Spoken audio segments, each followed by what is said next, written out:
Good morning, everyone. Welcome back. Tuesday, March 10th, 8:44 a.m. I'd like to welcome Commissioner Doug Vincent Lang and Director of Sportfish, Mr. Rutz. Good morning. Next on our agenda is deliberations. Committee of the Whole, Group 1. Proposal 244 for the record, please. Mr. Chair, for the record, my name is Jan Rummel. I'm the area management biologist for commercial fisheries, shellfish, and groundfish in Prince William Sound and Cook Inlet. Proposal 244, 5 AAC 34.210, fishing seasons for registration area E. Mr. Chair. Move to adopt. Second. Staff comments, please. This proposal would allow the department to issue commissioner's permits for commercial king crab fisheries in the northern and western districts of the Prince William Sound area. The commercial harvest of king crab in Prince William Sound is closed until the board adopts a harvest strategy. Currently, there are no provisions for the issuance of commissioner's permits for these fisheries. There's a guideline harvest range for golden king crab of 40 to 60,000 pounds in regulation. Currently, there's a subsistence fishery for golden king crab in Prince William Sound, which has a permit requirement with mandatory catch reporting. This permit is combined, as I talked about 2 days ago, with the subsistence tanner crab. The department does not have a king crab assessment in Prince William Sound, and no data are available to identify or quantify a harvestable surplus. The department did conduct a 3-year pot survey for golden king crab in western Prince William Sound from 2004 through 2006. Data obtained over the course of that 3-year survey provided an indication that there were golden king crab numbers in the Night Island Passage area of Prince William Sound, and they appeared stable, but they were at low levels and not close enough to being high enough to sustain commercial harvest. The first commercial harvest of king crab in Prince William Sound was landed in 1957, and the fishery quickly developed.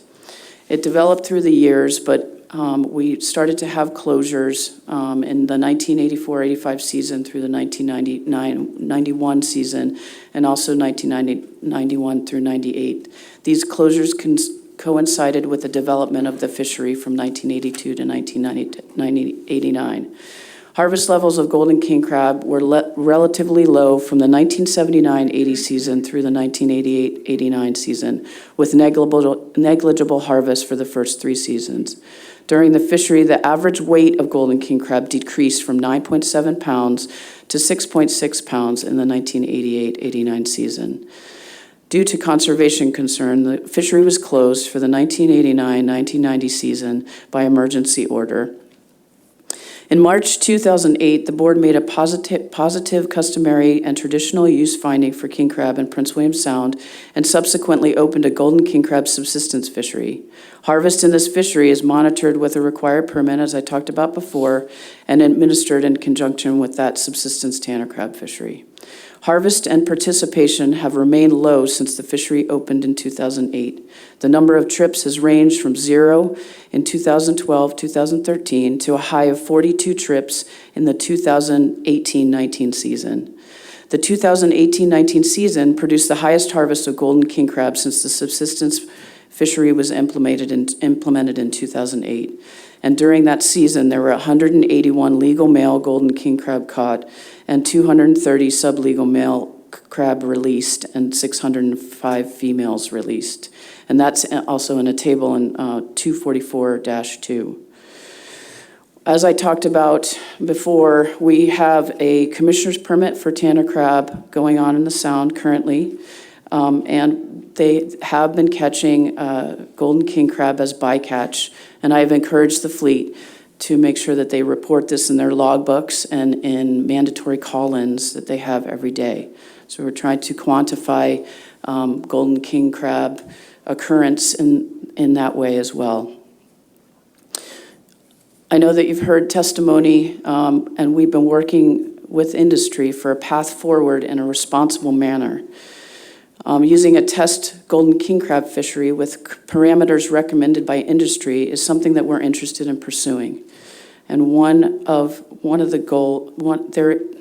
the issues that we have for the developing fisheries is that we don't have current funding for this new fishery to fund management and research. Industry has been committed to pursuing funding for us, short and long term.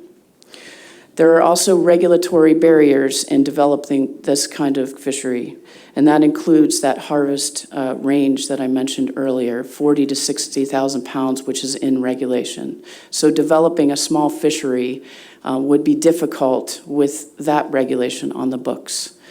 So with that, I will turn it over to the board for questions. Thank you. Thank you. Mr. Jensen. Yeah, thank you, Mr. Chair. Thanks, Ms. Rumble. Just a question. I thought you heard you say that you do have this proposal is speaking to all crab from what I can read on it, but we're talking brown crab right now, I believe. So you do have the ability to have a test fishery for golden crab. Is that what you were saying? Through the chair, Mr. Jensen, yes, we have the authority to conduct a test fishery for golden king crab in Prince William Sound. And currently in the Sound, we are conducting a test fishery for tanner crab in the areas that are not open with that commissioner's permit fishery. So the northern areas, we are conducting a test fishery, and we're having some good success with that to collect information on populations that we haven't had information on since the early 90s. Mr. Chair. Thank you. A follow-up, please. What would be, how much funding would you need to do a test fishery? Is it a big expense for the department to set up a program for that and monitor the crab that come in?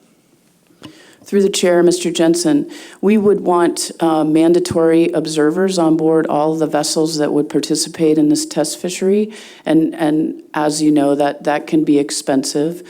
But we are drawing up numbers. I'm currently talking to the observer program head from Westward to get a budget together for what that would look like. Because as you can imagine with the staff that we have in Homer, it's pretty much 5 of us, so it would be difficult to have full coverage on a test fishery like that. Anyway, the answer is that we would like to have full observer coverage. Okay, yeah, and I'm just recollecting what they do in Southeast. When they do the test fishery during the golden crab fishery, there would usually be a department person that was available to do that, but this would be big enough to where if you had more than a couple boats, you'd want to have an observer on every one of the boats, correct? Through the chair, Mr. Jensen, certainly our first choice would be to send department staff out from our region, but there's been concern with the test fishery that we would need to get people to apply who had experience and heavy pots, and the fishing for golden king crab is a lot more tricky than maybe for tanner crab. It's deeper. You need a lot of line. You need to have heavy pots. So I think there's been concern from the fleet and from the head of CDFU and some other people that we wouldn't get people who were necessarily experienced with the golden king crab fishing, and we'd like to, set up the test fishery with parameters that would lead to success of assessing the population. Mr. Chair. Okay, one more follow-up. So with that being said, you basically would have, when you set the parameters up for a test fishery, you would probably want to require gear types and that kind of a thing, and heavy pots. They're going to be fishing deep, and you would want to have an observer that was experienced in observing this type of a fishery, and that sort of narrows it down to probably not very many boats, I would think. And I don't know how many boats in the Prince William Sound area are willing, but there's other boats that come in. It's not a limited fishery at this time, is it? Through the chair, Mr. Jensen, there were a lot of questions in that piece, so I'll try to, I don't think I got the last one, but, so the beauty of a test fishery is we can set up the RFQ with, different, to kind of target the qualifications of someone who would lead us to success of the assessment. We're also interested in, defining some locations that we have had with the historical golden king crab fishery and with that, with the fish or the survey that we did 2004 to 2006. So with the test fishery, we're confident that we could set things up so that we could get the most out of it. In addition, people would be bidding by pound for, and that would provide us with revenue that we could use to fund our observers. Mr. Chair. Okay, and then the last question, I know, I'm sorry I asked so many questions in one sentence, but it's not a limited fishery, correct? Not a CFEC limited fishery? Through the chair, Mr. Jensen, so a test fishery would be a bidding process, and so it would go to the highest bidder.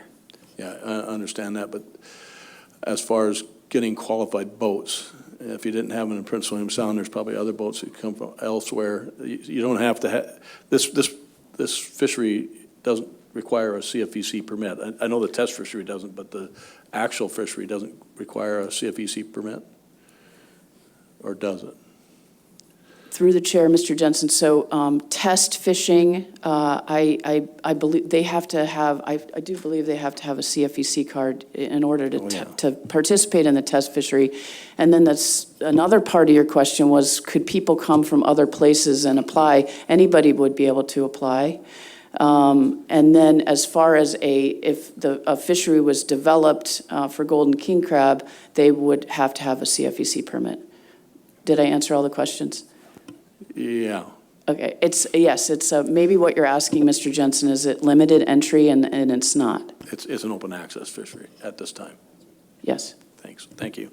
I know they have to have some kind of a CFEC endorsement to participate and sell crab. Thanks.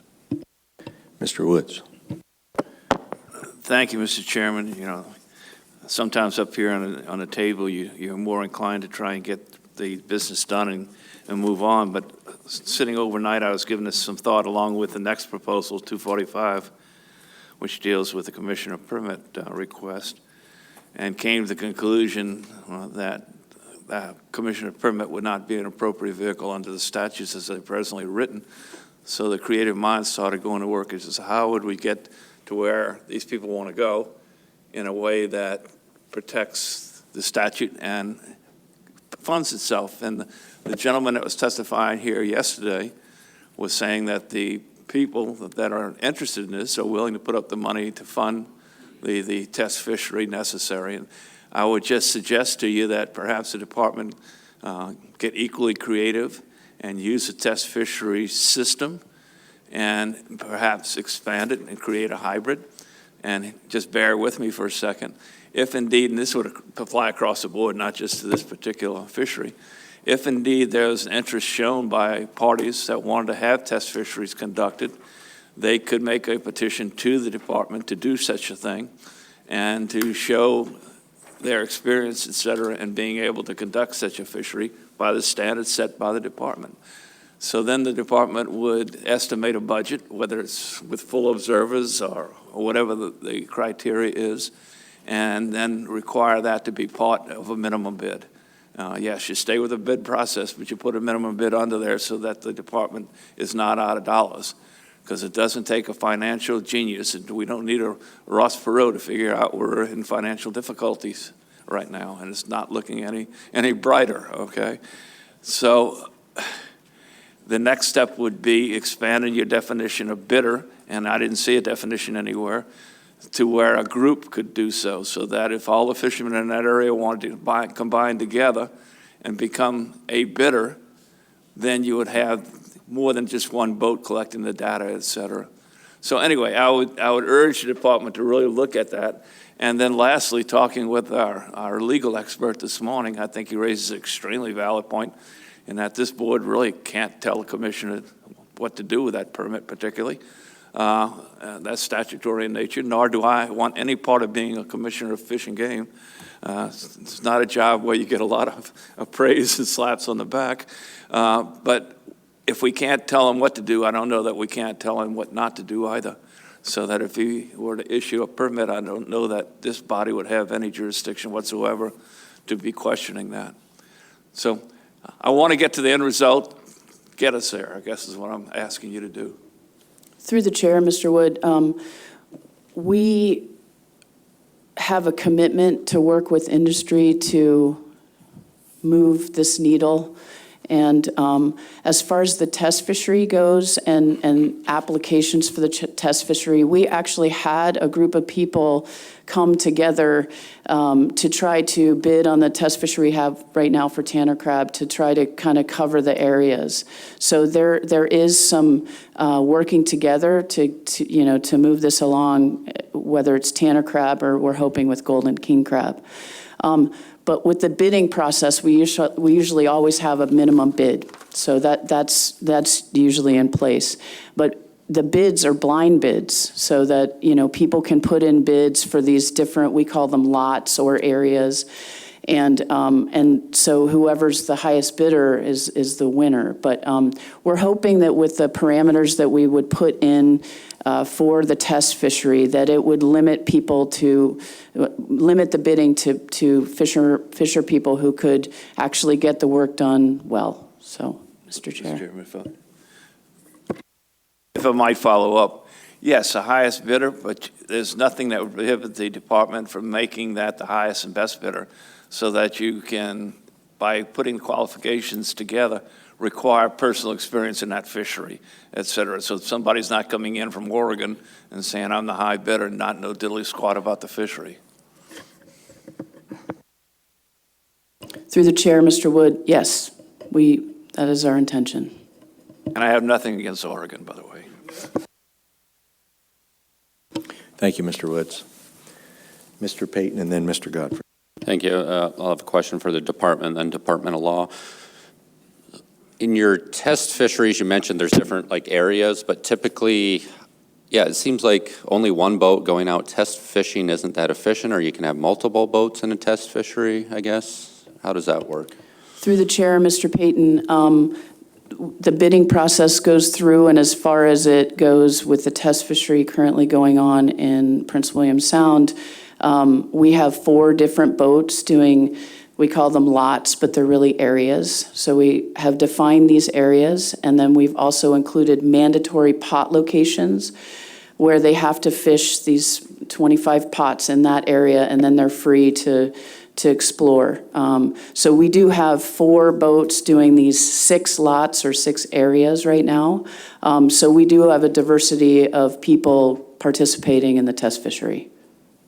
All right, thank you. And potentially the golden king crab one would be set up similar? Through the chair, Mr. Payton, yes. Thank you.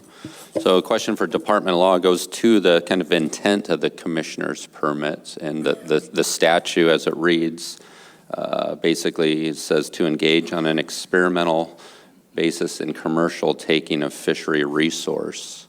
So does that mean, so I understand the stakeholders there, we have a regulation in place of fishery, so it's not really experimental. It's been developed, the golden king crab, but it hasn't been persecuted in many years. So I understand from the stakeholders' standpoint, they're applying for it as an maybe not experimental, but exploratory. And so I want to be careful not to abuse the commissioner's permit, but it seems like there's some wiggle room there on being able to use it to explore a fishery that hasn't been, opened in many years. And I'd like to hear your thoughts on that. Through the chair, Member Payton. So as you were quoting there, that's AS 1605-050A9, and that establishes the commissioner's authority to issue permits for the purposes that you mentioned. That statute obviously is a legislative grant of authority to the commissioner, and has already been pointed out by Member Wood. That grant of authority isn't something that the board has authority over. Specifically, is the question whether or not the commissioner may open a test fishery if there's already been a fishery in place there? Yes, that would be the question. Okay, I just wanted to clarify that. And the answer is yes, because the commissioner's permit is a relatively broad legislative grant of authority to conduct the test fisheries for these purposes, right? And it's in the permit. One of the questions that came up is whether or not the holder has to have an interim use permit. That's in the statute. The statute says to authorize the holder of an interim use permit under 1643 to engage on an experimental basis. So the clear legislative intent behind the statute is to have these fisheries in limited test fisheries for the purpose of exploring the potential for larger commercial fisheries, even if they are limited in nature, such as the one contemplated here. Okay, thank you. And I should also add on to that, also to test new gear and to do other things, but this is one of the purposes. Okay, thank you. Mr. Godfrey. I have a couple questions since we're talking with the Department of Law right now. I'll just follow up just for clarification from Member Payton said. So in essence, this is just authorizing, not mandating language. It's may, not shall. Commissioner doesn't have to issue those permits, correct? Through the chair, Member Godfrey, that is correct. Thank you. To the department, and I don't know the best way to word this question. I'll give it my best shot. So under the concerns for the department is concerned with issuing the commissioner's permits allowing for red king crab commercial fishery without assurance that a harvestable surplus is available. How does the department, what type of assumptions are made when something like this occurs based on the actual harvest? So if the idea is there's not a harvestable surplus, you can reverse engineer some conclusions out of what the actual harvest was. What would that be? How is that achieved? And if I can give you a hypothetical, if that would help, I don't know. But we'll just say a round number. 50,000 pounds is assumed to be harvestable. 20,000 pounds is harvested. Either these guys were really lousy, crabbers, or there was an underestimate on what was available. The flip side is 75,000 pounds is harvested. What does that mean is still out there without an assessment? You can draw conclusions, and no doubt the department does that from time to time, based on the harvest that validate, invalidate their conclusions that were, with the predicate assumptions before that harvest occurred. I know I'm not being very eloquent here, but Yeah, through the chair, Mr. Godfrey, as Wyatt just pointed out to me, the guideline harvest level that's in regulation now was really developed through historical harvest. It's very hard to do a survey for golden king crab. In Southeast Alaska right now, they're having trouble with the golden king crab population. They haven't been able to assess it fishery independently, and so they have observers that go out and they basically monitor the catch per unit effort in some of these different areas. So I don't think I'm going to be able to answer your question, but it certainly would be nice, instead of having in regulation 40 to 60,000 pounds, if we could have a range that included 0 so that we had flexibility. And then when we, tried to assess it with pots in this test fishery, it would give us an idea with that, and then determining, what the habitat, area was. We could try to develop something that was responsible. But if we don't have that lower end, and the 40 to 60,000 stays in regulation, the path forward is not going to be an easy one. thank you. Mr. Johnson. Thank you, Mr. Chairman. If I could ask that GHL, if that's what we're talking here, is that not something that could be adjusted under the terms of a commissioner's permit? And let me stop there. Through the chair, Mr. Jensen, I want to be super clear about what we're talking about here, because we're mixing test fishery and commissioner's permit together, and these are two different things. We have the authority right now, without anything changing in today, to implement a test fishery. You don't need to do a thing. But a commissioner's permit is different. It doesn't have any funding associated. We can't tax it. There's no bidding. So these are two different things. And I just want to be clear, because I hear that they're being said in the same sentences. I probably didn't answer your question, Mr. Johnson, but I just want to be clear, because I don't want us to go down a road that's not clear. We need funding to in order to prosecute a fishery for golden king crab. We don't currently have any funding. If we do a test fishery, we could have funding for the observers that participate in that, and we don't need anything to happen here today. In terms of working with the fleet and fishermen to try to get something with taxation or an MOU or something like that, that's something we're interested in doing. But a test fishery is kind of the first step we see as getting towards that golden king crab fishery if there's a harvestable surplus. Thank you. I appreciate the clarification on that. I've been under the impression that the commissioner could, craft this whole plan and make it work in keeping with industry's, interest and the department's interest. And thank you for that. Thank you, Mr. Johnson. Mr. Jensen. Yeah, thank you, Mr. Chair. Yeah, so what I'm getting, you have the full authority to prosecute a test fish if you're so inclined. And there's we were talking about the 40 to 60,000 pounds for golden crab. You don't have to adhere to that. If it's a test fishery, you just go out and keep records of what you're catching and see if, and then you do your math and see if there's a harvestable surplus for the next year or something like, or do another test fishery and monitor it that way. So with that being said, this proposal, you have all the tools already. So this proposal sort of doesn't need to be even addressed hardly. It could take no action on it. You could still do what they're asking, or close. Through the chair, Mr. Jensen, yes.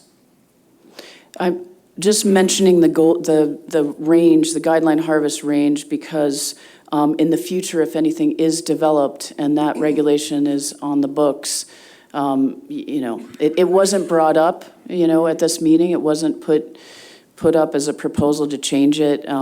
And I think that industry, was maybe regretted not doing that. So, Mr. Chair. Follow up. Yeah, I don't think we're even close to that yet anyway. It's going to take a year or two to develop any kind of a strategy or see if there's a harvestable amount to work on. So with that being said, I don't think we need to address that this time. Thank you. Thank you, Mr. Jensen. Ms. Carlson Van Dort. Thank you. Was there a test fishery done before the commissioner's permits were issued for the Tanner crab fishery? Through the chair, Ms. Carlson Van Dort, yes, there was a test fishery that we ran in 2016. We put an RFQ out for bids, and it's been a kind of a sticking point for industry, and we understand. The person who won the bid did not have a lot of success, but the following year we did, or 2 years later, the board passed the commissioner's permit regulation, and then we started having our fishery in the western and eastern districts of Prince William Sound. So we have learned from that test fishery, and we are able to organize the request for bids in a way that we can get people who are experienced with fishing for that species. And we really hope to get bids to have different people participating in that kind of test fishery. So it's been a thorn in our side, and industry really hated that test fishery. But I believe that what we did this year will be a lot more successful, and we've already seen success in this test fishery in the northern part of Prince William Sound. Results have been very good, and they will be helpful in designing a harvest strategy that we are going to present to you in December. Thank you, Mr. Rumble. I appreciate those comments, just because I know that there was a very high and strong level of criticism on how that last test fishery was conducted. So as we approach considering this one, or you approach considering this one, I am encouraged to hear that you're taking those lessons learned into consideration. They will be a part of your design going forward. Thank you. Thank you, Ms. Carlson Van Dort. Mr. Jensen. Thank you, Mr. Chair. One more question. Jan, right now on the Tanner fishery that's going on, is there observers on those boats presently? Through the chair, Mr. Jensen, we have had, we will have a couple of observers aboard. The test fishery is concurrently running with, they're able to fish during the commissioner's permit fishery because it's in different places. So we're planning on sending out an observer in the next couple weeks, and we have, in the past 2 years, we have had observers on board. It's not full coverage, but it's coverage in places that we're interested in getting more information out of. We also have had a pot survey that we've been running in the Western District in the last 2 years, so we've been collecting information that way as well.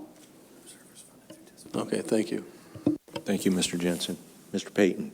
Yeah, so I'll just put on the record where I'm leaning on this one. So throughout all this discussion here, you know, it's been mentioned that there's already a venue in place to move forward with this through the test fishery, and it's been acknowledged by stakeholders and staff that moving forward on the test fishery, it might be structured a little bit different. So that was a collaborative agreement through some good communication, I think. So that's a big positive. And also, you know, us telling the commissioner, he can issue a permit with or without our telling him to do it one way or the other. So I think this proposal is just not needed and warranted, so I'll be opposing it. Thank you, Mr. Payton. I will reference some of the comments we heard during Committee of the Whole. There was an individual that was opposed to test fisheries, indicated in their opinion it was a slippery slope. Someone else indicated that they prefer a commissioner's permit fishery, and there was also a suggestion for a sunset provision. Mr. Jensen. Yeah, thank you, Mr. Chair. If this proposal were to be adopted, I don't think it would require any additional direct cost for a private person to participate. A participant might have to pay more by making a bid to participate in this fishery, but that's part of the plan, so it's expected expense. So with that, I'll call the question. Question has been called. Errors and omissions, Director Raybung. No, Mr. Chair. Mr. Peterson. No, Mr. Chair. Captain Quist. No, Mr. Chair. Roll call vote, please, Mr. Haight. Thank you, Mr. Chair. Final action on Proposal 244. Mr. Mariski. No. Mr. Jensen. No. Mr. Wood. No. Mr. Johnson. No. Ms. Carlson Van Dort. No. Mr. Payton. No. Mr. Godfrey. Yes. Proposal 244 fails 1-6, Mr. Chair. Thank you, Mr. Haight. Proposal 245 for the record, please. Mr. Chair, Proposal 245, 5 AAC 34.210, fishing seasons for registration area E. Mr. Chair. Move to adopt. Second. Staff comments, please. This would allow the department to issue commissioner's permits for commercial king crab fisheries in Prince William Sound area if a king crab fishery has not been prosecuted in the past 5 years. I'm going to reference all the comments that I had for 244. They're relevant to this proposal. The department opposes this proposal for the same reasons that I mentioned for Proposal 244. Mr. Chair. Thank you. Mr. Jensen. Yeah, thank you, Mr. Chair. I'm not going to be supportive of this one either. It's similar to the last one. The only difference I see is for any king crab, and we all know red crab isn't at the point where they need a commissioner's permit to start looking around. Far as I can see from everything I've seen on the paperwork here, so I won't be supporting this one, Mr. Chair. Mr. Wood. I just need to confirm with the department, if I make sure my ears are hearing what I thought I heard, is the department is in discussions with the people, the proposers, to try and address this issue through a test fishery process. Is that correct? Through the chair, Mr. Wood, the people who put this proposal forward are involved in fisheries in Cordova and in organizations that exist in Cordova, and we are definitely communicating with them about it. Maybe not specifically like with them, but they are part of a group that has common goals, Mr. Chair. And is the department receptive to what they're trying to accomplish? Through the chair, Mr. Wood, I believe that what they're trying to accomplish is that they have had fisheries that have been closed for a long time, and they are looking for an avenue to make sure that they would be assessed if they have not been commercially fished for a certain amount of time. So I think that is the crux of this proposal here. I understand that, but what I'm trying to find out from you is the department's receptive to finding out this information. Is this something that you're looking at favorably, or you're not convinced needs to be done, or where is the department? Well, through the chair, Mr. Wood, this really encompasses all the things that we just talked about. Yes, we are going to, they are talking about golden king crab. It doesn't say this, but that's their intent. So the test fishery is going to move that needle, yes. Thank you. With that in mind, I'll be voting no and leaving it to the department of parties to work out the details, hopefully, and this thing can proceed forward. Mr. Jensen.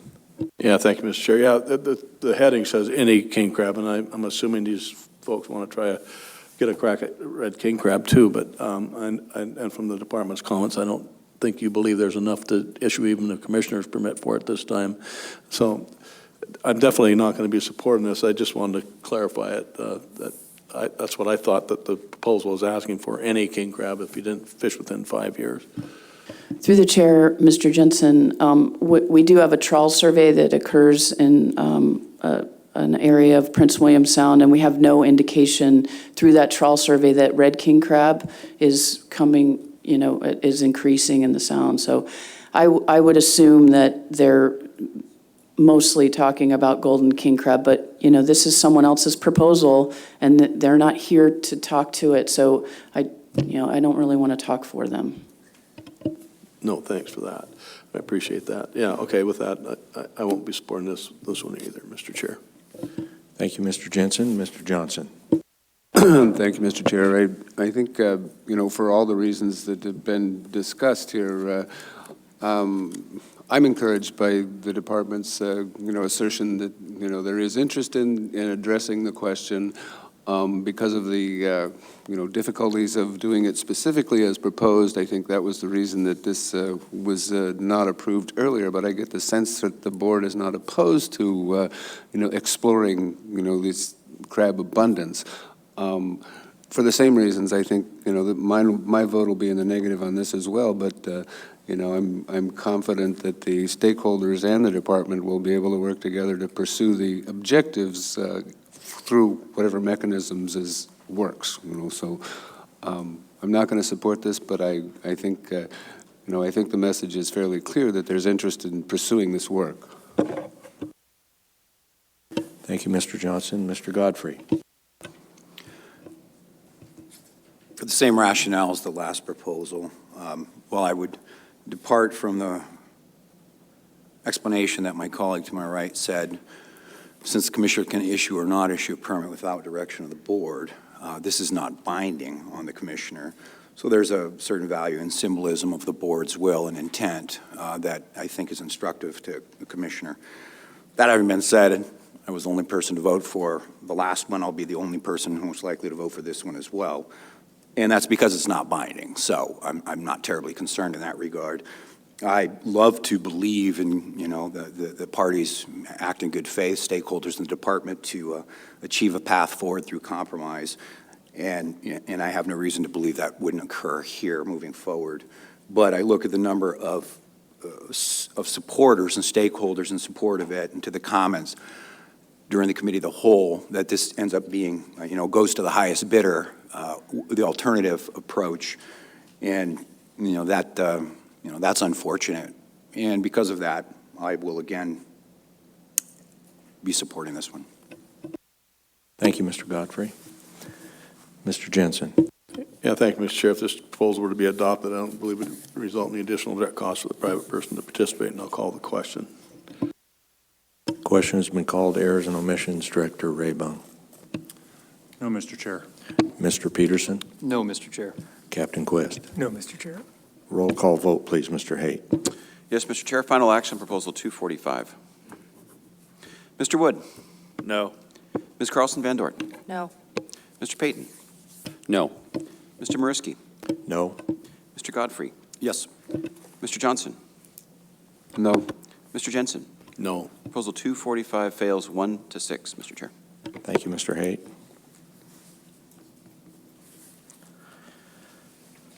Proposal 246 for the record, please. Mr. Chair, for the record, I am Robin Dublin, Southern Region Program Manager for Subsistence.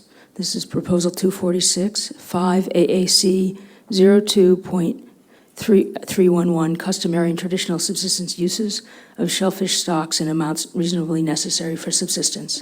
Mr. Chair. Move to adopt. Second. Staff comments, please.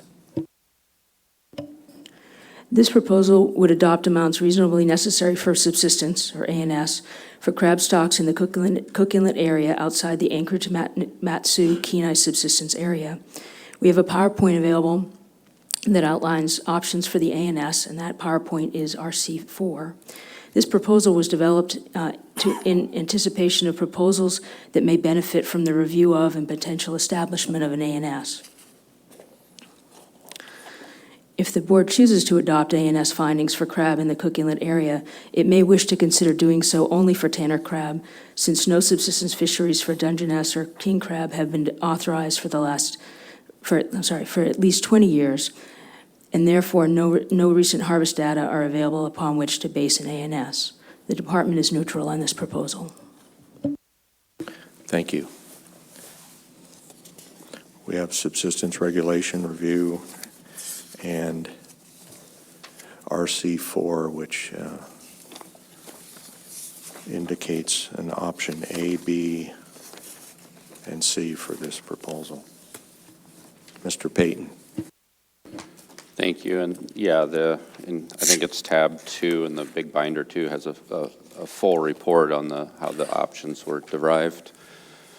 So obviously, when we have a C&T finding, at some point we need to set an ANS. Statute dictates that. Sometimes, though, if it's a new fishery or whatnot, an ANS just isn't set for a while because you have to come up with a number from something, and sometimes you need some years of harvest to do that. So by the options presented in front of us, A, B, C, and D, which is take no action, I mean, the board can choose any one of those, and it's really up to the board on what numbers we want to use to set the ANS. Like option B, A and B use a historic 1987 through 2014 household survey option to come up with those numbers from 10 to 1,600 and 275 to 1,400. So that's one of the things we could discuss and look at. I'm open to that one. Probably option B would be my preferred. The other option C is based on just 2 years of the new permit data. I would be real hesitant to take this action. If option B is not the preferred method, I would probably defer to option D then. If the board wants to use the most recent data and exclude the historic data, I feel at least 3 more years of the new data would be appropriate to set an ANS. So I guess my preferred option would be either B, and if not, the will of the board for B, it would be option D. Thank you, Mr. Payton. Ms. Carlson Van Dort, and then Mr. Wood. Thank you. Mr. Payton pretty much took the words right out of my mouth. I was looking at the same options for the exact same reasons that he just articulated as well. But I do think that this is an important step in taking a further and harder look at how subsistence priority in the subsistence fishery is managed for Cook Inlet. Thank you. Mr. Wood. Thank you. I differ a bit from earlier preferences. I would myself prefer option C, with the caveat within option D that the Board of Fisheries could revisit this ANS in a future cycle when a more robust data set is available, whether that's 3 more years of data or whether it's more than that. I would rather set it at a lower range currently than come back later once we see how the fishery is progressing or digressing. Thank you. Mr. Jensen. Yeah, thank you, Mr. Chair. I concur with my fellow board members. Right now, I'd be inclined to take option D and wait for some more information. It doesn't sound like there's it doesn't, from what I've read here and looked at, I don't see any cry for an assessment or an ANS being set right now from the public and the subsistence folks. So with that being said, I tend to, go along with Mr. Wood's comments and either C or D, and right now my preference would be D, to wait for more information so you can set a more responsible number for this in the future. Thank you, Mr. Chair. Thank you. Ms. Carlson Van Dort. Thank you. I'm remembering back to our conversation from a couple of days ago about how these permits are structured, and they're a little different than other subsistence permits in that they're all kind of have traditionally been sort of rolled into this non-commercial sort of bucket. And only in the last couple of years they've been teased out between the subsistence and the sport, but there really isn't, in my mind, an incentive to go after that subsistence permit only, since you're kind of capturing both of the areas with the sport fish permit. So I'm curious about whether or not the data that my colleagues might be looking for and wanting to sort of at this stage take a no action approach would be available to us, considering how, whether that subsistence permit use would really be representative of what's actually being captured, because there isn't really, in my mind, that I see, an incentive to get a subsistence permit instead of just a support permit. But if you could elaborate on that, or if I'm interpreting that incorrectly, I'd appreciate it. Thank you. Through the chair, Ms. Carlson Van Dort. Yes, I mean, we have 2 years of data after the separation for the non-commercial permit, so it's true that we'll be collecting more data in the next couple years. And as you said a couple days ago, it's a little complicated. And, the subsistence area is defined, and there's no real advantage besides not having to get a sport fishing license to get a subsistence permit. So we've shared all the information that we have, and my colleague Mike Booz has, teased apart these, from the permit information that we've gotten to, separate these two pools of data into the subsistence and the sport permits. So we will continue to collect this information and just educate the public on, that there really is no true advantage unless you're not going to get a sport fishing license to getting a subsistence permit. I am not sure if I answered your question, but I'm just confirming the things that you said are true. Thank you. Yeah, my concern is that if we're looking for future data, that data could sort of be artificially depressed and not representative of what the actual subsistence use or take could or would be, because of this weird permit structure, or the sort of the weird overlap in the sport and subsistence areas. There not really being a subsistence advantage necessarily outside of that designation. Dr. Fall.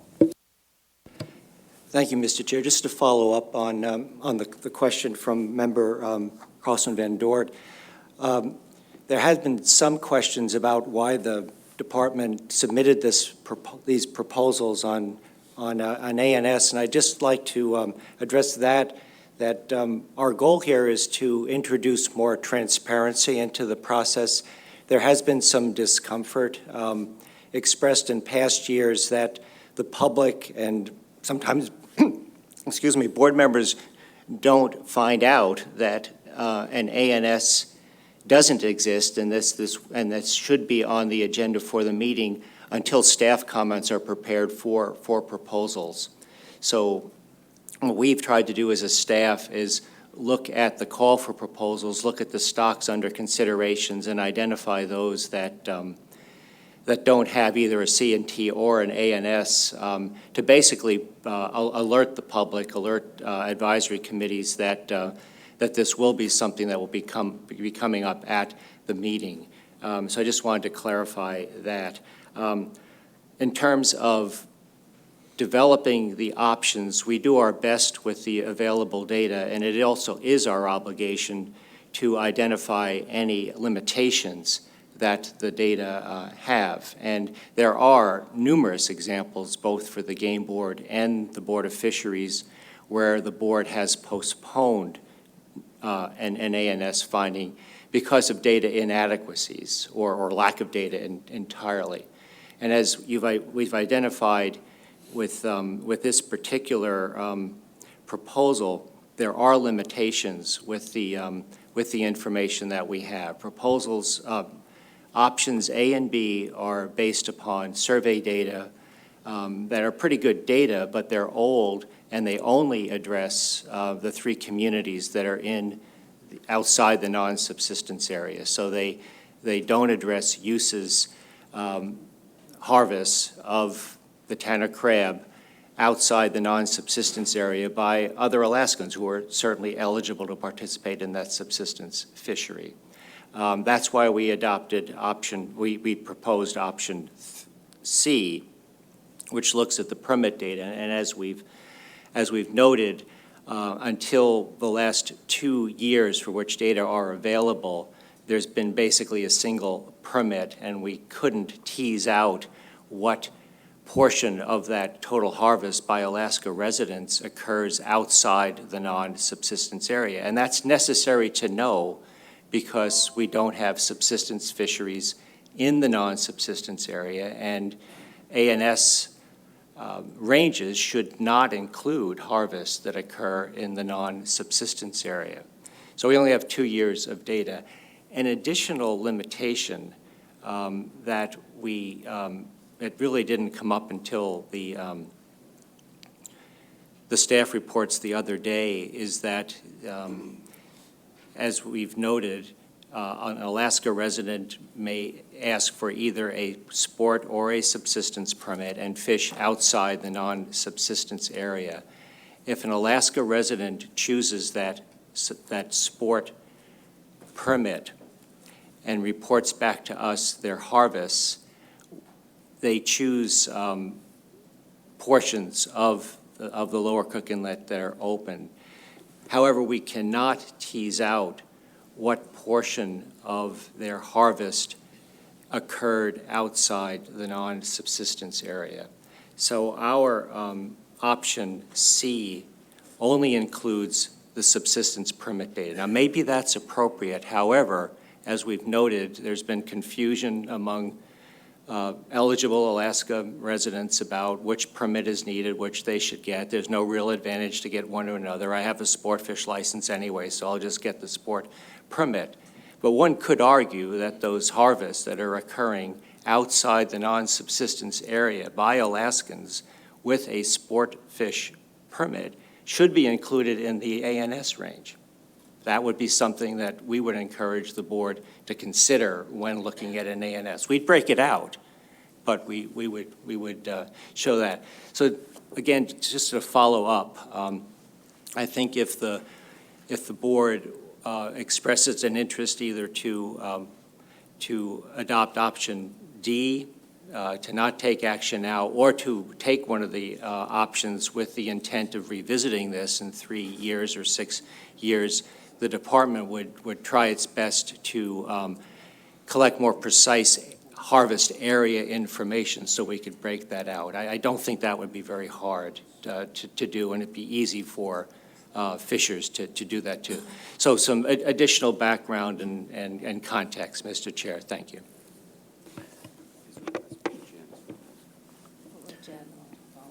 Ms. Rumble. Mr. Chair, I just wanted to say that we are perfectly capable of defining these areas more accurately to get the information that would be more useful to you. Thank you. Mr. Payton. Thank you. So, question for division of subsistence, and I know sometimes more options is not good, but do you look at an option to combine the historic data and then the most recent data as an option? Like use the 2017, 18, 19 data and combined it with the historic household survey data? And come up with an ANS based on that? Because the options are the two separate ones, but there's no combined option.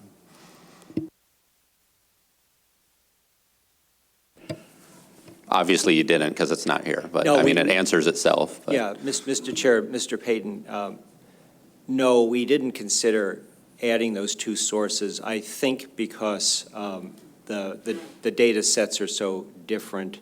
One, the A and B have the advantage of having multiple years and precise information for a few local communities, but it's old, and it doesn't reflect more recent conditions, which we generally suggest the board consider very strongly for ANS. While the most recent permit data, if you have a good permit data set, that's really the way to go with an ANS finding. In this case, it's getting there. But 2 years is pretty slim to understand trends and patterns. Thank you. So, yeah, I'll speak against option C again based on a couple different things. One, it potentially includes harvest that's in a non-subsistence area. Two, it's limited data. And three, I guess, so ANS is set on customary and traditional use. So I would be very,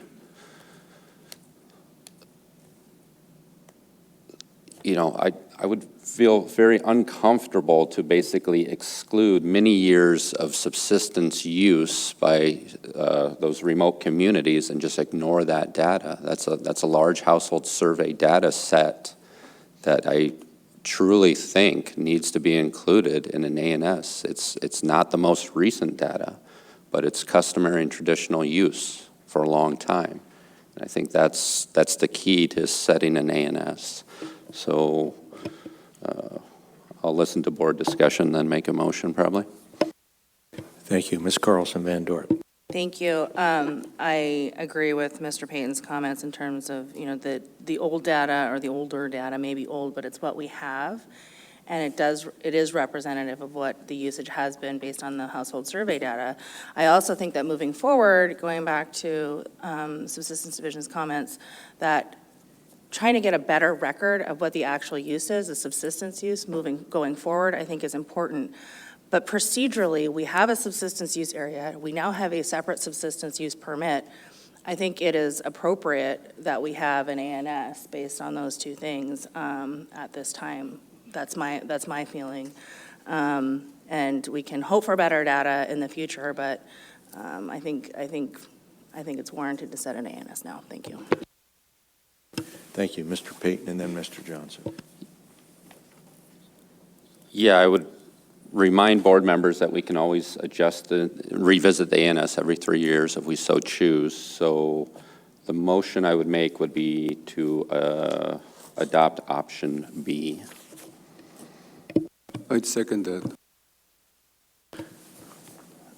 I'll support it. To your motion, Mr. Payton.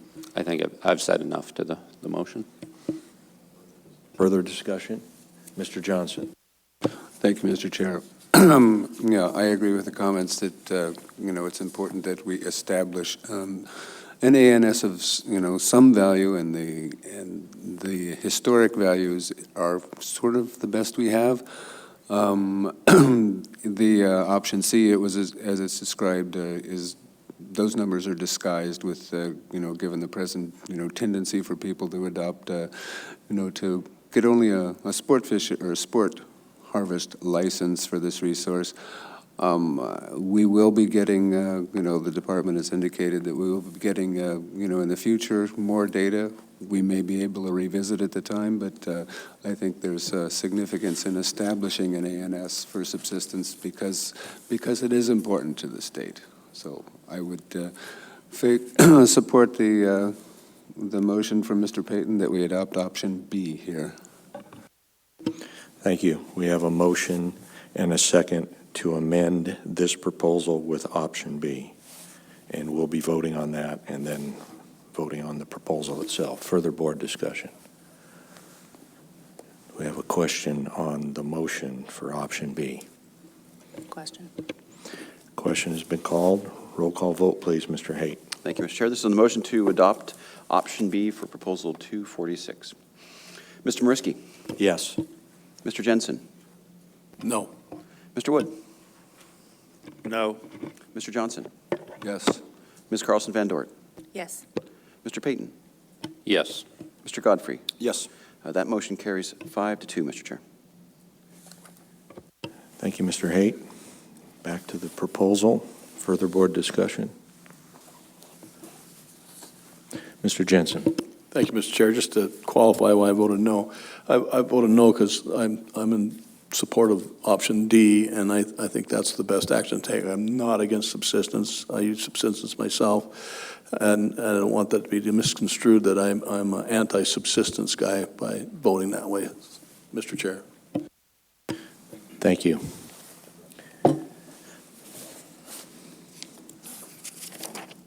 Mr. Jensen. What?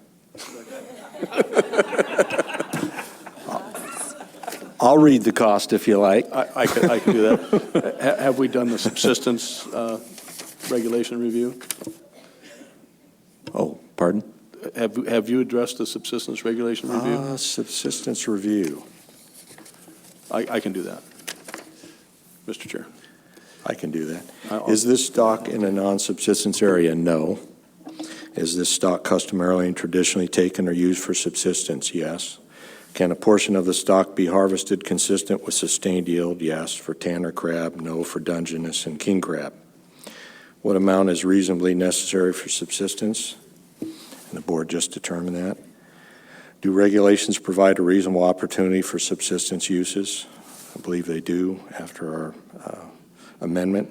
Is it necessary to reduce or eliminate other uses to provide a reasonable opportunity for subsistence uses? No, according to the action we took on the amendment. Further board discussion. Mr. Jensen. Thank you, Mr. Chair. I concur with your assessment on the regulation review. And if this proposal were to be adopted, I don't believe it would result in any additional direct costs for the private person to participate, and I'll call the question. Question has been called. Errors and omissions. Dr. Fall. No, Mr. Chair. Mr. Peterson. No, Mr. Chair. Captain Quest. No, Mr. Chair. Roll call vote, please, Mr. Haight. Yes, Mr. Chair. Final action on proposal 246 is amended. Mr. Jensen. No. Mr. Godfrey. Yes. Ms. Carlson Van Dort. Yes. Mr. Payton. Yes. Mr. Wood. Yes. Mr. Johnson. Yes. Mr. Mariski. Yes. Proposal 246 carries 6-1, Mr. Chair. Thank you, Mr. Haight.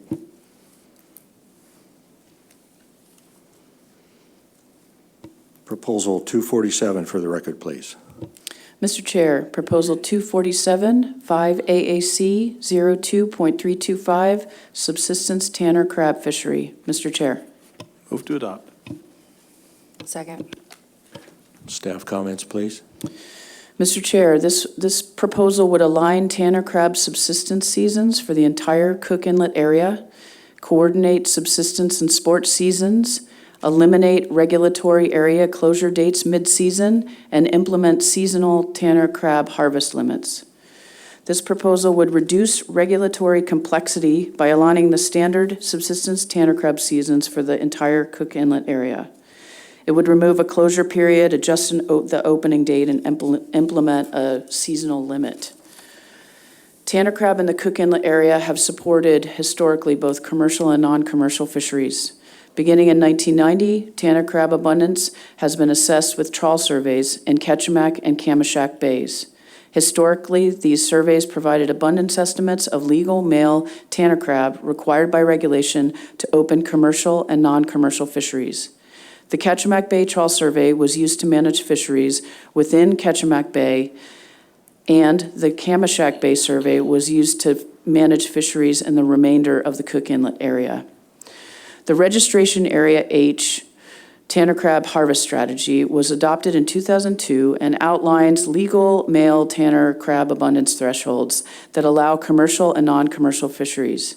The harvest strategy also establishes a non-commercial guideline harvest level not to exceed 10% of the recent 3-year average of legal male abundance when below the minimum stock threshold for the commercial fishery.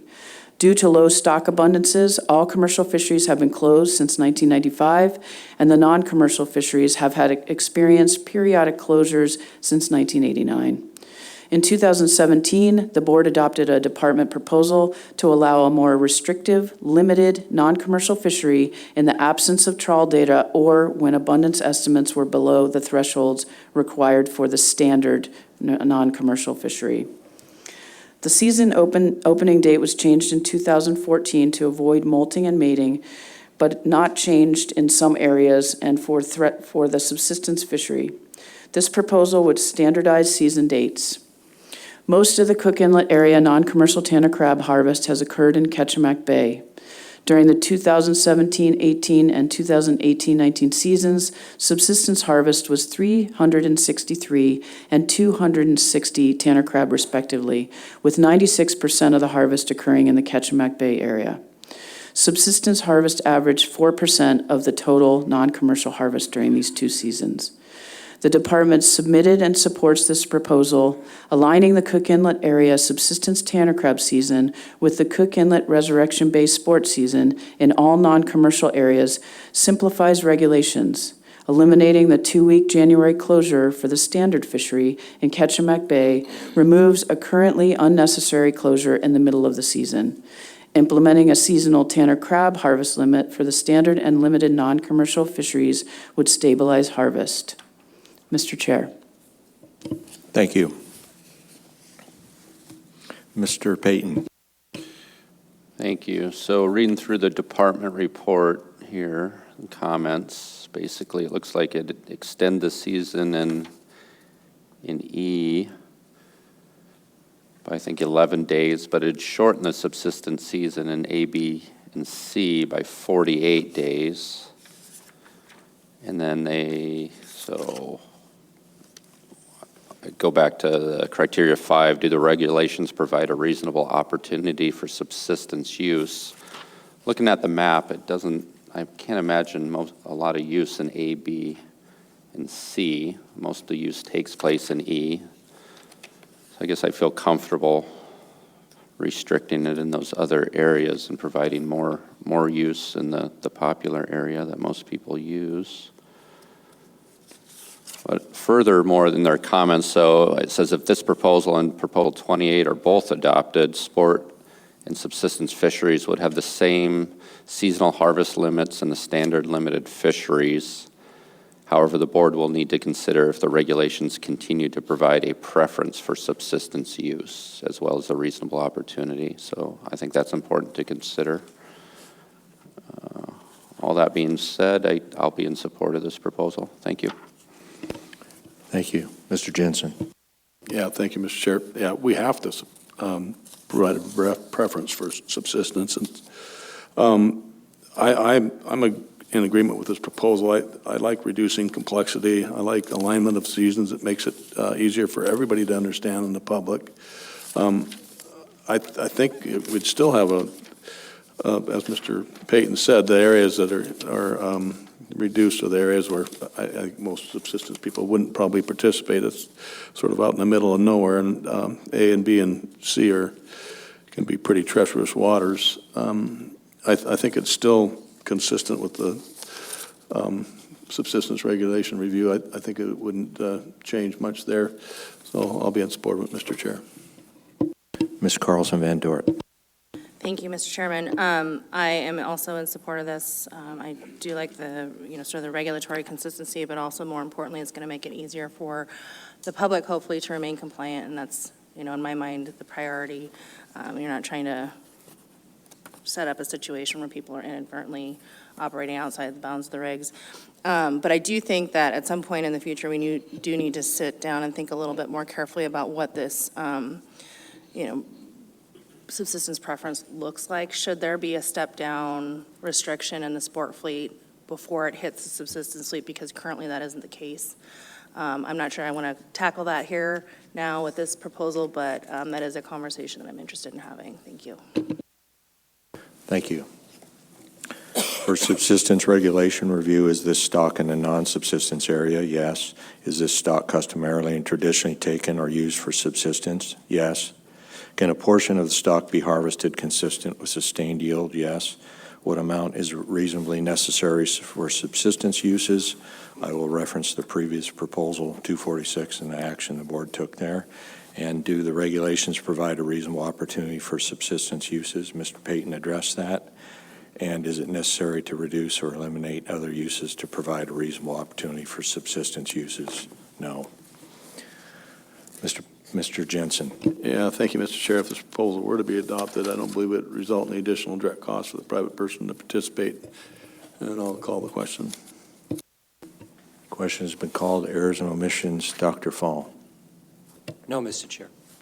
Mr. Peterson. No, Mr. Chair. Captain Quist. No, Mr. Chair. Roll call vote, please, Mr. Haight. Yes, Mr. Chair. Final action, Proposal 247. Mr. Godfrey. Yes. Mr. Jensen. Yes. Mr. Wood. Yes. Mr. Payton. Yes. Mr. Johnson. Yes. Mr. Mariski. Yes. Ms. Carlson Van Dort. Yes. Proposal 247 carries 7-0, Mr. Chair. Thank you, Mr. Haight. We're going to take a 15-minute break. Thank you.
Welcome back, everyone. 6 of 7 board members present.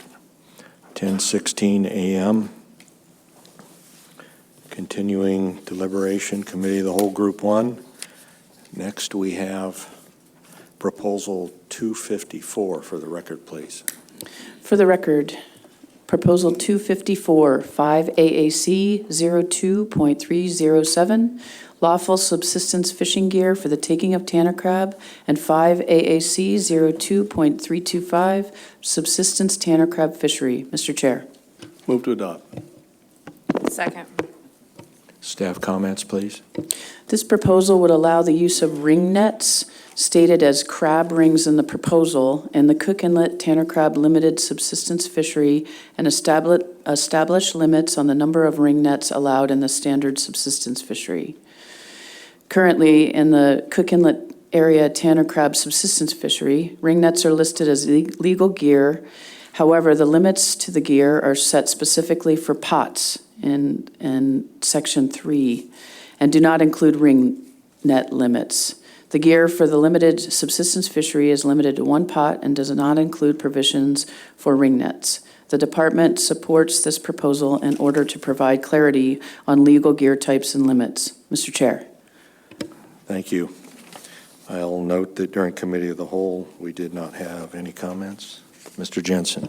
Yeah, thank you, Mr. Chair. I'll be in support of this. It's a simpler way to try to catch crab without having to use a pot. It's not quite as efficient as a crab trap or crab pot is, but they do work good, and it's something you can deploy and haul back from a smaller boat real easy. So, and I definitely going to be in support of this one, Mr. Chair. Thank you, Mr. Jensen. I find that this proposal would provide clarity on legal and gear types and limits and would be consistent with providing for an orderly fishery. Mr. Payton. Yeah, going through the subsistence review, 1 through 4 have already been answered. So number 5, do the regulations provide reasonable opportunity for subsistence use? I think adding this in there would align with that they do and provide additional opportunity or use. So I'll be in support of this proposal. Thank you, Mr. Payton. Mr. Jensen. Thank you, Mr. Chair. If this proposal were to be adopted, it might add a little additional cost for the private person to participate. You might have to go buy a ring net to participate in this if you're so inclined. But with that being said, I don't think it would require an additional cost for the private person to participate, Mr. Chair. Thank you. Question. Mr. Johnson. I was going to say I agree and call the question, but it's been called, so. Question has been called. Errors and omissions. Dr. Fall. No, Mr. Chair. Mr. Peterson. No, Mr. Chair. Captain Quist. Mr. Chair, just want to make sure that so the language in the proposal is crab ring, but ring net is what's used in throughout regulation. Just want to make sure that it's the board's intent to use that language, crab or ring net. Is that the board's? That would be my intent, the legal description as in the book. Any objection to that intent? Hearing none, that's the board's intent. So just for coverage, we will go through errors and omissions again. Dr. Fall. No, Mr. Chair. Mr. Peterson. No, Mr. Chair. Captain Quest. No, Mr. Chair. Roll call vote, please, Mr. Haight. Yes, Mr. Chair. Final action on Proposal 254. Ms. Carlson Van Dort. Yes. Mr. Johnson. Yes. Mr. Jensen. Yes. Mr. Mariski. Yes. Mr. Wood. Yes. Mr. Payton. Yes. That proposal carries 6-0, Mr. Chair. Thank you, Mr. Haight. Proposal 248 for the record, please. 48?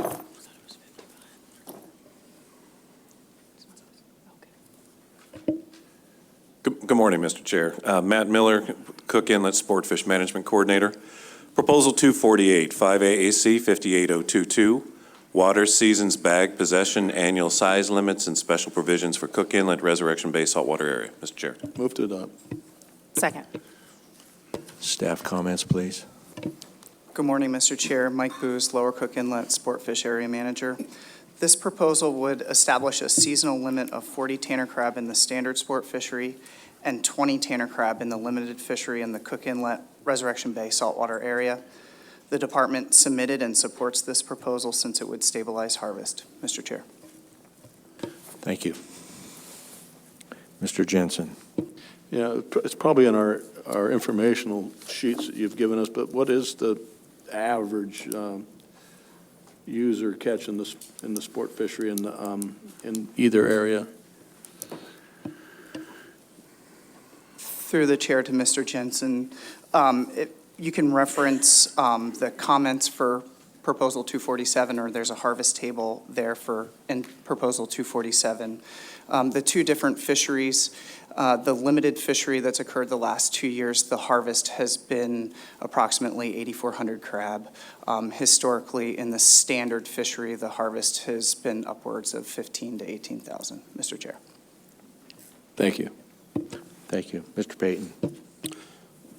Does the department have conservation concerns moving forward without an annual limit?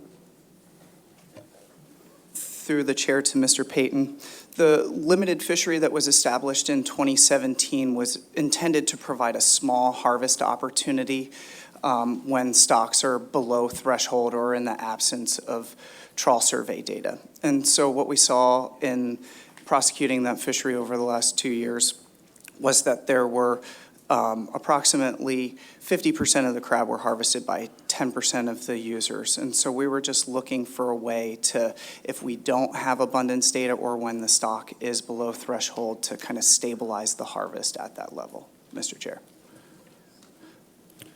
Okay, and when you mean stabilize, more like kind of limit or cap it at current levels? Yes. Okay, but does that only hold true for the limited, though? What about the non-limited for conservation concerns moving forward with the annual limit?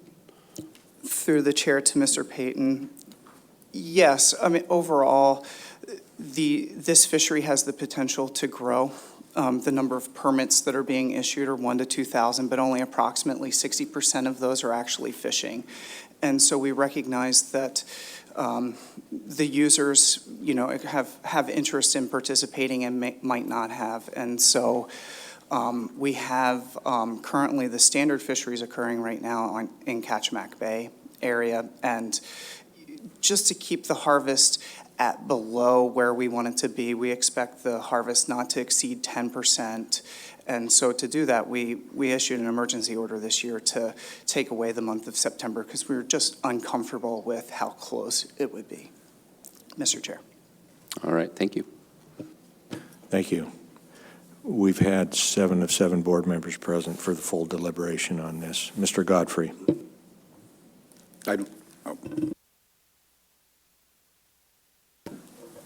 Further board discussion. Mr. Jensen. Yeah, thank you, Mr. Chair. I think this is a reasonable proposal by the department, and I'll be supporting it. And if this were to be adopted, I don't think it would result in the additional direct cost to the private person to participate. I'll call the question. The question has been called. Errors and omissions, Director Rutz. No, Mr. Chair. Mr. Peterson. No, Mr. Chair. Captain Quist. No, Mr. Chair. Roll call vote, please, Mr. Haight. Thank you, Mr. Chair. Final action on Proposal 248. Mr. Payton. Yes. Mr. Wood. Yes. Mr. Godfrey. Yes. Mr. Mariski. Yes. Mr. Jensen. Yes. Ms. Carlson Van Dort. Yes. Mr. Johnson. Yes. Proposal 248 carries 7-0, Mr. Chair. Thank you, Mr. Haight. Proposal 249 for the record, please. Proposal 249, 5AAC 58022, water seasons bag possession annual and size limits and special provisions for Cook Inlet Resurrection Bay saltwater area. Mr. Chair. Move to adopt. Second. Staff comments, please. This proposal would align the season dates for all areas in the standard tanner crab sport fishery in the Cook Inlet Resurrection Bay saltwater area. The department submitted and supports this proposal since it simplifies regulations and eliminates an unnecessary 2-week closure in the middle of the season. Mr. Chair. Thank you. Mr. Jensen. Yeah, thank you, Mr. Chair. I'll be supporting this one also. It's just clarification and simplification, so I'm all for that, for the public's use, Mr. Chair. I concur. Thank you, Mr. Jensen. Further board discussion. I note that in committee of the whole, we had no comments on this one as well. Mr. Jensen. Thank you, Mr. Chair. If this proposal were to be adopted, I don't believe it would result in the additional direct cost for the private person to participate, and I call the question. Question has been called. Errors and omissions, Director Rutz. No, Mr. Chair. Mr. Peterson. No, Mr. Chair. Captain Quest. No, Mr. Chair. Roll call vote, please, Mr. Haight. Yes, Mr. Chair, final action on Proposal 249. Mr. Wood? Yes. Ms. Carlson Van Dort? Yes. Mr. Payton? Yes. Mr. Mariski? Yes. Mr. Godfrey? Yes. Mr. Johnson? Yes. Mr. Jensen? Yes. Proposal 249 carries 7-0, Mr. Chair. Thank you, Mr. Haight. Proposal 250 for the record, please.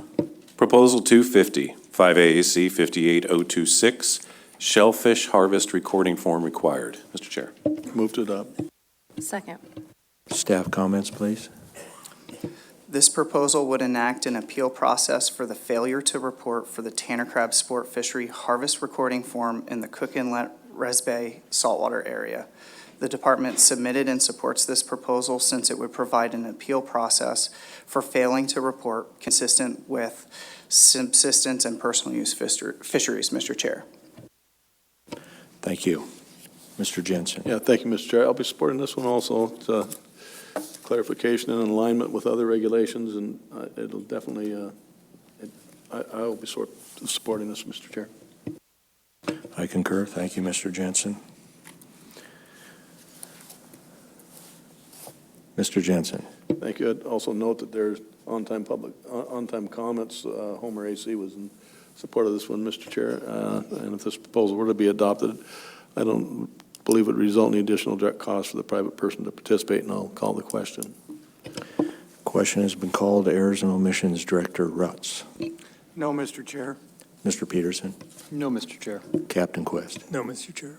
Roll call vote, please, Mr. Haight. Thank you, Mr. Chair. Final action on Proposal 250. Mr. Johnson? Yes. Mr. Payton? Yes. Mr. Godfrey? Yes. Ms. Carlson Van Dort? Yes. Mr. Jensen?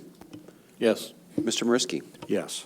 Mr. Wood? Yes. Proposal 250 carries 7-0, Mr. Chair. Thank you, Mr. Haight.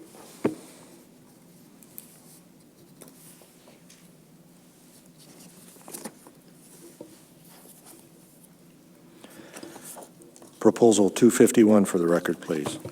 Proposal 251, 5 AAC 58035, methods, means, and general provisions shellfish. Mr. Chair. Move to adopt.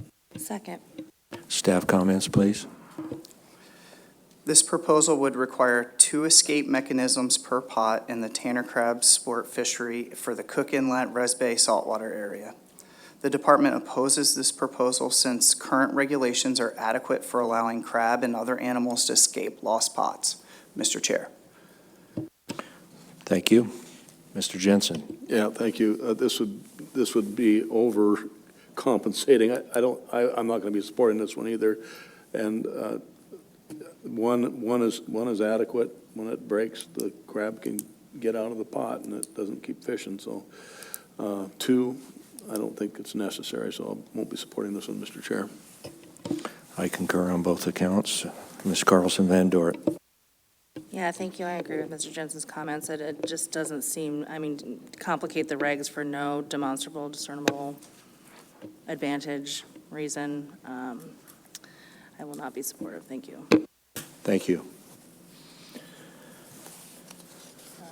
Mr. Wood. Just a question, staff, you said you're satisfied that the present situation is adequate.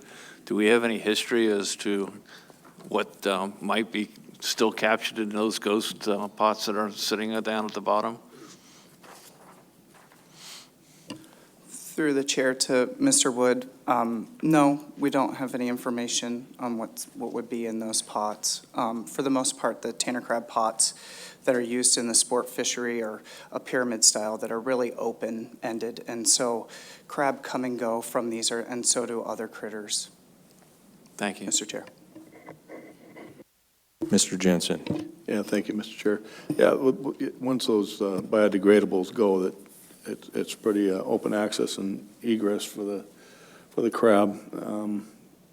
So one is adequate with that. Mr. Chair, if this proposal were to be adopted, I don't think it would require any direct cost for the private person to participate, except for maybe a little bit more cotton twine. I'll call the question. Question has been called. Errors and omissions, Director Rutz. No, Mr. Chair. Mr. Peterson, No, Mr. Chair. Captain Quest. No, Mr. Chair. Roll call vote, please, Mr. Haight. Thank you, Mr. Chair. Final action on Proposal 251. Mr. Mariski. No. Mr. Jensen. No. Mr. Wood. Yes. Mr. Johnson. No. Ms. Carlson Van Dort. No. Mr. Payton. No. Mr. Godfrey. No. Proposal 251 fails 1-6, Mr. Chair. Thank you, Mr. Haight. Proposal 252 for the record, please. Proposal 252, 5 AAC 58022, water season bag possession annual and size limits and special provisions for Cook Inlet Resurrection Bay saltwater area. Mr. Chair. Move to adopt. Second. Staff comments, please. This proposal would establish a seasonal limit between 36 and 48 crab in the Cook Inlet Res Bay saltwater area sport tanner crab fishery, Mr. Chair. Thank you. I'll note that during Committee of the Whole, we had no comments on this one. Mr. Mr. Payton. Mr. Chair, I move we take no action on this proposal for the actions we took in Proposal 248. I'll second request unanimous consent. Without objection, the board takes no action on Proposal 252.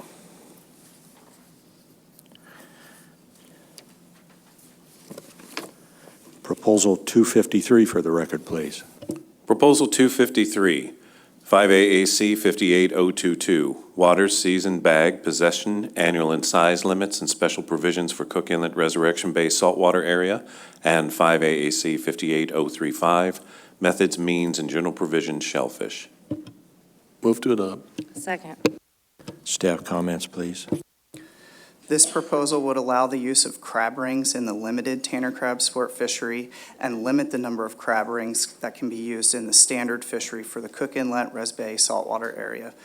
The department supports this proposal since it provides clarity on legal gear and provides additional fishing opportunity, Mr. Chair. Thank you. Mr. Jensen. Yeah, thank you, Mr. Chair. And for those same reasons, I'll be supporting this. It's a win-win, Mr. Chair. Thank you. I concur. And I note that we also had no comments in Committee of the Whole for this one as well. Further board discussions, comments? Mr. Jensen. Yeah, thank you, Mr. Chair. On-time public comments, Homer AC was in support of this one, as I am, and with if this proposal were to be adopted, I don't believe it would result in the additional direct cost for the private person to participate. I'll call the question. Question has been called. Errors and omissions, Director Rutz. No, Mr. Chair. Mr. Peterson. No, Mr. Chair. Captain Quest. No, Mr. Chair. Roll call vote, please, Mr. Haight. Yes, Mr. Chair. Final action on Proposal 253. Ms. Carlson Van Dort. Yes. Mr. Johnson. Yes. Mr. Jensen. Yes. Mr. Godfrey. Yes. Mr. Mariski. Yes. Mr. Wood. Yes. Mr. Payton. Yes. Proposal 253 carries 7-0, Mr. Chair. Thank you, Mr. Haight.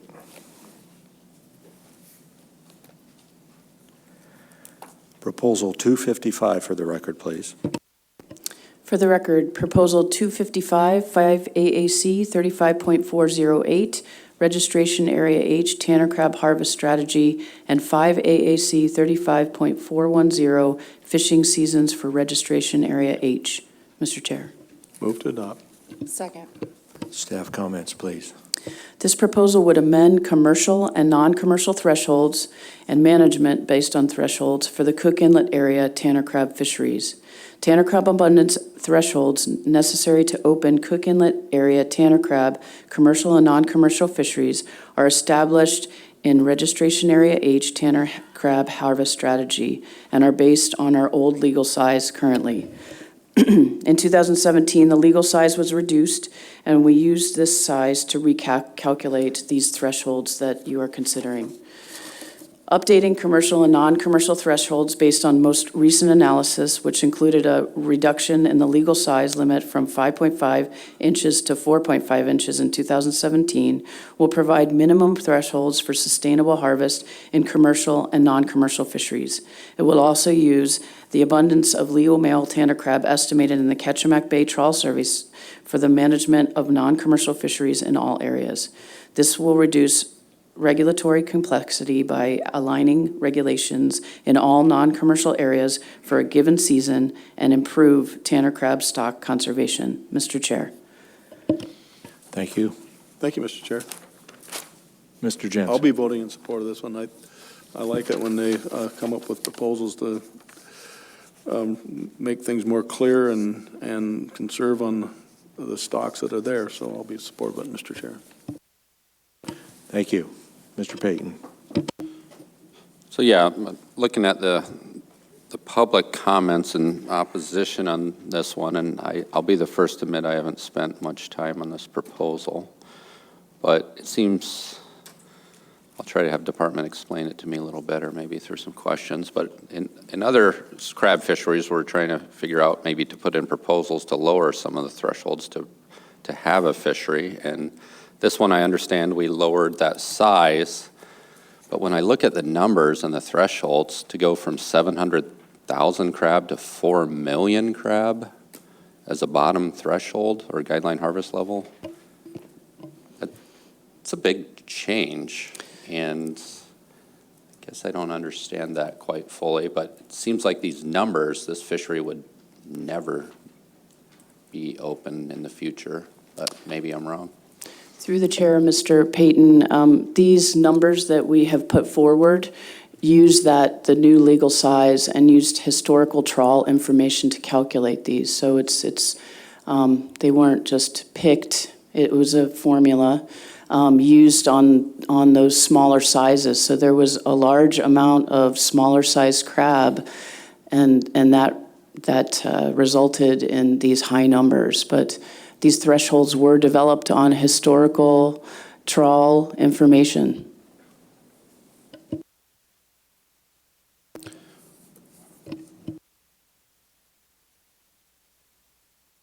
Mr. Payton? No? In review of this proposal, I find that it would be consistent with providing for an orderly fishery, the changes that are indicated in this proposal. Mr. Jensen. Yeah, thank you, Mr. Chair. I concur. It's with the reduction in size of crab, legal male crab, it did increase the amount of crab. So this is consistent with what the department's done in the past. I'll be supportive of it. This proposal were to be adopted, I don't think it would result in any detrimental direct costs for a private person to participate, and I'll call the question. Question has been called. Errors and Omissions Director Ray Bung. No, Mr. Chair.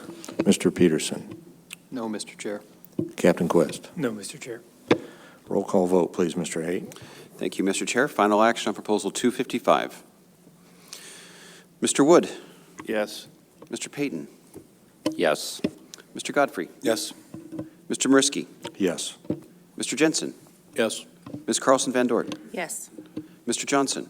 Yes. Proposal 255 carries 7-0, Mr. Chair. Thank you, Mr. Haight.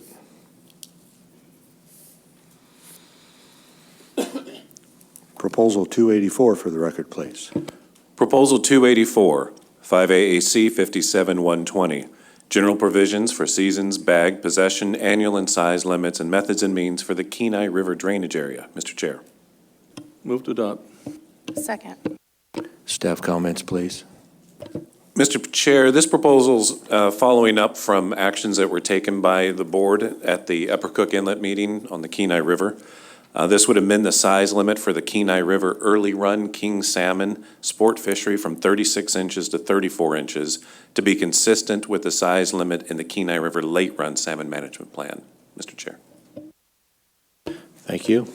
Mr. Jensen. Yeah, thank you, Mr. Chair. I'll be voting in support of this one. I think it's a good idea to be consistent in your regulations, and it seems reasonable to be. From what I know what the difference of 2 inches now, from the question I asked previously, It does make a difference. The bigger fish are more likely to be a female, larger female, and so 34 will be a conservative measure, and I'll be supporting it, Mr. Chair. I concur, Mr. Jensen. It has a conservation component, which I'm in support of. Other board discussion. Ms. Carlson Van Dort. Yeah, thank you, Mr. Chairman. I think there was quite a bit of discussion, or some discussion, I should say, in the various proposals that we heard at Upper Cook Inlet Finfish meeting, and I will be supportive of this for regulatory consistency. Thank you. Thank you. Mr. Jensen. Thank you, Mr. Chair. If this proposal were to be adopted, I don't believe it would result in any additional direct cost for the private person to participate, and I'll call the question. Question has been called. Errors and omissions. Director Rutz. No, Mr. Chair. Mr. Peterson. No, Mr. Chair. Captain Quist. No, Mr. Chair. Roll call vote, please. Mr. Haight. Yes, Mr. Chair. Final action on Proposal 284. Mr. Wood. Yes. Ms. Carlson Van Dort. Yes. Mr. Payton. Yes. Mr. Mariski. Yes. Mr. Godfrey. Yes. Mr. Johnson. Yes. Mr. Jensen.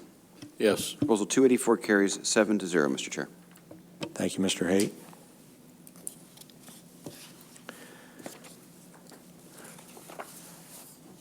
We have a member conflicted out on this, Mr. Jensen, I believe.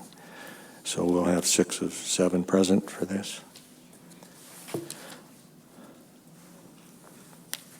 Proposal 277 for the record, please. Thank you, Mr. Chairman. Proposal 277, 5AAC 29.112, management of the chum salmon troll fishery. Move to adopt or second. Staff comments, please. Thank you, Mr. Chairman. Proposal 277 would expand the waters open to a troll fishery targeting hatchery-produced chum salmon during the summer coho salmon troll fishery closures in southeast Alaska. Waters of the proposed expansion include a larger portion of the crawfish inlet terminal harvest area than is currently allowed in regulation. And the expanded waters in West Crawfish Inlet will be determined by the department in season through emergency order. This would create more opportunity for the troll fleet to harvest hatchery-produced chum salmon bound for Crawfish Inlet during the summer coho troll fishery closures.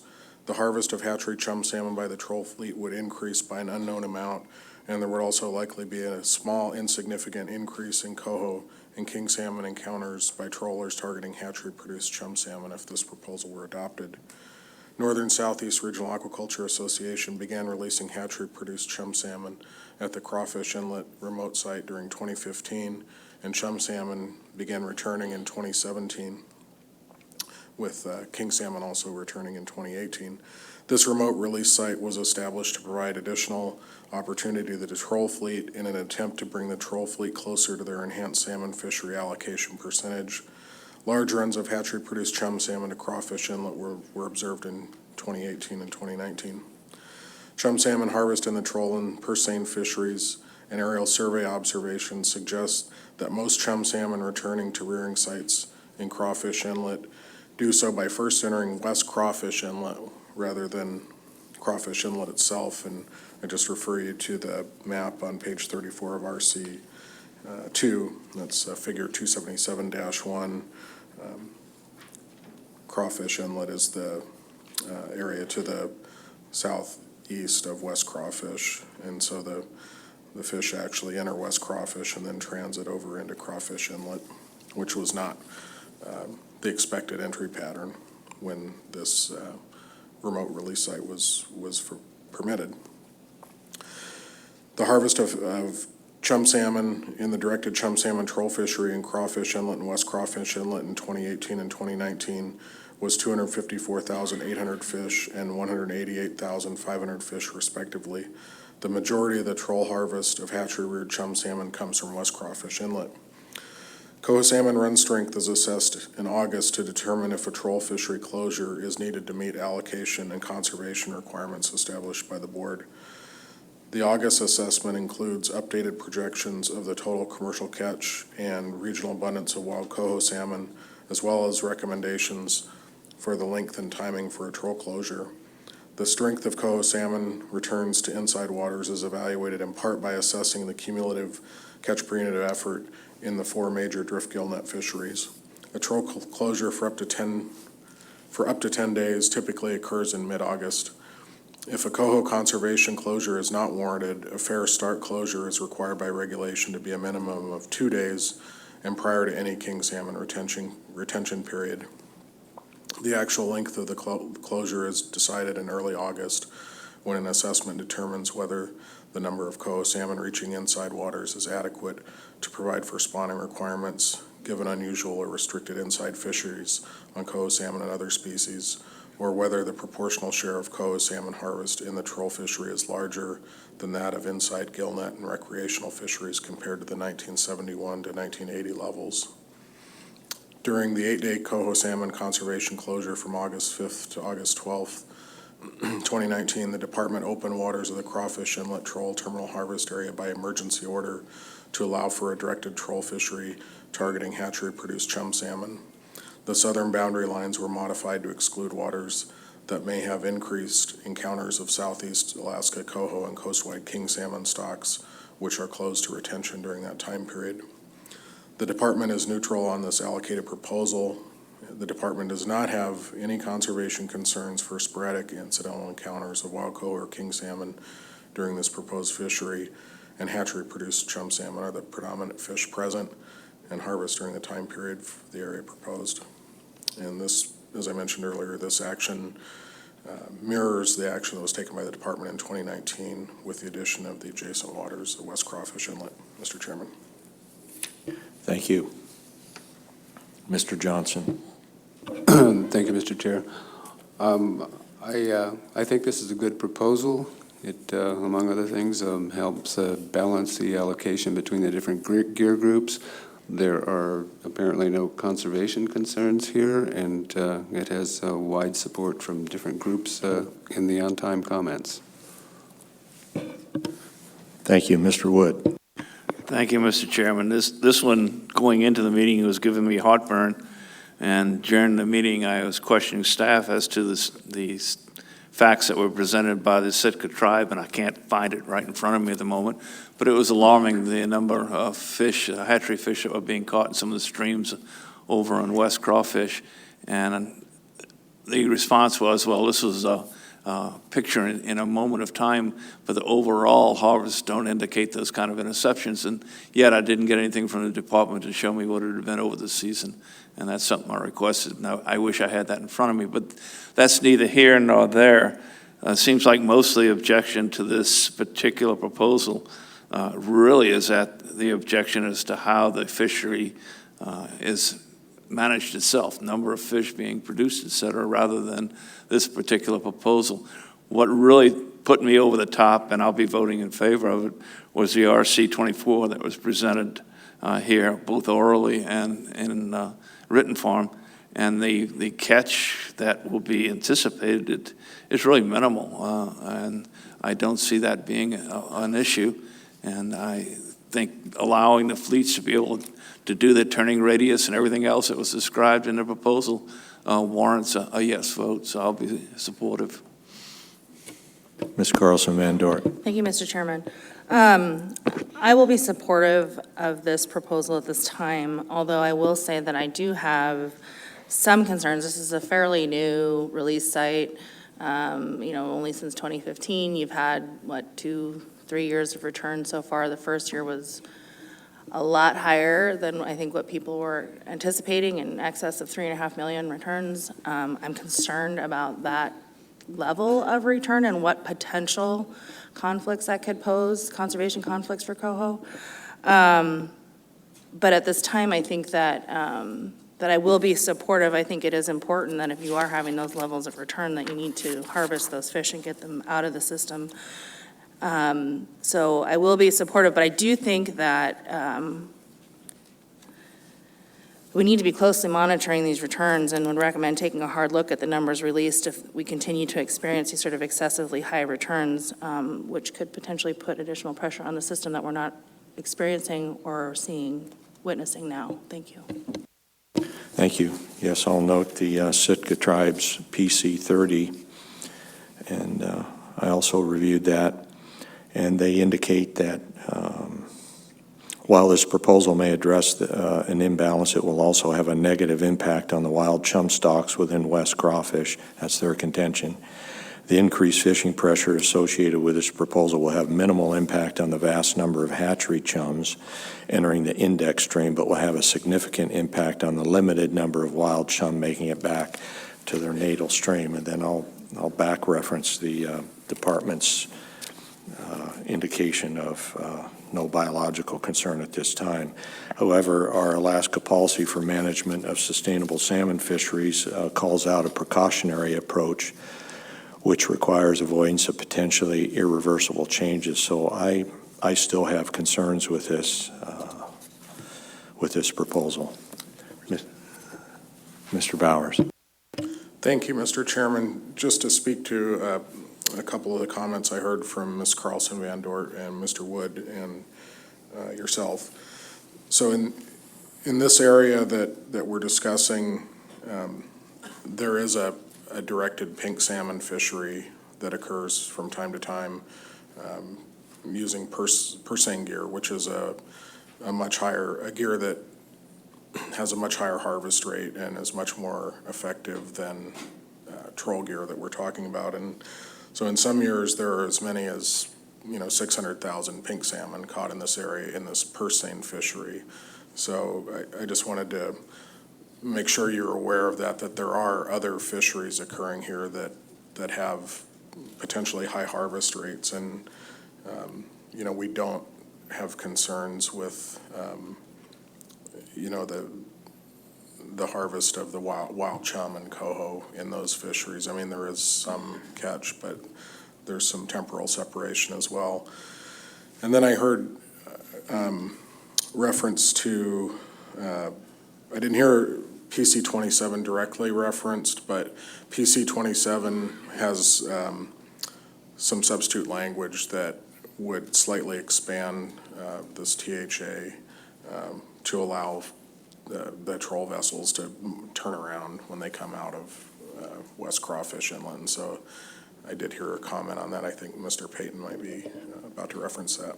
Thanks. Mr. Payton.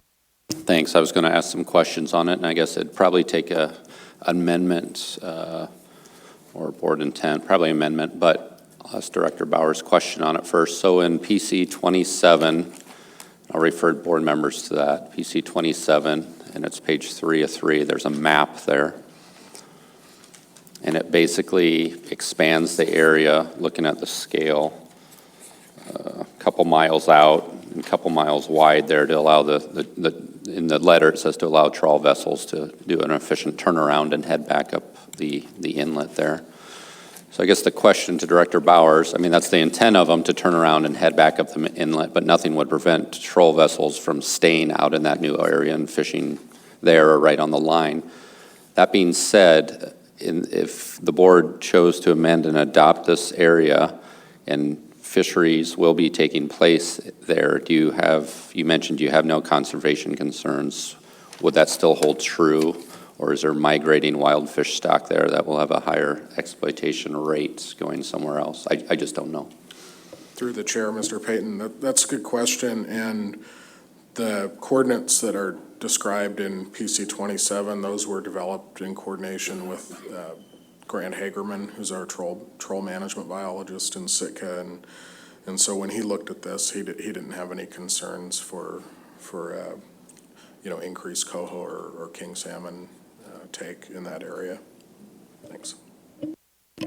All right, thank you. I would add the amendment that we adopt the new coordinates found in PC 27 to this proposal. I'll second. We have an amendment motion and a second for PC 27, page 3 of 3. I think the coordinates are on all of them, but the map is 3 and 3. But yeah, the intent that does and those coordinates, it would be my intent. Yep. Mr. Johnson. And thank you for bringing that up. Both Mr. Bowers and Mr. Payton, I think that's important that we add this to this.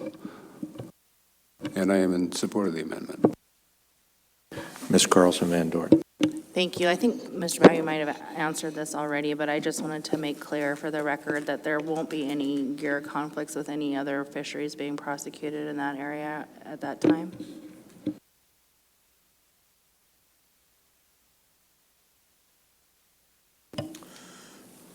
Through the chair, Ms. Carlson Van Dort, no, there's temporal separation on the gear types, and just, to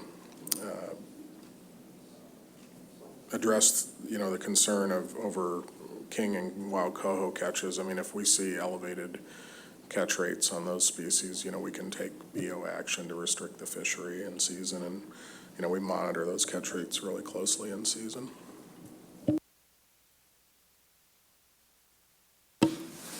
Mr. Payton. Yeah, I'll speak to the amendment one more time, since I think we're voting on it. But looking at the map, that looks like a narrow inlet, and there's a lot of boats in there. And I've done some trolling before, and to have an efficient troll, yeah, it's nice to spin 180 and go and not have to pull your gear and do a 4-point turn or whatever. But I'll be for it. Thank you, Mr. Payton. Further board discussion on the amendment? We have a question. Question. Question has been called. Roll call vote, please, Mr. Haight. Thank you, Mr. Chair. This is on the motion to amend Proposal 277 with the language we have in PC 27. Mr. Mariski. Yes. Mr. Jensen. Oh, I'm sorry. Forgive me. Mr. Wood. Yes. Mr. Johnson. Yes. Ms. Carlson Van Dort. Yes. Mr. Payton. Yes. Mr. Godfrey. Yes. That motion carries 6-0, Mr. Chair. Thank you, Mr. Haight. We have the amended proposal 277 before us. Further board discussion.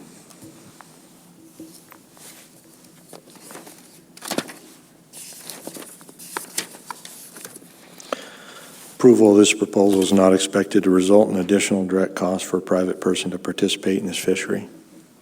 Mr. Chair, I call the question. Question has been called. Errors and omissions, Director Raybung.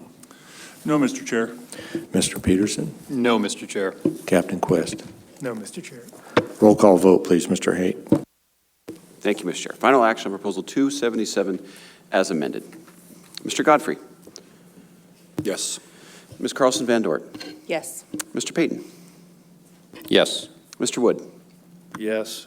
Mr. Johnson. Yes. Mr. Mariski. Yes. Proposal 277 carries 6-0, Mr. Chair. Thank you, Mr. Haight.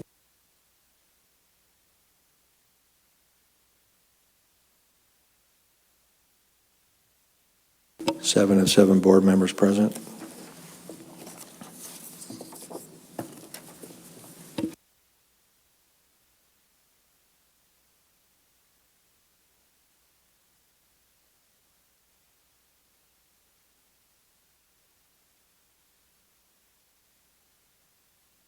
Does the department need a break for setup, or? Okay, we'll take a 10-minute break.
Welcome back, everyone. We have 7 of 7 board members present, 11:13 a.m.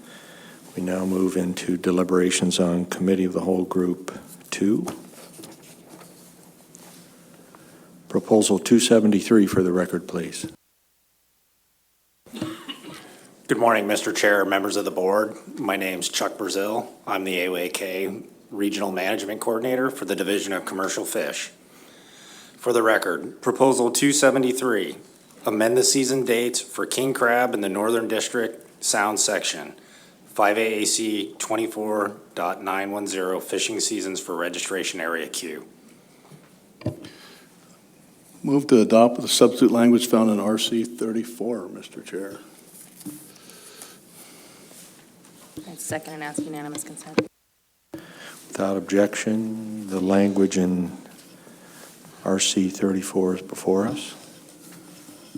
Staff comments, please. Good morning, Mr. Chair, members of the board.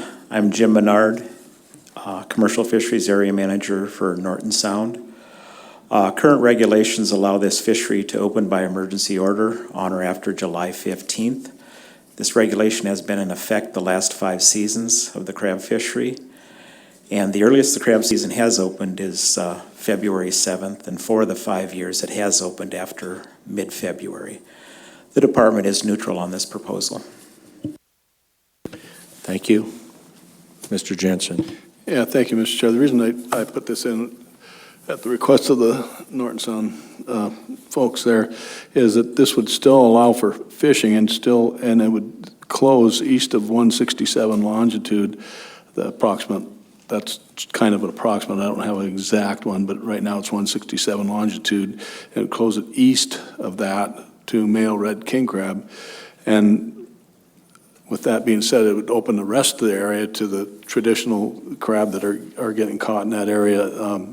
It may include red king crab, but I guess the habitat isn't such but it would be able to work on blue crab and male Hanasaki crab, king crab, and in this area. So, and from what I understand, the area is a federal. Doesn't have any federal implications for not fishing for the blue crab up there. They wouldn't be the St. Matt's stock. They would be a stock. I forget what the name of the basin is up there, but it's a separate stock up that way. And it, from what I understand so far, it wouldn't be an issue with the federal fisheries either, Mr. Chair. Thank you, Mr. Jensen. Yes, we heard during Committee of the Whole that the intent of this proposal is to shorten the season due to pot loss, and I believe that's still the case with the substitute language. Mr. Jensen. Yeah, correct. You read it right. Mr. Wood. Just want to clarify the dark black, which is from March 15th to December 31st, that is the totality of the change?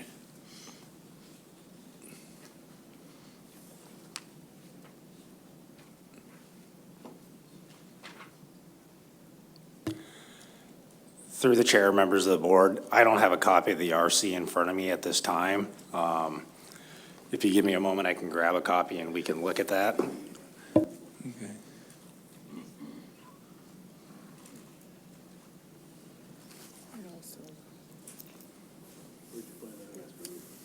In RC 34? No, not a map, but. Mr. Payton.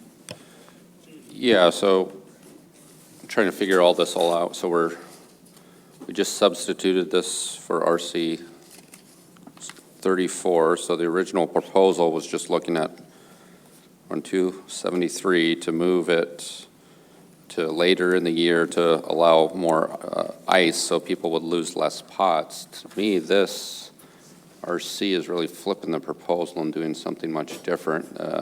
It says right in the opening paragraph, this language would close the Norton Sound red king crab commercial fishery for 1 year. So maybe that's the board's intent. I don't know. I don't think it's my intent to do that. But I haven't had a lot of time to digest this RC. It kind of came at the last minute, so there is substantial differences that I see from the RC language and then the proposal. Mr. Chairman. Mr. Wood. I hate to do this, but I would suggest about a 5-minute recess because I, like Mr. Payton, am having the same issues comparing the two, and I'd like the staff to have a moment to reflect rather than have it jump right on them and participate with Mr. Lean and come up with a consensus as to what's being done and whether this does it. 5-minute recess. Thank you.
Welcome back, everyone. 6 of 7 present, 11:26 p.m. Mr. Wood. Yeah, Mr. Chairman, thank you. I'd like to move to table Proposal 273 to the end of the discussion and deliberations on the Committee of the Whole 3. A second request, unanimous consent. Without objection, the board tables Proposal 273.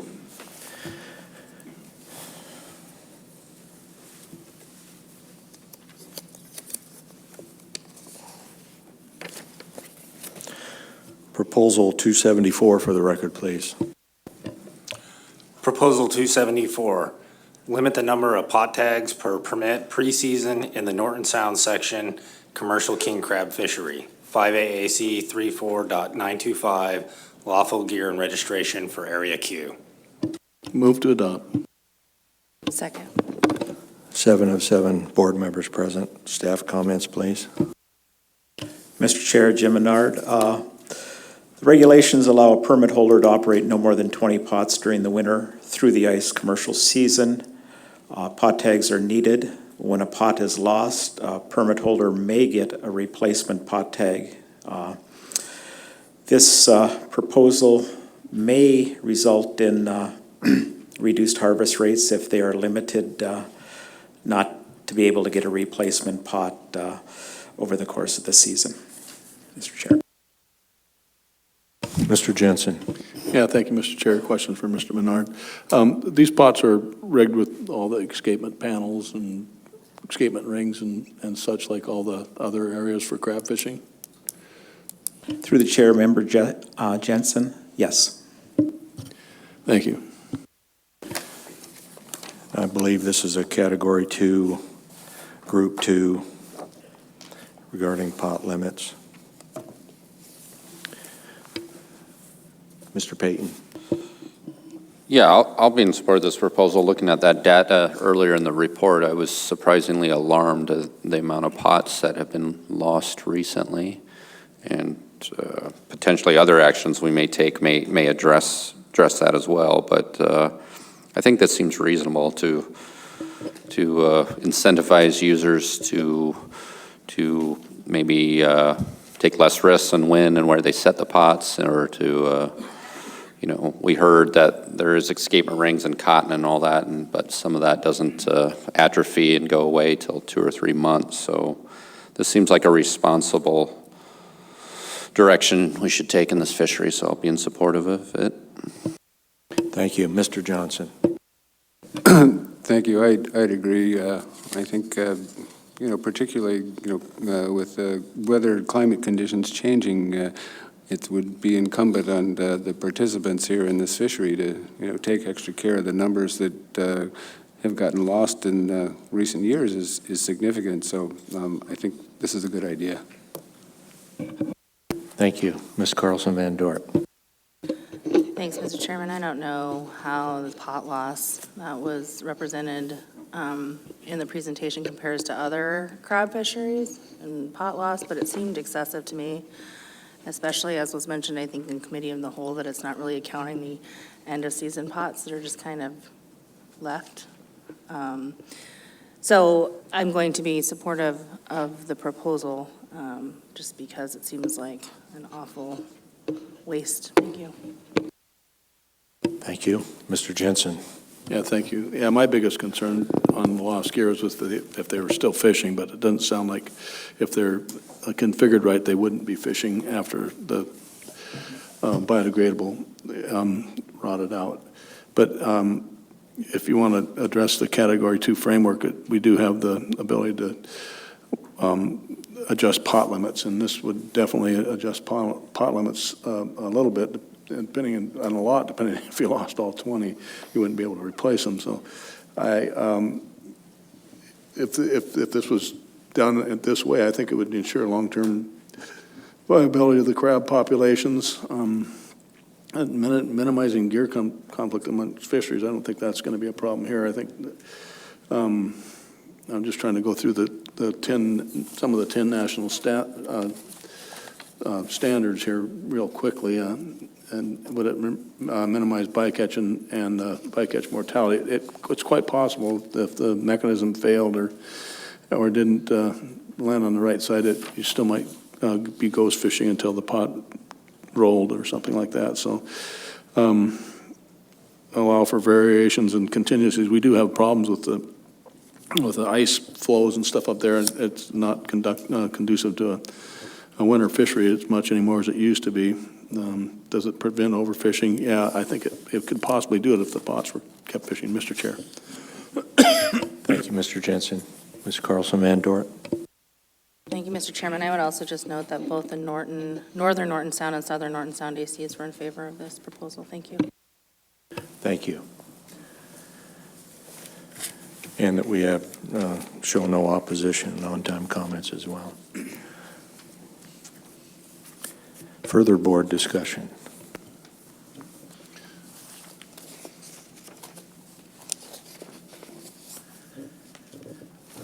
Mr. Jensen.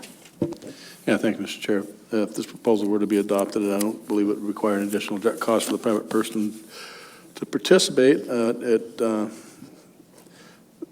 It might cause loss of revenue if they couldn't replace their pots, Mr. Chair. I'll call the question. Question has been called. Errors and omissions. Director Raybon. No, Mr. Chair. Mr. Peterson. No, Mr. Chair. Captain Quest. No, Mr. Chair. Roll call vote, please, Mr. Haight. Yes, Mr. Chair, final action on Proposal 274. Mr. Wood. Yes. Ms. Carlson Van Dort. Yes. Mr. Payton. Yes. Mr. Mariski. Yes. Mr. Godfrey. Yes. Mr. Johnson. Yes. Mr. Jensen. Yes. Proposal 274 carries 7-0, Mr. Chair. Thank you, Mr. Haight. Proposal 275 for the record, please. Proposal 275, allow a person or vessel to participate in the Norton Sound Red King crab fishery after operating commercial Pacific cod pots in the Norton Sound section within 14 days prior to the opening of the Norton Sound Red King crab fishery. This would be a new section within the regulatory language 5 AAC 34.xxx. Move to adopt. Second. Staff comments, please. Mr. Chair, members of the board, this proposal allows a person to fish prior to the 14 days if they were fishing Pacific cod. So current regulations do not allow commercial, subsistence, personal use, or sport pots during the 14 days immediately before the opening of a commercial king crab season. Otherwise, the person could not, or vessel could not participate. There may be some disadvantage to those fishermen who are not going to go Pacific cod fishing in a fair start to crabbing. The department was opposed to this proposal. However, meeting with the proposal, our proposer, Mr. West Jones, we did come up with some substitute language, and that's RC 32 that we did agree on.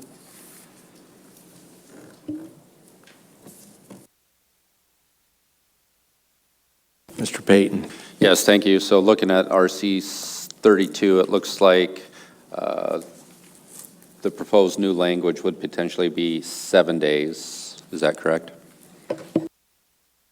Through the chair, Member Payton, yes. All right, thank you. So I'll make a motion to adopt RC 32 as the substitute language for this proposal, Mr. Chair. Second, ask unanimous consent. Without objection, the language in RC 32 is before us. Further board discussion on it. Mr. Wood. Yes, on the original proposal, the department's concern about the fair start caught my attention because clearly, if indeed that were to be the case, it would be a violation of the policy 90-04. By going to 7 days rather than 14 days, I presume, since you're changing from opposition to support, you're no longer concerned about that. Yet I don't see how that addresses those people who are not pot fishing regardless. Could you comment or believe that fair start's no longer an issue?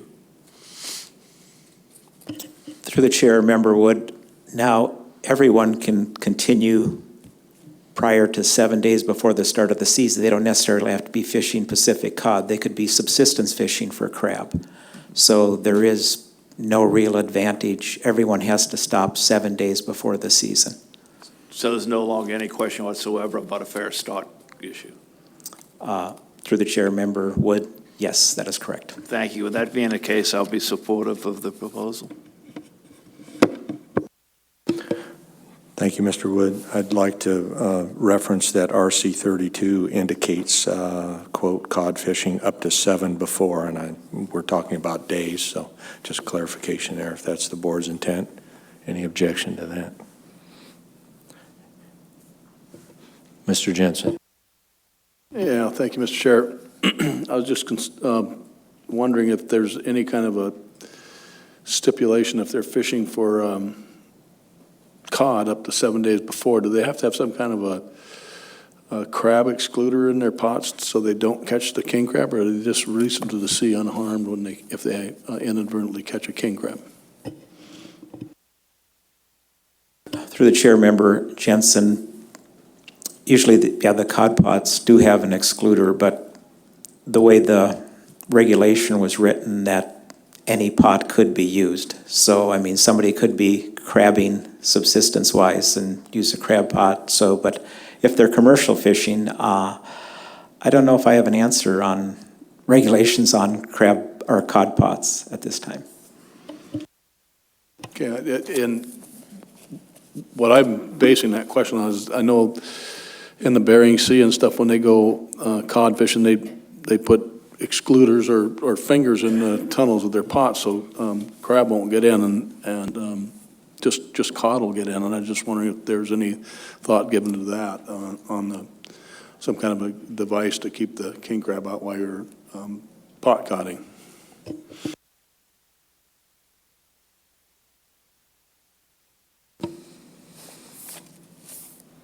I'll reference this is a Category 3, Group 2 gear placement removal category.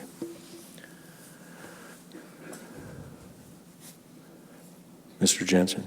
Okay, well, I was just trying to get at it. Obviously, there's no regulation saying you have to have an excluder in your pot when you're for king crab when you're fishing for cod. So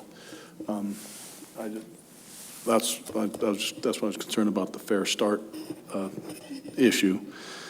With that being said, this is definitely a pot management or gear management, so it does fall into Category 2. I don't know if it's going to have any negative effects with any federal fishing regulations for peacod, so I don't see where there'd be any issues with the criteria we're supposed to talk about in the Category 2 measure.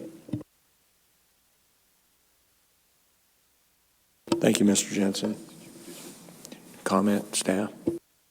Okay. Through the chair, Member Jensen, I've just been informed for groundfish, the requirements for the pots are to have an excluder device for commercial groundfish. Okay, I thought that might be the case. Thank you. Thank you.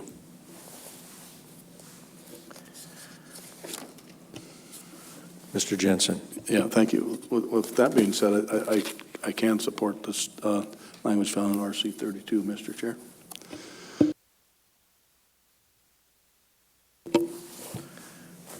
Adoption of this proposal is not expected to result in additional direct costs for a private person to participate in this fishery. Additionally, adoption of this proposal is not expected to result in additional costs to the department. Mr. Jensen. Okay, yeah, thank you, Mr. Chair. I missed my cue. Yeah, the reason I'm supporting is because of what Mr. Menard said. There will be excluded devices for crab in this fishery for cod. So I'll be in support of it. And if this were to be adopted, it may require additional money for the person participating to buy a cod or king crab fingers to keep the king crab out of their pots, Mr. Chair. Thank you. Call the question. Question has been called. Errors and omissions, Director Raybung. No, Mr. Chair. Mr. Peterson. No, Mr. Chair.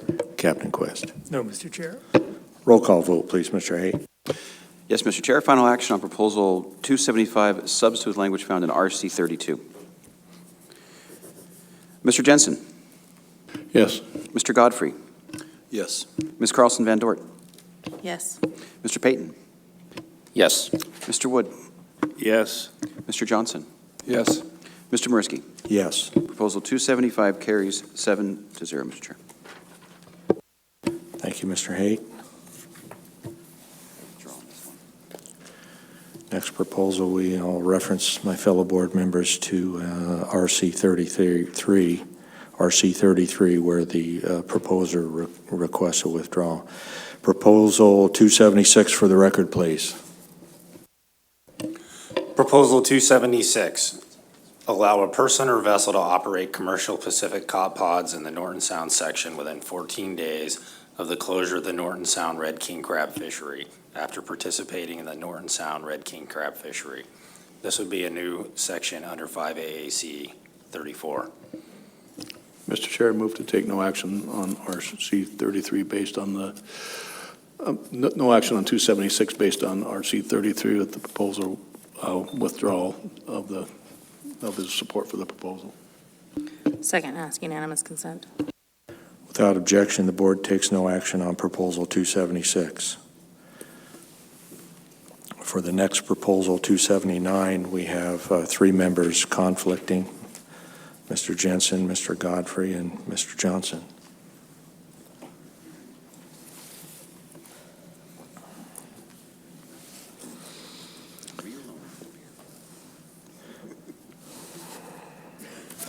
Proposal 279 for the record, please.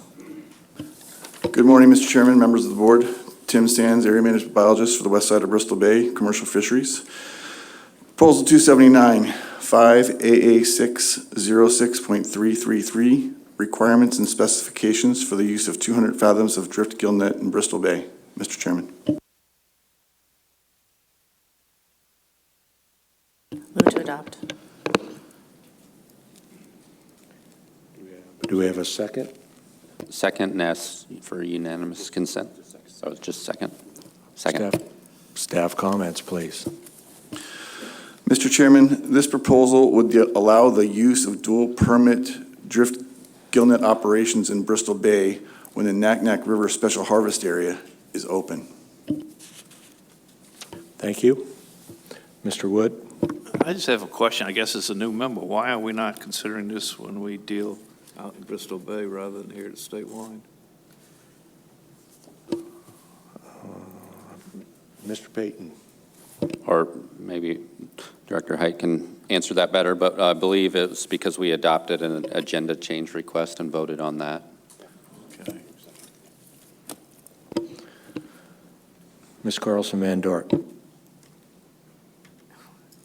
I just realized that my mic had been on and I was turning it off. I'm mulling this for a moment, Mr. Chairman. Thank you. Mr. Payton. I'll speak to this proposal. So I'm in support of it. If you look in the department comments, the department has used this tool before to allow those in there. Apparently they erred in doing it, said that it was done outside the department's emergency authority.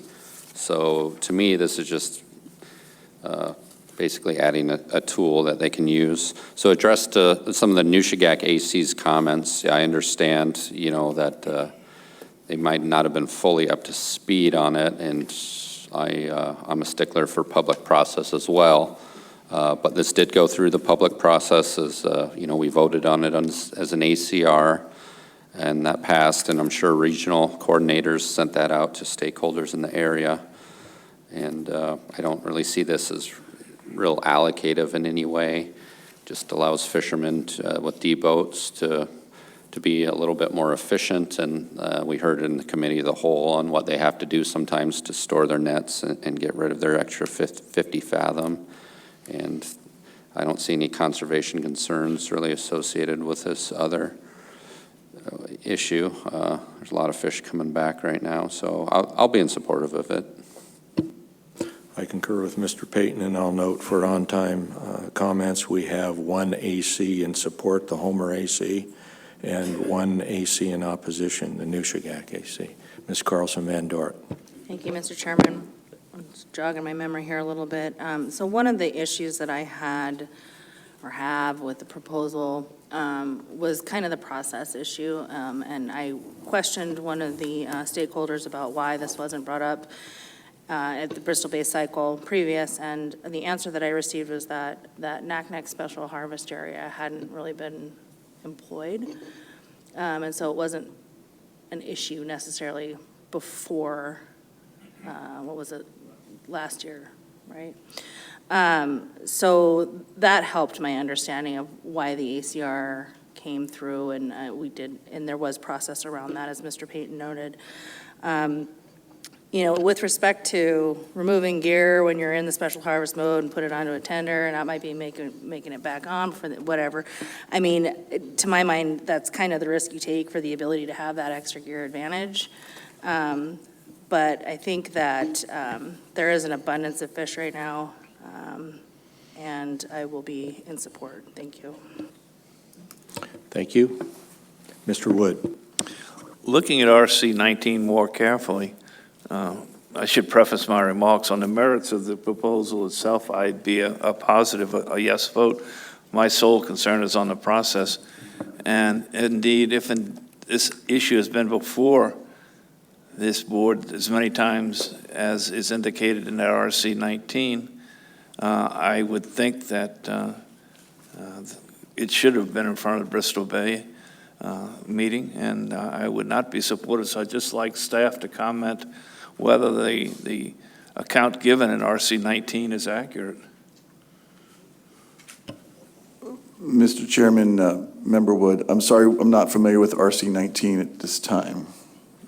Give me a second, if you don't mind. Can we get him a copy of that, please?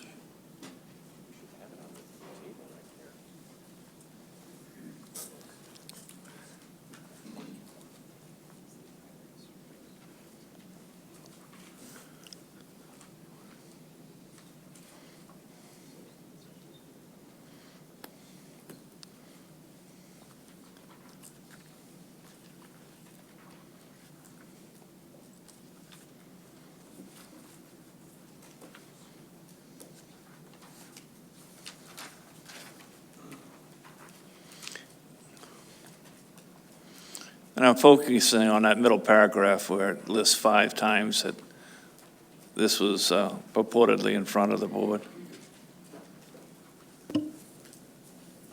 Yeah, Mr. Chairman, Member Wood.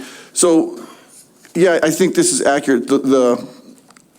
My recollection of the history of this is the original dual permit thing came into being in 2003. It was going to sunset.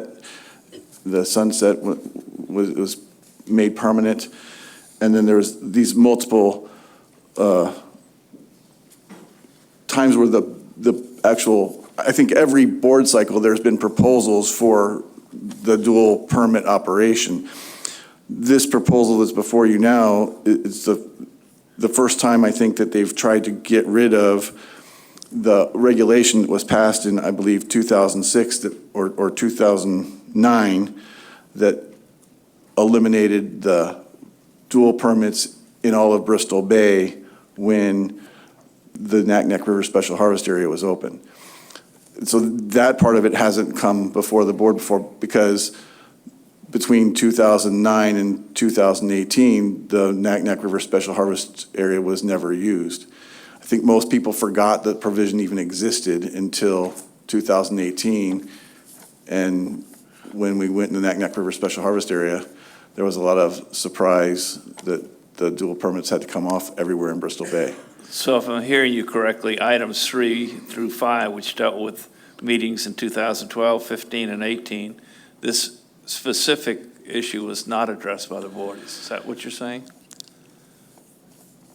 That's my recollection, but I'm not 100% certain.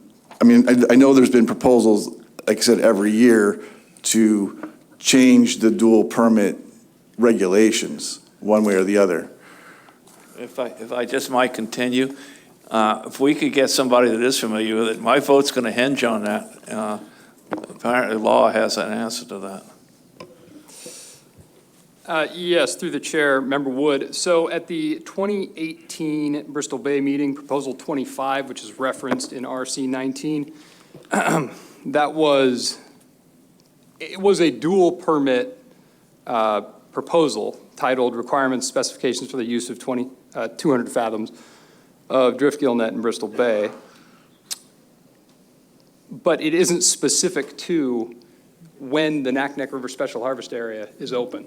So that was in 2018. Back in 2015, Proposal 51 is basically the same or a similar proposal to what was up in 2018. And these are the two that I've found since this conversation began. It also wasn't specific to the Naknek River Special Harvest Area. So it was general dual permit operations. The one in 2015 is in relation to permit stacking specifically is what's highlighted there, so. Thank you for that clarification. With that thought in mind, I will be supportive of the proposal. Mr. Payton? Yeah, thank you, and offer a little more insight, but I think Member Wood has it now. But yeah, those proposals weren't specific to this nuanced proposal. And once again, the department's comments basically say it was open in 2018 for the first time in over a decade. In 2019, the department did what this proposal is asking, but they didn't even know it was out of their authority at the time, I guess, or whatever. But so to me, this is almost a housekeeping thing to some extent, so I'll be in support of it. Thank you, Mr. Payton. Further board discussion? Mr. Quist? Yeah, Mr. Chair, this would actually simplify regulations, and it would reduce confusion, especially during times. I think there was a 12-year gap between the prior to 2018. There was a 12-year gap in using the special harvest area. That's people's memories just kind of faded over time. So it would simplify regulations. It would certainly help enforcement, Mr. Chair. Thank you. Ms. Carlson Van Dort. One last question for the department. With respect to, my understanding is that the Naknek Special Harvest Area was kind of put in place, when there's concern about queejack runs, is that correct? Yes. Follow-up question would be then, is there a connection or a nexus between, for example, the Nushagak district and what's happening in the Queejack district? Through the chairman, Member Carlson Van Dort, there's not a lot of interception of Queejack-bound fish in the Nushagak district, so there's not really a connection, I think is your question. Thank you. Thank you.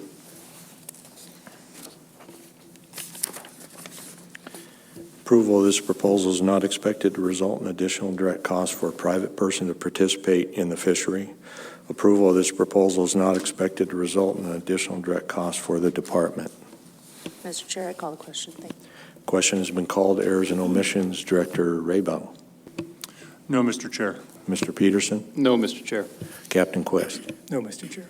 Roll call vote, please, Mr. Haight. Yes, Mr. Chair. Final action, Proposal 279. Ms. Carlson Van Dort. Yes. Mr. Mariski. Yes. Mr. Wood. Yes. Mr. Payton. Yes. Proposal 279 carries 4-0, Mr. Chair. Thank you, Mr. Haight. We will break for lunch at this time and be back at 1 o'clock. 1 o'clock. Thank you.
Welcome back, everyone. 7 of 7 board members present, 1:18 p.m. Proposal 273 will still remain tabled. Apparently, substitute language is being worked on for that. Before we continue, I understand we have a retirement coming up fairly shortly for our Captain Quest. Mr. Quest began his career with the Department of Public Safety in June 1991. At first, I need to confirm you are retiring, right? They just hand me this stuff here. Yes, Mr. Chair, and I was hoping to sneak out the door quietly. Oh, okay. All right. I just needed to confirm that. I didn't want to break it to you, you know. So, yeah. Captain Quist began his career with the Department of Public Safety in June of 1991 as a seasonal fish and wildlife aide in Kodiak. In April 1992, he became a wildlife enforcement officer in Kodiak and then transferred to Palmer in 1993. After attending the Sitka Academy in 1995, he was assigned as a state trooper to the Division of Fish and Wildlife Protection at the Palmer Post from 1995 to 1997, King Salmon from 97 to 2001. He was promoted to sergeant and stationed in Fairbanks from 2001 to 2012, and King Salmon from 2012 to 2017. On August 1st, 2017, he was promoted to WIU lieutenant in Anchorage, and on 9/1/17, he was promoted to captain, the Southern Detachment Commander. Please join me in congratulating Captain Quist in his years of dedicated service and his retirement.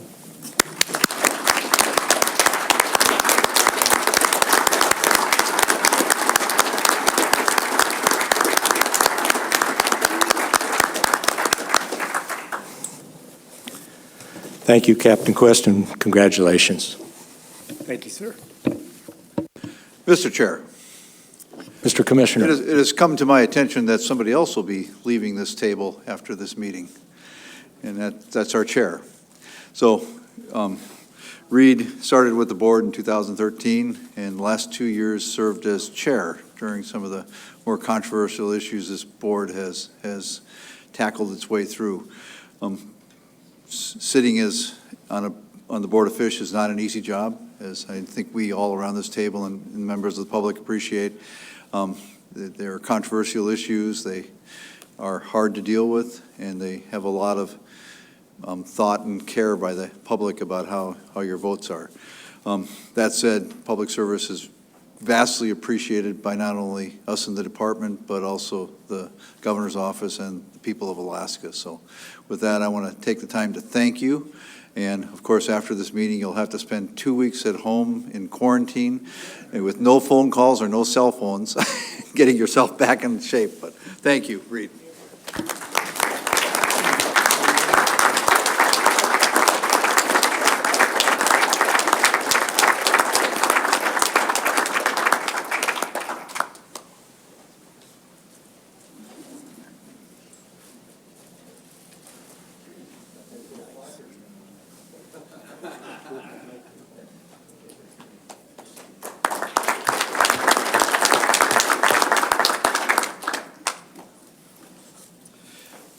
Thank you. Appreciate it.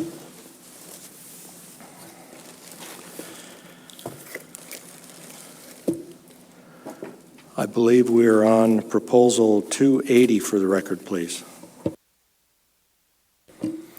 Again, for the record, my name is Chuck Brazil. Proposal 280, allow use of set gillnets with 6-inch mesh to harvest salmon other than king salmon and other non-salmon fish species on the Kuskokwim River for subsistence purposes during times of king salmon conservation. 5 AAC 01.270 lawful gear and specifications and operation, and 5 AAC 07.365 Kuskokwim River Salmon Management Plan. Move to adopt. We have substitute language in RC 29. Mr. Jensen. Yeah, I'd move the substitute language found in RC 29. I don't have it in front of me at this time, but. Second, ask unanimous consent, thanks. Without objection, we have the language in RC 29 before us. believe that's at the request of Mr. Payton. Staff comments, please.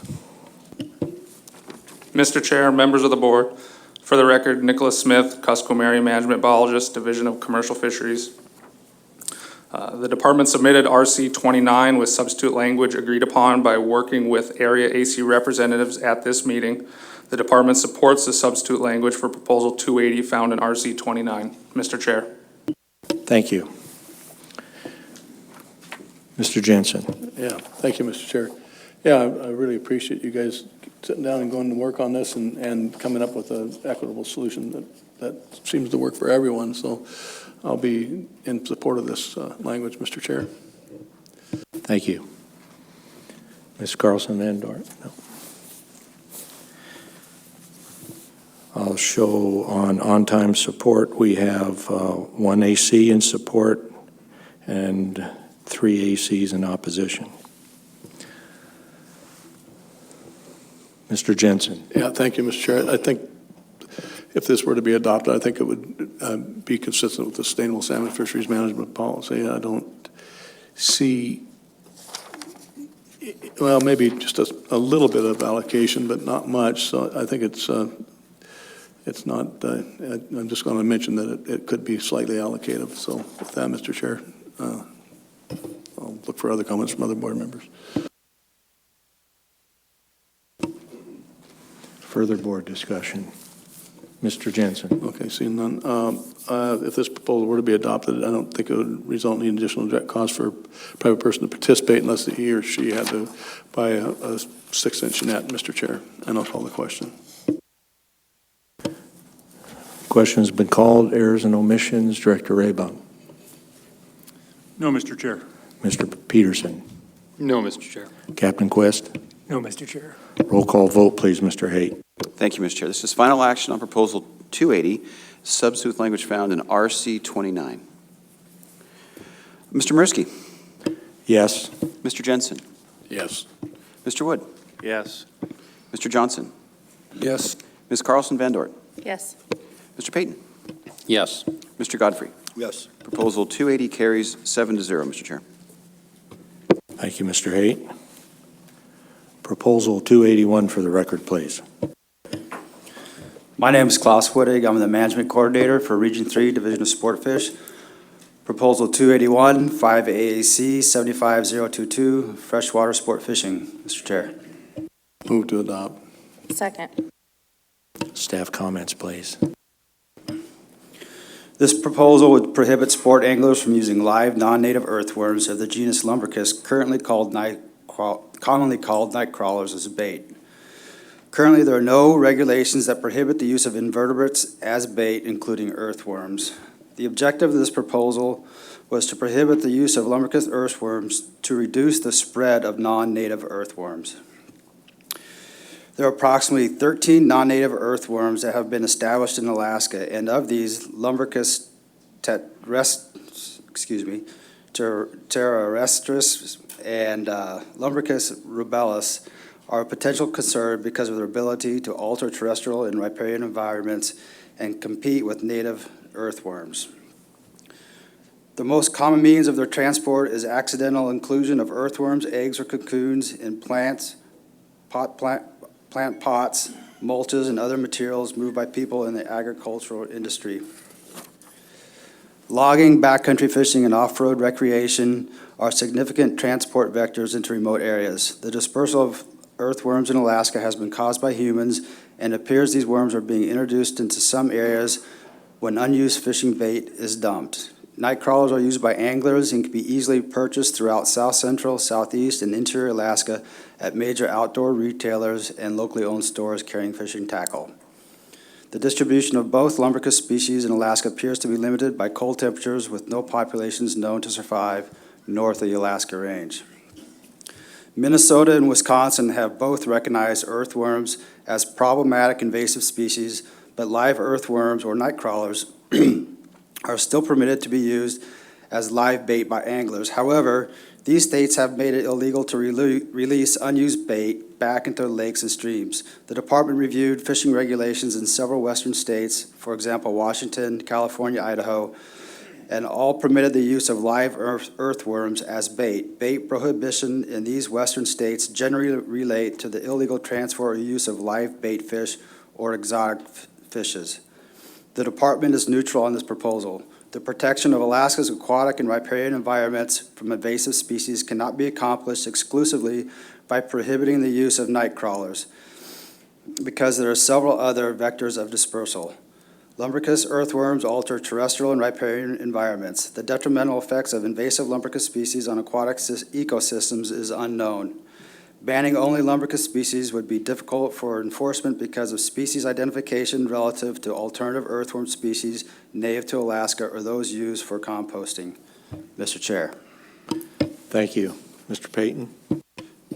Yeah, I won't be in support of this proposal. I understand the intent and the invasive species aspect of it, but when I vote on a proposal, I always try to ask myself, is it going to accomplish what the proposer wants it to do, and is it even close to being enforceable? I think this, as written, doesn't pass either one of those tests by what I've heard the department say, and maybe Trooper Quest will weigh in on it, but there are many other vectors that allow these worms to be available and get into the land here. And as written, it just says live earthworms. So as written, it's just a poorly written proposal. You could go out and chum with earthworms. You could go out and you could take one of these worms out, kill it, and then put it on your hook and still fish with it. It just says live. So there's nothing to prevent you from fishing with it, even if it passes. You just have to kill it first. So I don't think it's going to accomplish where we need to go or where the proposer wants to go. And then as the proposer testified, he said it takes basically a scientific expert to identify these. So unless we're going to put troopers through that training, I'd like to hear the enforceability of it, I guess. Through the chair, Mr. Payton, I think you hit the nail on the head. Really, all we could do is enforce live worms as they go into the water. So a fisherman could take them with them fishing. They could possess them, sell them, buy them, dump them afterwards, and they could even sew one on the hook. And as soon as it stopped wiggling, they could legally cast it in the water and fish with it. So the burden of proof would be pretty hard to gather. We'd have to prove that the worm was alive when it went in the water, and preserving that piece of evidence and identifying it would be pretty difficult. Mr. Chair. Thank you. I mean, that being said, I would encourage the proposer, whether if we pass or fail this, I don't know, but if we don't pass it, I would encourage the proposer to look at some of the other regulatory language other states use and do this more comprehensively. This seems really piecemeal to me and has the problems that I mentioned. Thank you. Mr. Godfrey. I can completely understand Board Member Payton's concerns with this, and the way he articulates that. I mean, it makes sense. That having been said, to me, it's the old adage, I wouldn't let the good be the enemy of the perfect here. All 50 states have laws on the books that are generally unenforceable. However, when actors are aware of those laws, there's a certain percentage of them that won't violate those laws. So just by virtue of having the laws on the books, even if it's unenforceable, there's a percentage of people that won't engage in conduct they otherwise would have, if not for the fact it's illegal. And for that reason, while this may be unenforceable, and I wouldn't want state troopers to spend time, trying to make it enforceable for the reasons the captain has mentioned previously and now, I'll support this just from the operating standard that certain people will conduct themselves in a manner to comport with lawful behavior. Ms. Carlson-Van Dort. Thank you, Mr. Chairman. So I identify with the comments made by both of the previous speakers. The way I kind of look at it is that this is just making it clearer to those retailers that this is not something that we want brought into our environment, and that there may be other vectors that they're coming in with, but we know that anglers are bringing them into the system and they're also distributing them. So there are other alternatives available to anglers that don't pose the same potential to alter the environment in problematic and undesirable ways. And while it might not get at all of the enforceability issues, I think the message is still clear as intended, and I will be supportive. Thank you. Thank you. Mr. Wood. She just stole my thunder. I identify with everything she had to say and will also be in support. I sympathize with the proposer in their concern. They've provided relevant, interesting information on this proposal, different PCs by professionals in the identification of these earthworms. However, it's been stated that this is unenforceable.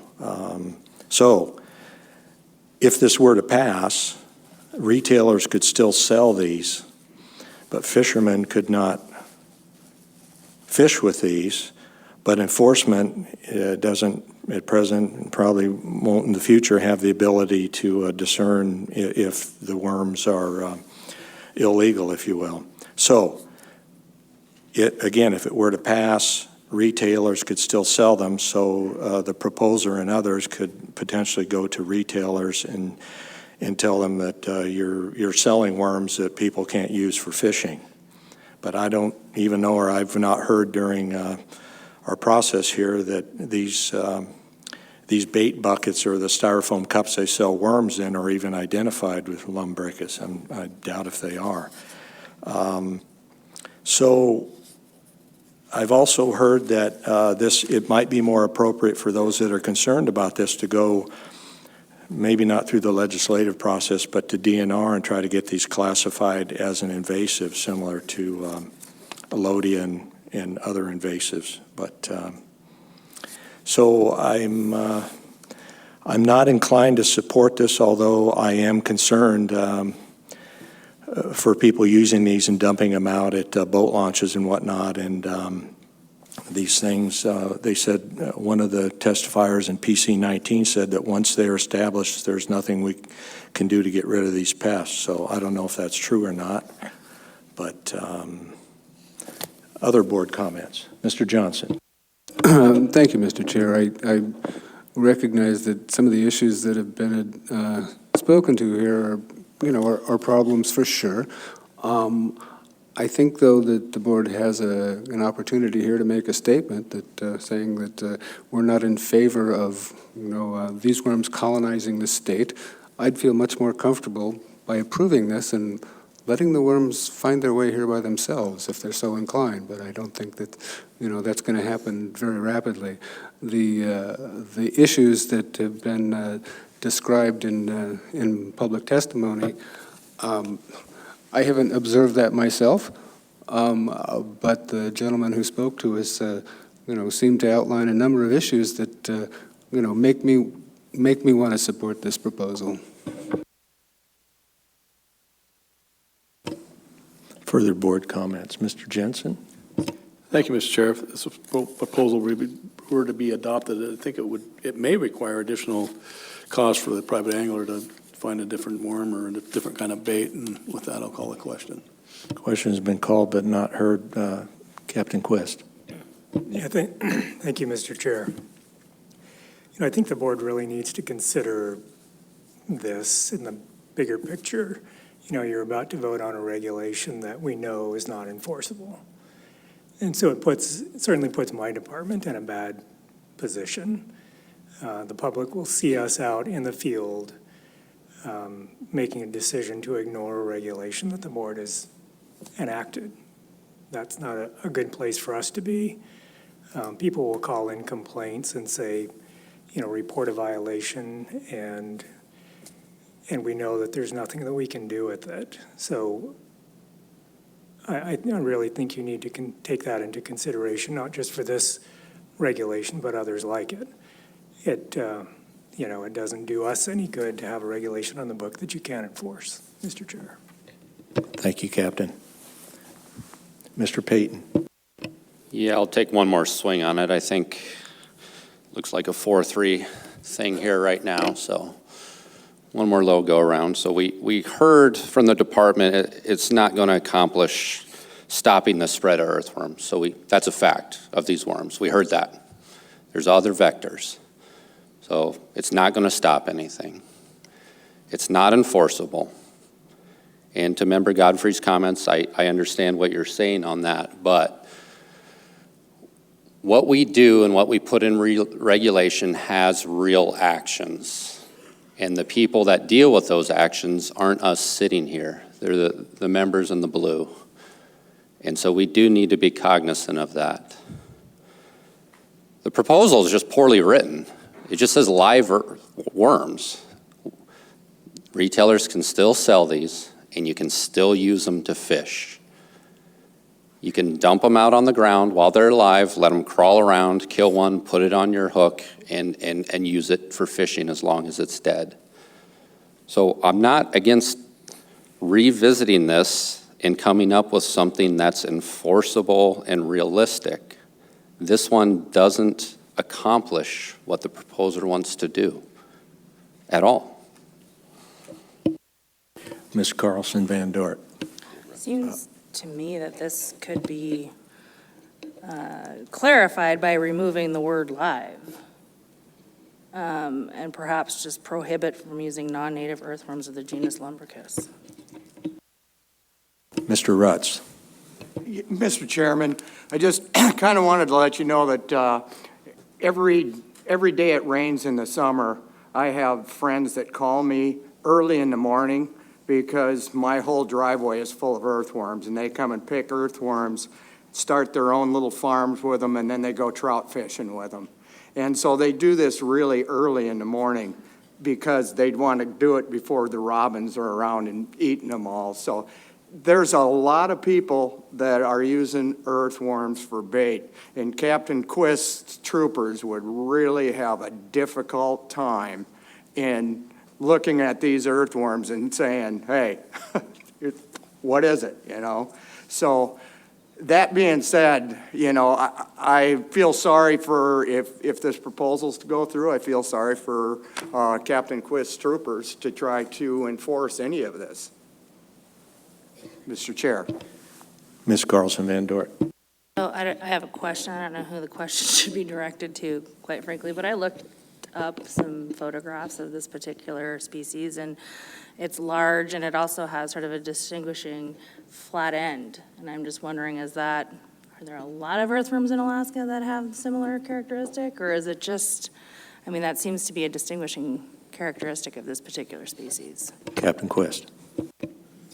We have a former prosecutor sitting next to us, and from an evidentiary standpoint, we have to go into court and prove that beyond a reasonable doubt that this thing is a lubricus earthworm.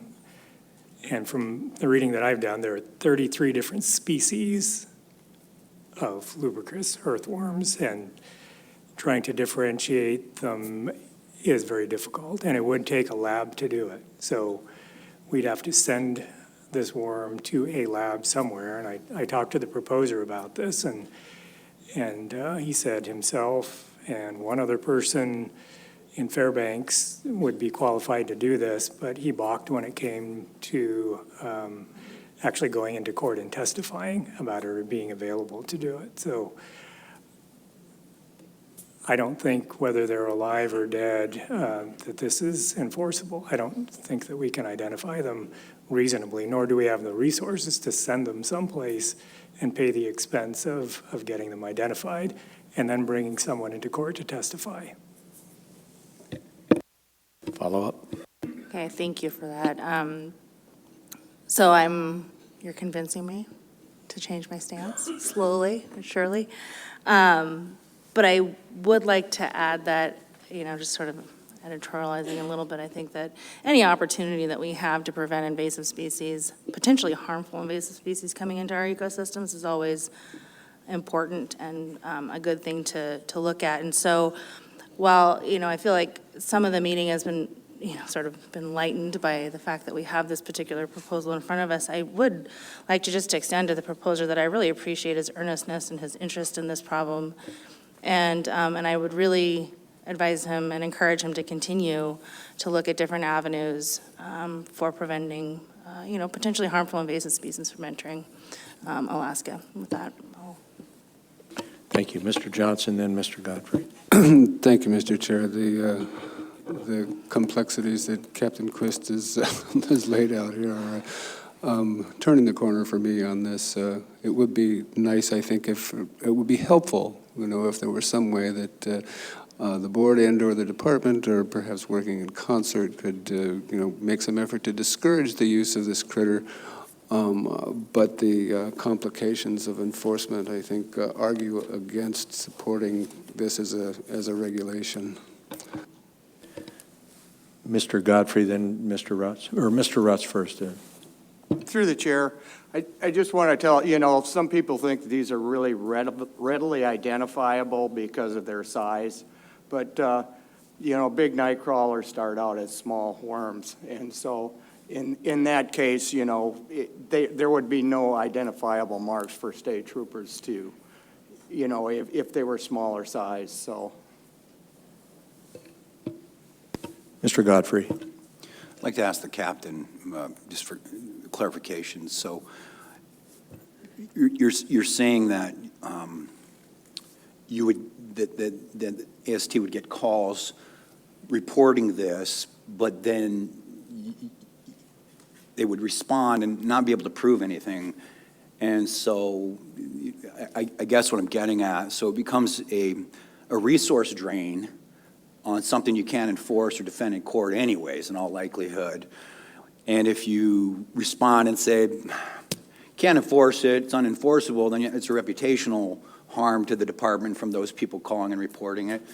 I mean, do both of those kind of sum up to two scenarios that could, manifest from this? Through the chair, Mr. Godfrey, yes. Okay. Well, that's helpful. Yeah. I stand by what I said earlier. However, I'm not interested in collateral damage to any of the state departments or agencies. That would certainly include AST. So in light of what the captain's comments are, I will rescind my previous position, because it's one thing to have a law in the books that will comport people's behavior, but if you still have AST being contacted and they can't enforce, and there's reputational harm and a resource drain on something that's unenforceable, that just doesn't make sense to me, so I'll oppose this. Thank you. Question has been called and heard. Errors and omissions, Director Rutz. No, Mr. Chair. Mr. Peterson. No, Mr. Chair. Captain Quist. No, Mr. Chair. Roll call vote, please, Mr. Haight. Thank you, Mr. Chair. Final action on Proposal 281. Mr. Jensen. No. Mr. Godfrey. No. Ms. Carlson Van Dort. no. Mr. Payton. No. Mr. Wood. Yes. Mr. Johnson. No. Mr. Mariski. No. Proposal 281 fails 1-6, Mr. Chair. Thank you, Mr. Haight.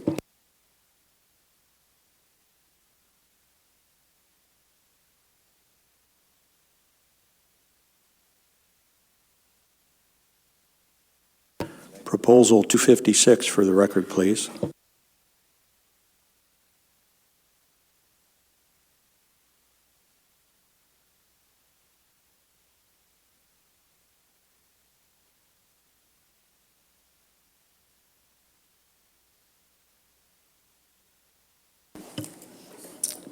I'll reference to my fellow board members, we have ANS options listed in RC 004. Mr. Chair, for the record, I'm Robin Dublin, Southern Region Program Manager with Subsistence. Proposal 256, 5 AAC 02.466, customary and traditional subsistence uses of shellfish stocks and amounts reasonably necessary for subsistence. Mr. Chair. Move to adopt. Second. Staff comments, please. This proposal would adopt amounts reasonably necessary for subsistence, ANS, for king crab stocks in the Kodiak area.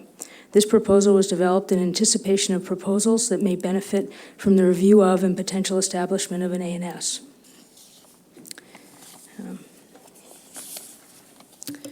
The options are based on the department's subsistence permit harvest data from 1996 to 2018.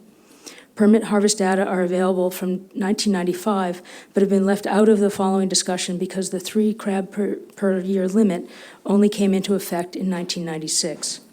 Permit data should be considered minimum harvest estimates because they are not expanded to account for non-returned permits or for people who are harvesting crab without a permit. Although household harvest data for king crab have been collected in Kodiak area communities, the most recent data available are over 15 years old, and for Kodiak City, the largest community on the island, are over 25 years old. For the public record, the options are as follows. Option A is the low and high harvest for the period for which permit data are available, 1996 to 2018, under the current set of regulations. This gives an ANS of 175 to 525 king crab. Option B is the mean harvest and standard deviation from permit returns 1996 to 2018. This gives an ANS range of 200 to 400 king crab. Option C is the low and high harvest for the most recent 10-year range for which data are available 2009 to 2018. This gives an ANS range of 175 to 400 king crab. Option D is the mean harvest and standard deviation from permit returns for the most recent 10-year period, 2009 to 2018. Of note about standard deviations, since low and high harvest may be extreme within the time series, there may be an unusual circumstances that increase or decrease harvest levels. Calculating a standard deviation from the mean or average harvest may provide a more statistically accurate assessment of harvest trends. Option D gives an ANS range of 175 to 325 king crab. Also know that since 1996, subsistence king crab harvests in the Kodiak management area have been limited to 3 crab per household per year due to conservation concerns. If the harvestable surplus rebounds and the annual limit was increased or eliminated, subsistence harvest could increase to resemble pre-1996 levels, and the board may wish to revisit the ANS at that time if it chooses to adopt an ANS in 2020, based on the available permit data. Option E is the no action option. It states that the current status quo will be maintained because limited opportunity currently exists. The board may elect to take future action if king crab recover and harvest restrictions are relaxed or limited and permit data reflects subsistence harvests that represent recent customary and traditional use levels. Mr. Chair. Thank you. So we have option A, B, C, D, and E. Board discussion on those. Mr. Jensen. Yeah, thank you, Mr. Chair. Looking them over, I'm sort of in favor of option D. That's just my opinion. I think it'd meet the requirements necessary, and if it wasn't enough, it could be adjusted if the abundance grows in the Kodiak area, Mr. Chair. That was option B. D as in dog. D, thank you.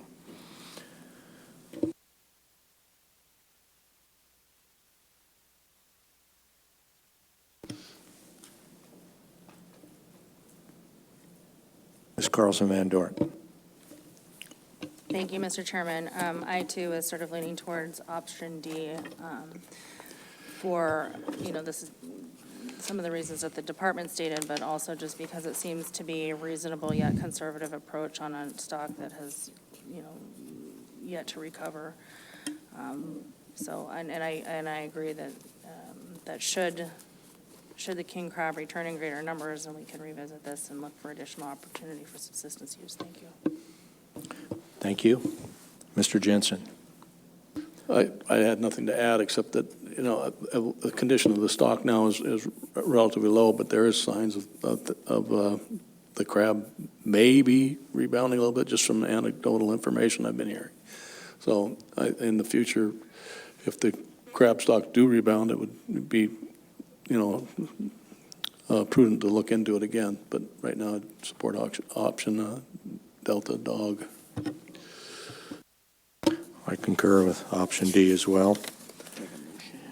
Any further preference for options or a motion? Mr. Jensen? Yeah, well, with that, I'd make a motion to adopt option D, Mr. Chair. Second. We have a motion and a second. Any discussion before? D. D is in dog. Option D, 175 to 325 king crab.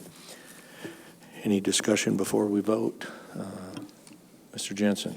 Yeah, thank you, Mr. Chair. I'll do the subsistence regulation review. Is this stock and a nubs? This is just the motion for Okay. the option, and then Okay. you could do the subsistence. Oh, wait. Okay, Mr. Wood?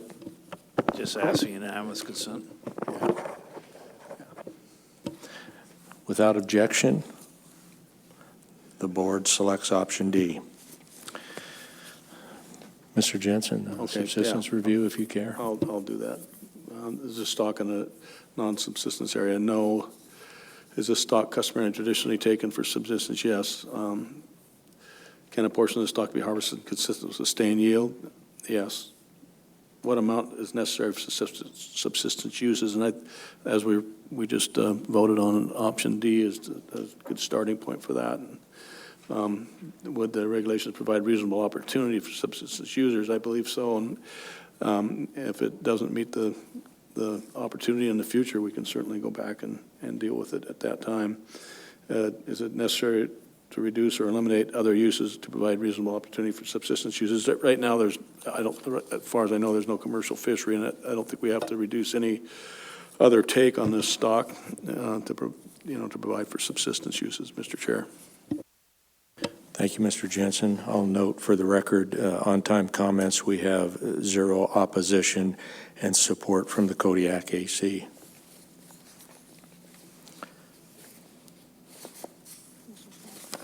Ms. Carlson Van Dorn. Thank you. The only thing I would note is similar to my comments on the other ANS determination is just that there has been a C&T finding for crab in the Kodiak area, and so I think it's appropriate that we assign an ANS to it. Thank you. Thank you. Mr. Jensen. Thank you, Mr. Chair. If this proposal were to be adopted, I don't think it would result in the additional direct cost for the private person to participate, and I'll call the question. Question has been called. Errors and omissions, Dr. Fall. No, Mr. Chair. Mr. Peterson. No, Mr. Chair. Captain Quist. No, Mr. Chair. Roll call vote, please, Mr. Haight. Thank you, Mr. Chair. Final action on Proposal 256 is amended. Mr. Payton? Yes. Mr. Wood? Yes. Mr. Godfrey? Yes. Mr. Mariski? Yes. Mr. Jensen? Yes. Ms. Carlson Van Dort? Yes. Mr. Johnson? Yes. Proposal 256 carries 7-0, Mr. Chair. Thank you, Mr. Haight. Proposal 267 for the record, please. Mr. Chairman, Jason Dye, Management Coordinator with the Division of Sport Fish. Proposal 267, 5 AAC 65020, fishing seasons for the Alaska Peninsula and Aleutian Islands area. Mr. Chair. Move to adopt. Second. Staff comments, please. Mr. Chairman, Proposal 267 would establish a sport fishing season of June 1st through January 31st and a bag and size limit of 6 male golden king crab in the Alaska Peninsula and Aleutian Islands area that would mirror existing subsistence regulations. Sport fishing for red king crab would remain closed. Currently, sport fishing for all species of king crab is closed in this area, though there is not currently a conservation concern for golden king crab. Angler effort is likely to be very low due to the remote nature of the area and the deep waters golden king crab prefer. Therefore, harvest is also expected to be low. The department submitted and supports this proposal, Mr. Chair. Thank you. Mr. Jensen? Yeah, thank you, Mr. Chair. I too will be in support of this proposal. I see it as a way for accessing these crab that are probably underutilized in this area, so I'll be in support of it, Mr. Chair. Thank you, Mr. Jensen. I'll note for on-time comments, we didn't receive anything for support or opposition on this. Ms. Carlson Van Dort. Thank you. I'm definitely supportive of creating opportunity for sport fishing on these crabs, but I'm wondering if we're creating another scenario like Cook Inlet where, it's going to be hard to track the actual numbers of subsistence users versus sport users, educating them about the difference in the permit types. I'm just kind of curious if we are sort of repeating a problematic pattern. Thank you. Ms. Carlson Van Dort, Mr. Chair, Ms. Carlson Van Dort, I think in this situation, the effort is going to be so low. The participation is likely to be extremely low, and it's not. I don't foresee it as an issue. So different than Catchback Bay numbers, eh? Okay, thanks. Thank you. Mr. Jensen. Yeah, thank you, Mr. Chair. Yeah, this is definitely a type of fishery that requires specialized gear and a boat big enough to handle that specialized gear. So like has been said, it'll probably be a very low participation, Mr. Chair. If this proposal were to be adopted, I don't believe it would require an additional direct cost for the private person to participate. And I'll call the question. Question's been called. Errors and omissions, Director Rutz. No, Mr. Chair. Mr. Peterson. No, Mr. Chair. Captain Quest. No, Mr. Chair. Roll call vote, please, Mr. Haight. Thank you, Mr. Chair. Final action on Proposal 267. Mr. Wood. Yes. Ms. Carlson Van Dort. Yes. Mr. Payton. Yes. Mr. Mariski. Yes. Mr. Godfrey. Yes. Mr. Johnson. Yes. Mr. Jensen. Yes. Proposal 267 carries 7-0, Mr. Chair. Thank you, Mr. Haight. Proposal 257 for the record, please. Mr. Chairman, Mark Stickert for the record. Proposal 257, 5 AAC 35.510, fishing seasons for registration area J. Move to adopt. Second. Staff comments, please. Thank you, Mr. Chair. This proposal would change the season opening date that opens the Kodiak District Tanner Crab Fishery from the current date of January 15th to December 15th. Actually, to move it forward by a month. Right now, there is a regulatory biological season for Tanner crab, and that occurs from October 15th through March 31st. So, the department would be amenable to any season dates that fall within the biological season. The long-standing date of January 15th largely reflects user preferences. In this case, a user has a different preference than one that is currently in regulation. Mr. Chairman. Thank you. Mr. Jensen. Thank you, Mr. Chair. The general consensus in the public testimony and committee of the whole was all in opposition to this. This would change things around quite a bit, and there's a lot of different openings and things going off both federal and state at this time of year, and it would really conflict with some of those too. And this is more or less seems like to me just a direct personal. It's a regular proposal, but I think it's just to fix this person's situation. So I'm not going to be voting in support of it. I don't think it's necessary to do this, Mr. Chair. Thank you, Mr. Jensen. I noted the same opposition during committee of the whole. Several people indicated we should leave it as is, and they were opposed to it as well.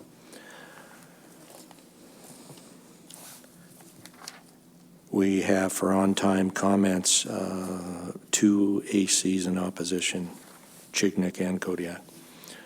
Mr. Jensen. Yeah, thank you, Mr. Chair. Yeah, basically all the comments were negative on this one. And if this proposal were to be adopted, I don't think it would require any additional direct cost for the private person to participate, but it would quite possibly require additional staffing for the department, and it would, I'll call the question. Question's been called. Errors and omissions, Director Raybung. No, Mr. Chair. Mr. Peterson. No, Mr. Chair. Captain Quest. No, Mr. Chair. Roll call vote, please, Mr. Haight. Yes, Mr. Chair. Final action on Proposal 257. Mr. Johnson. No.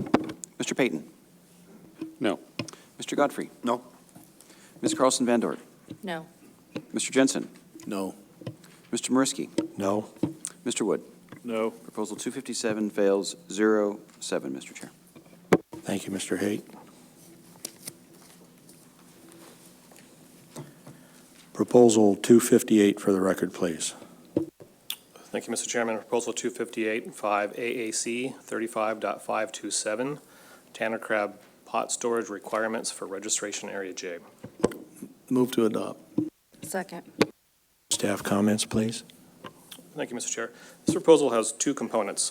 First, it would extend the amount of time that fishermen have to tend to their gear and get that gear off the fishing grounds after the season closes, and also align pot gear storage regulations across all pot types. As we just heard, the Tanner crab season starts in mid-January. It's usually a fairly short season. When the season closes, most vessels oftentimes will head straight to the processors, and sometimes the fishery is prosecuted a fair distance away from Kodiak itself, so travel times can be long. We can have some poor weather, and as was noted in public testimony, sometimes processor offload times can be quite lengthy. This request is just to say, when a boat gets stuck at the dock waiting to get their crab offloaded, they can have a couple extra days to go back and retrieve their gear from the fishing grounds. And there's a bit of an artifact in regulation that has different regulations for different gear types. The department's been unable to identify how or why that came into place. It's been on the books for a long time. So the second component would just say these storage regulations apply to all types of gear, whatever configuration they might be in. Department is supportive of this proposal, Mr. Chair. Thank you. We heard during Committee of the Whole a broad range of support. Chignik individuals supported it, Kodiak individuals supported it, and we heard a comment that this would level the, quote, level the playing field. Ms. Carlson Van Dort. Thank you, Mr. Chairman. I think that the proposal does make sense. However, one of the things distinctions that I heard in public testimony and in Committee of the Whole is that it would be beneficial to also include the Chignik district in this regulation, and also to ensure that the overlap section between the Chignik and Kodiak districts is also included in this as well. So I would be interested in offering an amendment to accomplish that.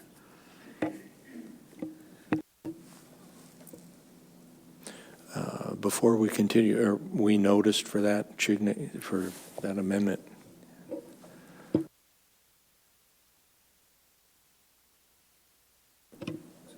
Mr. Chair, I'll have to check the Okay.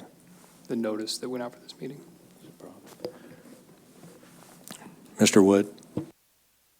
The attorney checks that, if I recall the testimony correct, the Kodiak of Mr. Fields acquiesced in that happening, and I believe it's across the board that it would be acceptable.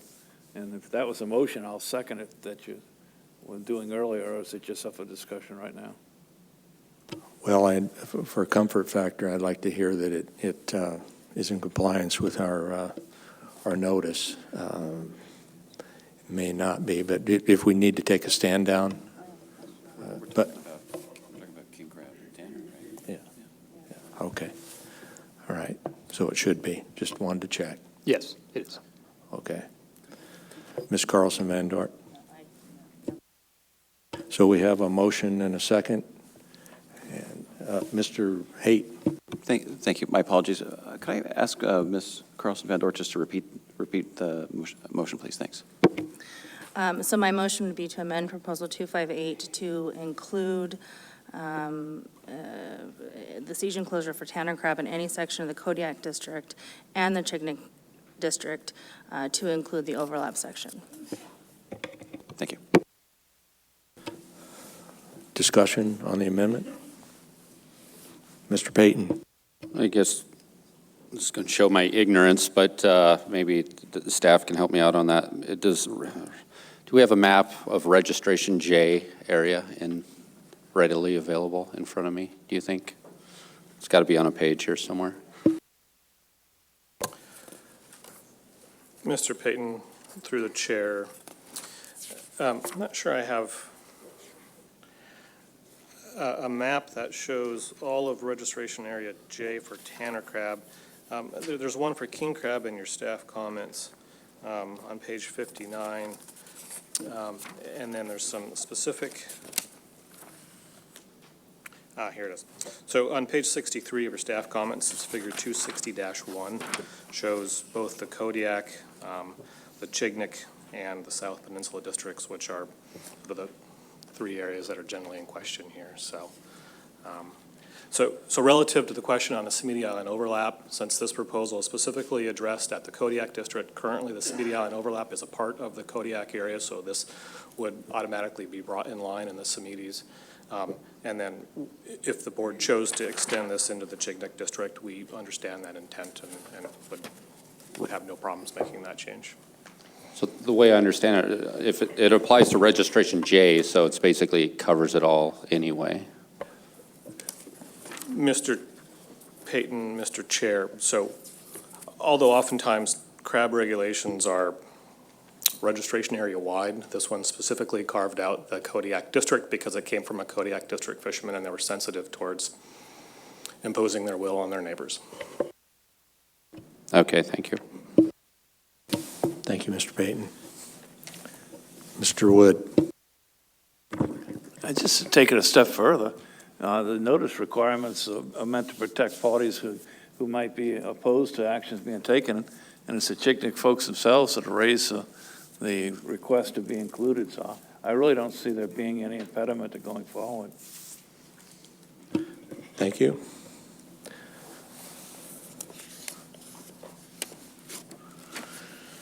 Mr. Jensen.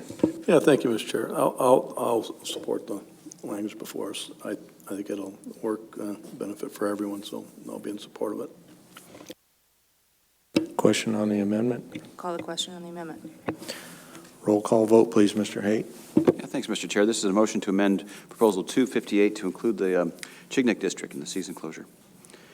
Mr. Jensen? Yeah. Mr. Godfrey? Yes. Ms. Carlson Van Dort? Yes. Mr. Payton? Yes. Mr. Wood? Yes. Mr. Johnson? Yes.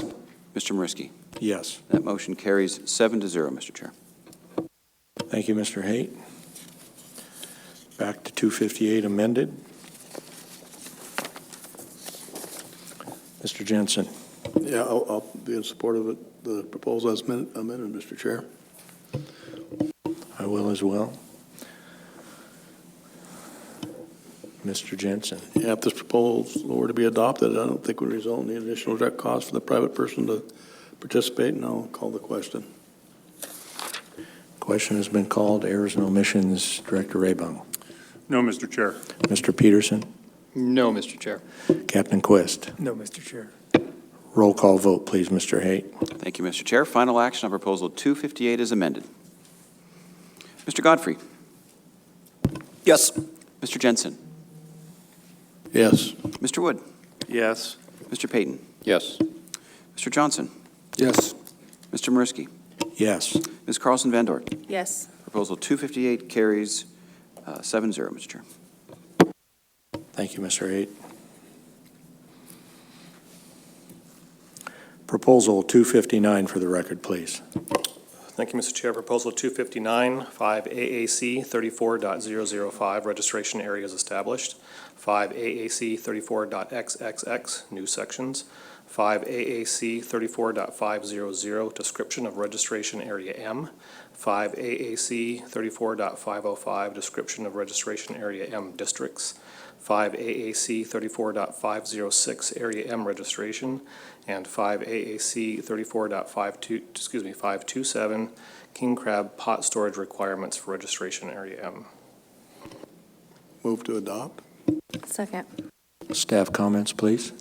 Thank you, Mr. Chairman. This proposal would create a standalone management area for king crab in the Chignik area as defined in the proposal to match either the salmon or groundfish boundaries. So currently there is no standalone management area for king crab. This would functionally lay that framework as well as provide some other suggestions or management measures in terms of who might and when those fisheries would occur. King crab stocks are depressed in the Gulf. The department annually conducts a trawl survey. Part of that survey is specifically tuned to assess king crab abundance in Chignik and the rest of the Alaska Peninsula. We've seen some minor indications of rebound, but it's unlikely we'll see commercial quantities of king crab in the near future. But this, as we heard in testimony, proposal is potentially looking forward. As we note in the staff comments, the department certainly commends the proposal author. They did a very good job of capturing a lot of regulatory language in the proposal itself. But we note there that the intent in the proposal was to align the king crab area proposed with the salmon boundaries. Currently, the salmon boundaries only extend 3 miles offshore, so we would suggest to the board that if you choose to move forward, that you align it with the groundfish boundaries, which share the same northern and southern boundaries of the salmon area, but it pushes everything out to 200 miles, and so it gives the department full management authority across the extent of the king crab distribution. And the proposal author also suggested to implement districts within the new area. Certainly we don't have any problems with districts. Usually when we have smaller management units within an area, they are for a prescribed reason, set different tax, have different rules. And so if we were going to establish smaller management units within the area, we would look for some guidance in terms of how the department might use those districts within the area, Mr. Chairman. Thank you. Mr. Wood. I just need a point of clarification. It's my recollection during the earlier testimony that a question was asked to the Chignik folks by, I think it was Board Member Jensen, I'm not positive, whether they were restricting this to red king crab or was this across the board, and the response was red king crab. And I'd like to be corrected if that's mistaken. So I'm assuming that we're dealing with the red king crab only during this proposal. Is that your recollection, Mr. Jensen? Or Yeah, he was yes, referring to you? yes. Okay, Yeah. thank you. Yes. Mr. Chairman, I'll note here that our Deputy Director astutely pointed out that because there's no regulatory definition of a king crab fishery for the Chignik area, the CFEC, the Commercial Fisheries Entry Commission, would also then have to establish a regulatory framework in order to issue permits relative to a fishery, since this hasn't existed. So just one more point of clarity about what would need to be done. Thank you, Ms. Carlson Van Dort. Would the CFEC be taking direction, then, I mean, procedurally, isn't it generally the board that would pass the regulation, then it would go to the CFEC for implementation in an instance such as that? Ms. Carlson Van Dort, through the chair. So, CFEC has their own regulatory process. I guess we're not suggesting that this is necessarily a hindrance to having the board move forward. We're just trying to identify potentially other actions that would need to be coordinated in order to accomplish what you're trying to do. Yeah, so similarly, they would just need to adopt new regulations consistent with what you're doing right now. Thank you. Mr. Wood. Yeah. The problem I'm having with this proposal is that no one thinks it has wheels because there's no crab in the area, nor any in the foreseeable future. I'm reluctant to put it in place without having all of the stakeholders fully motivated to come before us and testify as to what they would like to see done should the crabs in actuality be coming onto the grounds. So I'll not be in support of this proposal at this time, and would hope that if indeed, first of all, I hope the crab do come back, but that it would be more timely that we consider something of this nature when we see that in the near future rather than at this point in time. Thank you. Mr. Jensen. Yeah, thank you, Mr. Chair. I concur with Mr. Wood. It might be better to, put this off into the future when it come with a better and more precise written proposal, and then at the same time have some crab to work on. It looks like we have plenty of time to create and draft a proposal that would fit all the requirements by the department. So I won't be voting in support of it this time, but in the near future, if it comes back before us and there's some crab to fish, I'll certainly be in support of it, Mr. Chair. Thank you, Mr. Jensen. Mr. Godfrey. You got it. So I don't, remembering the testimony on this. One of the things that, I've heard it on my brief time on the board, is when a particular community is impacted by people not from that community fishing that area, and yet this is a state resource. So while, in a sense, emotionally, that can be compelling, legally, it's irrelevant. And so I was unmoved by the testimony on that the residents were impacted by other fleet vessels rolling through there and harvesting the crab. And also, I don't see the logic on its face to the alignment request in this proposal. But the overarching factor here is it seems to me to be a carve-out intended for one specific community, and yet this board sets policy all the time, irrespective of that and without regard to that. So I don't know why this board would do so here. With that said, I'm uncompelled, and I'll vote against this. Thank you. Mr. Johnson. I'd suggest, with all due respect, occasionally we do make regulations that, may help a particular area. In this case, I see where it's headed, but I think it's premature, primarily for the lack of resource, but I'm not inclined to support it at this time. Ms. Carlson-Van Dort. Thank you, Mr. Chairman. So, premature perhaps. I would be interested in seeing another version of this proposal come forth that aligns with the groundfish boundary and make sure that it articulates red king crab. But in terms of setting up the boundaries that are consistent with other fisheries in the area, the stock may not be ready for commercial harvest yet, but let's hope that someday it will be. And, as Member Jensen noted, there are some very small improvements. So I will not be supportive at this time, but I would be interested in revisiting this at a future date, not precluded on whether or not the crab are present. Thank you. Thank you. I concur that a more fully developed proposal is warranted here, and that this discussion is useful in that manner, and that during Committee of the Whole, we heard from the proposer that they said that, quote, they're ambivalent if this does not pass during Committee of the Whole. Mr. Jensen. Thank you, Mr. Chair. If this proposal were to be adopted, I don't think it would result in additional direct costs to the private person to participate, and I'll call the question. Question has been called. Errors and Omissions Director Raybaum. No, Mr. Chair. Mr. Peterson. No, Mr. Chair. Captain Quest. No, Mr. Chair. Roll call vote, please, Mr. Haight. Yes, Mr. Chair. Final action on Proposal 259. Ms. Carlson-Van Dort. No. Mr. Johnson. No. Mr. Jensen. No. Mr. Godfrey. No. Mr. Mariski. No. Mr. Wood.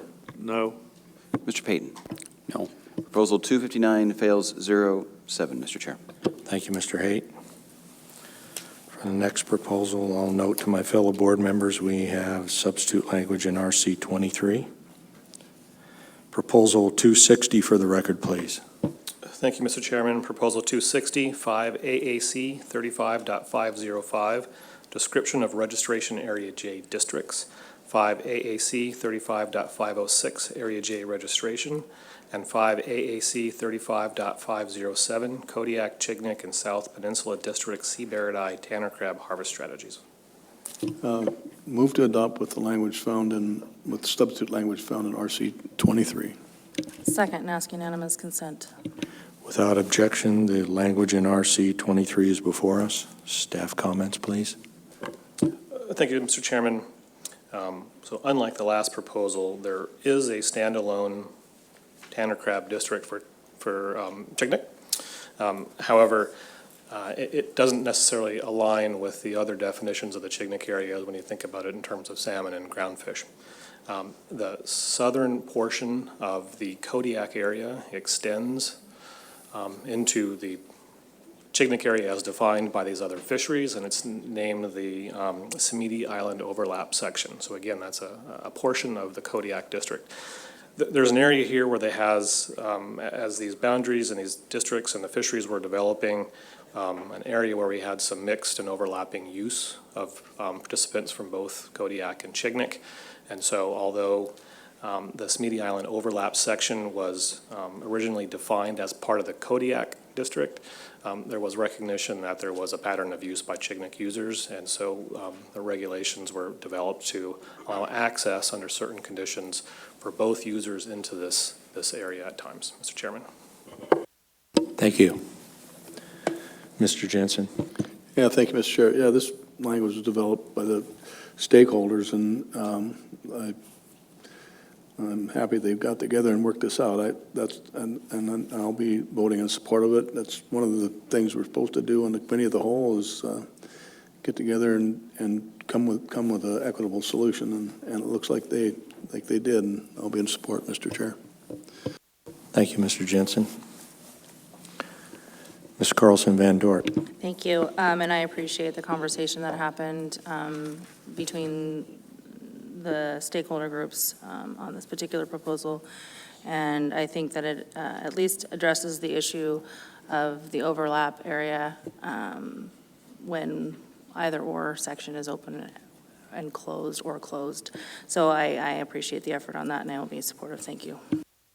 I concur. Thank you.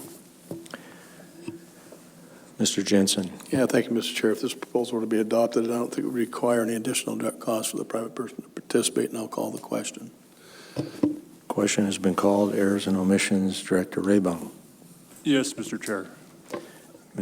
Mr. Chairman, I think maybe just to clarify the record, the language presented in RC 23, the intent is clear to the department. I think as written doesn't necessarily capture that, and I just want to let folks know that as we move forward, the final language will have a different look and feel than this, but the intent is clear as to what it is trying to accomplish, and maybe just to be very direct. What this would do were during years when the Smeety Islands overlap section is open, triggered by the Kodiak district opening, but the Chignik district is closed, currently as it stands, Chignik vessels cannot fish in that section. This language would say if we're in an instance where the Smeety Island overlap section is open because of a Kodiak opening, but Chignik is closed, this would allow Chignik vessels to also simultaneously fish in the overlap section. So I think as written, it might be a little bit confusing. The intent is very clear to the department, and the final language will probably more reflect the intent, Mr. Chair. That's the intent. Thank you. Errors and omissions, Director Raybon. No, Mr. Chair. Thank you. Thank you. Mr. Peterson. No, Mr. Chair. Captain Quist. No, Mr. Chair. Roll call vote, please, Mr. Haight. Thank you, Mr. Chair. Final action, Proposal 260, substitute language found in RC 23. Mr. Wood. Yes. Ms. Carlson Van Dort. Yes. Mr. Payton. Yes. Mr. Mariski. Yes. Mr. Godfrey. Yes. Mr. Johnson. Yes. Mr. Jensen. Yes. Proposal 260 carries 7-0, Mr. Chair. Thank you, Mr. Haight. We're going to take a 15-minute break at this time. Thank you.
Welcome back, everyone. 7 of 7 board members present, 2:52 p.m. Next proposal we have before us is Proposal 264 for the record, please. Thank you, Mr. Chairman. For the record, Mark Stickert. Proposal 264, 5 AAC 35.510, fishing seasons for registration area J. Move to adopt. Second. Staff comments, please. Thank you, Mr. Chair. This is a department-submitted proposal. In practice, it's sort of housekeeping in nature, and what it does is just realign the regulations that allow the department to delay the start of a tanner crab season based on poor weather. In recent years, the Weather Service has changed in small parts their forecasting methodology, and all we're doing is aligning the regulations to match the forecasting methodology. Specifically, the regulations state that we will delay the fishery if the 48-hour forecast has a gale warning contained in the marine forecast. In practice, the Weather Service only forecasts out 36 or 38 hours, and so this is just an alignment of definitions, Mr. Chair. Thank you. Mr. Jensen. Thank you, Mr. Chair. I will be supportive of this. I know the Weather Service has changed their format a little bit, and this will reflect what they did, and I'll be in support of it. Thank you. Ms. Carlson-Van Dorp. Mr. Chairman, thank you. I was just going to add that based on my notes from Committee of the Whole, I didn't hear any opposition from region. Thanks. Mr. Jensen. Yeah, thank you, Mr. Chair. Yeah, if this proposal will be adopted, I don't think it would require any direct cost for the private person to participate, and I'll call the question. Question has been called. Errors and omissions, Director Raybaum. No, Mr. Chair. Mr. Peterson. No, Mr. Chair. Captain Quest. No, Mr. Chair. Roll call vote, please, Mr. Haight. Thank you, Mr. Chair. Final action on Proposal 264. Mr. Johnson. Yes. Mr. Payton. Yes. Mr. Godfrey. Yes. Ms. Carlson-Van Dorn. Yes. Mr. Jensen. Yes. Mr. Mariski. Yes. Mr. Wood. Yes. Proposal 264 carries 7-0, Mr. Chair. Thank you, Mr. Haight.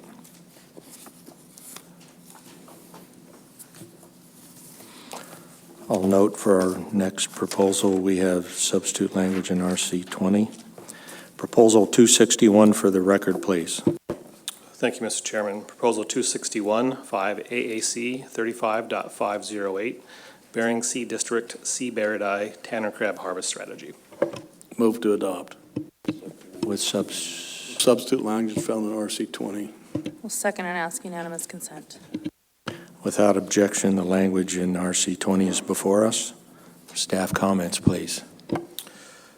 Mr. Chairman, this proposal was submitted by the department, and it was intended to be a vehicle to bring forward new options that provide the department specific guidance on how we set the annual TAC, or total allowable catch, for tanner crab in the Bering Sea. As you heard earlier in the meeting, this is a large bolus of work. Underlying all this work is a complex and dynamic stock of crab. These tanner crab in the Bering Sea and similarly in the Gulf of Alaska exhibit and undergo cyclical and large fluctuations in abundance. It's certainly not unusual or unexpected that over a course of a 6 or 7 year period, we could see time series lows and time series highs within the same stock of crab. This presents challenging and unique management around a crab stock that is highly variable. And I think it's probably fair to say that up until now, and this is part of the problem statement of why we're here today, so I think you can characterize past tanner crab management as more of a crisis management regime. Because when these crab are going up, we don't know where top is. And there's almost this collective fear of missing out. We want to get those crab while they're around. We don't want to leave any crab in the water if they're surplus. When we turn that corner and those crab stocks begin to drop, they drop fast. We don't know where bottom is at. We don't know what bottom should be. And we have fear of finding that out. The existing harvest strategy is, while the basis and the fundamental concept behind it is solid. It's very reactive. It's quite aggressive when stocks are going up. When we hit that apex and turn the corner, it becomes binary. It functionally turns the fisheries off for fear of what bottom might look like. This is a very destabilizing exercise for the fleet. And we've been in a pattern where we have a couple years of good fishing, fishery stops, Board of Fish emergency regulations change the rules. A couple good years of fishing, fishing stops, go back to the board. So we've been in this looping cycle. Recently, there have been some new analytical tools that have been emerging that has allowed us to say, we're going to set this entire strategy aside, and we can take a kitchen approach sink. Let's identify what measures we should be using to kill tanner crab. And this is called an MSE. We heard quite a bit about this in public testimony. And it allows us to put bookends on all of our decision making. Should we be making decisions only on females, males and females, males only? Should we be approximating the federal control rules? So through this highly collaborative and complex process, we took the kitchen sink, threw it into this model, and out of it came what we call a female dimmer. And what that does is it suggests that it provides a harvest control rule that does 3 different stages. First one is that it sets a sloping control rule. We call it a ramp. Basically, when abundance is high, you get higher exploitation. Abundance drops, you slide your exploitation down to match that declining abundance. That's the conservation part of a control rule. We have to define a floor and a ceiling for that. In order to do that, we look at the abundance or biomass of mature female crab. We use that to set the actual exploitation rate. So again, if female abundance is high, you get a high exploitation rate. We take that rate, and we apply that to mature male abundance, and that's what actually sets our TAC. Then we have a third stage, because that TAC is based on mature male abundance, and the fishery purposely selects for only 5-inch or greater size crab, we make sure that we don't overexploit the component of the crab that's desired by the fleet. So in function, that's what a female dimmer does. We feel that the MSC did an excellent job of identifying and providing that as a basis for our understanding. That's, I think, the best information we have moving forward in terms of making some decisions. The challenging part is the floor and the ceiling of that dimmer. So even though the logic and the biology suggest use females to set your exploitation rate on mature males, as I said, we don't know where top should be. We don't know what MSY is, and we don't know what the bottom is. We don't know what the on-off switch are for the fishery. So we have secondarily engaged in a process of saying, now that we have a female dimmer, how aggressive or lack thereof should it be? And so through input from industry, we've brought forward a number of different options, and those options primarily concern how low the low floor should be. And I think you'll see those as options A, B, and C, I think, in some of the RCs. And they range from relative to each other, a 5% floor, a 20% cap, a 10% floor, 20% cap, and a 10% floor, and a 22.5% cap. And that really is meant to represent what went into the MSE, as well as accommodate some preferences from the industry relative to outcomes. Mr. Chair. Thank you. Mr. Jensen. Okay, question for staff, Mr. Chair. On line number 1, under A, it has, the end of it will be 0.05. So that means the exploitation rate on over 5 or 5 and above barred eye crab will be, what'll be left is 95%. So you're only going to take 0.5 or 5% of those crab under this scenario. So you'll have 95% of the 5-inch plus crab left as a buffer. Mr. Jensen, to the chair. Close. So we need to be careful about currency. So again, the mature female abundance sets that if we were in a scenario where we were at a level where we were to set a 5% exploitation rate, that exploitation rate is based on mature male abundance, not 5-inch males. So we're looking at the entire segment of the population of males that are mature. The fishery itself only selectively targets, of those wide range of mature males, those crab that are 5 inches and larger. So we need to be a little bit careful on currency. So it's hard to make that translation about how many mature males relative to 5-inch males are we taking out of the population. But the logic is correct, but it's applying an exploitation rate against the amount of mature males, not 5-inch males. And mature males are any male that are in reproductive stage. Mr. Jensen, we can make these answers as complex, but yes, in general. There's ongoing amount of, a lot of research to figure out what is mature and what not mature. But yes, that is those crab that are sexually mature. Okay, and I have one more question that I haven't heard spoken about yet, is the female crab and how long they carry the male eggs after they mate. Is it true that they carry those sperm packets for up to 2 years, and they can do their breeding anytime after 2 years?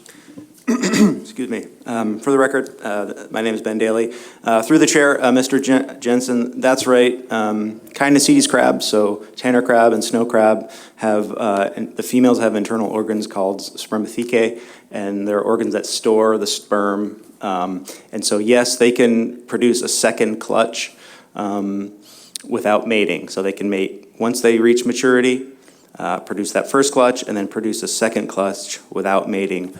There's some kind of emerging research that's coming out of our group that suggests they do, however, have to mate in that second year to kind of optimize the sperm density in those sperm stores. Okay, thanks. That's a new one. Thank you. Thank you, Mr. Jensen. Mr. Payton. Yeah, so I guess I'll weigh in on all the different options. So I submitted that RC, or requested that RC to be submitted, just to have the regulatory language, and then I suppose I could have asked for XXX to be put in there, but it's one of the first management plans that has X's in mathematical calculations I've never seen before, so I didn't want to complicate it even more with a bunch of X's, so I just chose the most conservative of the 3 to 4 plans kind of in front of us. And I'll go over why I think that's the most appropriate one, I guess. So in tab 3 on the oral report that was shown, the PowerPoint presentation, option 3, which seemed to be the preferred industry option of the 10 to 22% ramp, does have a 20% chance of exceeding the ABC. And the flip side, I guess, is it has an 80% chance of not exceeding it, but the other two don't have any chance of exceeding it, it looks like. Another one is, the biggest one for me is this is a huge change. So if you look at the historic tax, and in 2019, it would have been 0, no fishery. And in the retrospect here, it would have been about a 4 million, looks like, pound tack, or 3 million. So this is a very, very fundamental shift and aggressive to what has been going on, and based on a lot of theoretical science, not applied science. So I think the precautionary approach is definitely the one to take on this option here. And once again, that 5%, that's only in times of when we're right down there at the bottom, and certainly we're leaving 95% of the mature male biomass there, but the other option is, the next option is closing and leaving 100% of it available, right? So it's just in times of when we're right down there low, so why would we want to be harvesting higher at 10% when we're right down at the bottom of the barrel? So I think the 5% is appropriate. Furthermore, in the RC that Mr. Goodman put forward, his nice colorful graph there, it does show that where most of the times in the middle where we're going to be, I think anyway, or hopefully to be, it's all relatively similar, the different options. It's just in times of low abundance that it differs. But if you look at the projection line of the mature male biomass there, it's just a steady decline down, and a pretty steep decline in the last few years.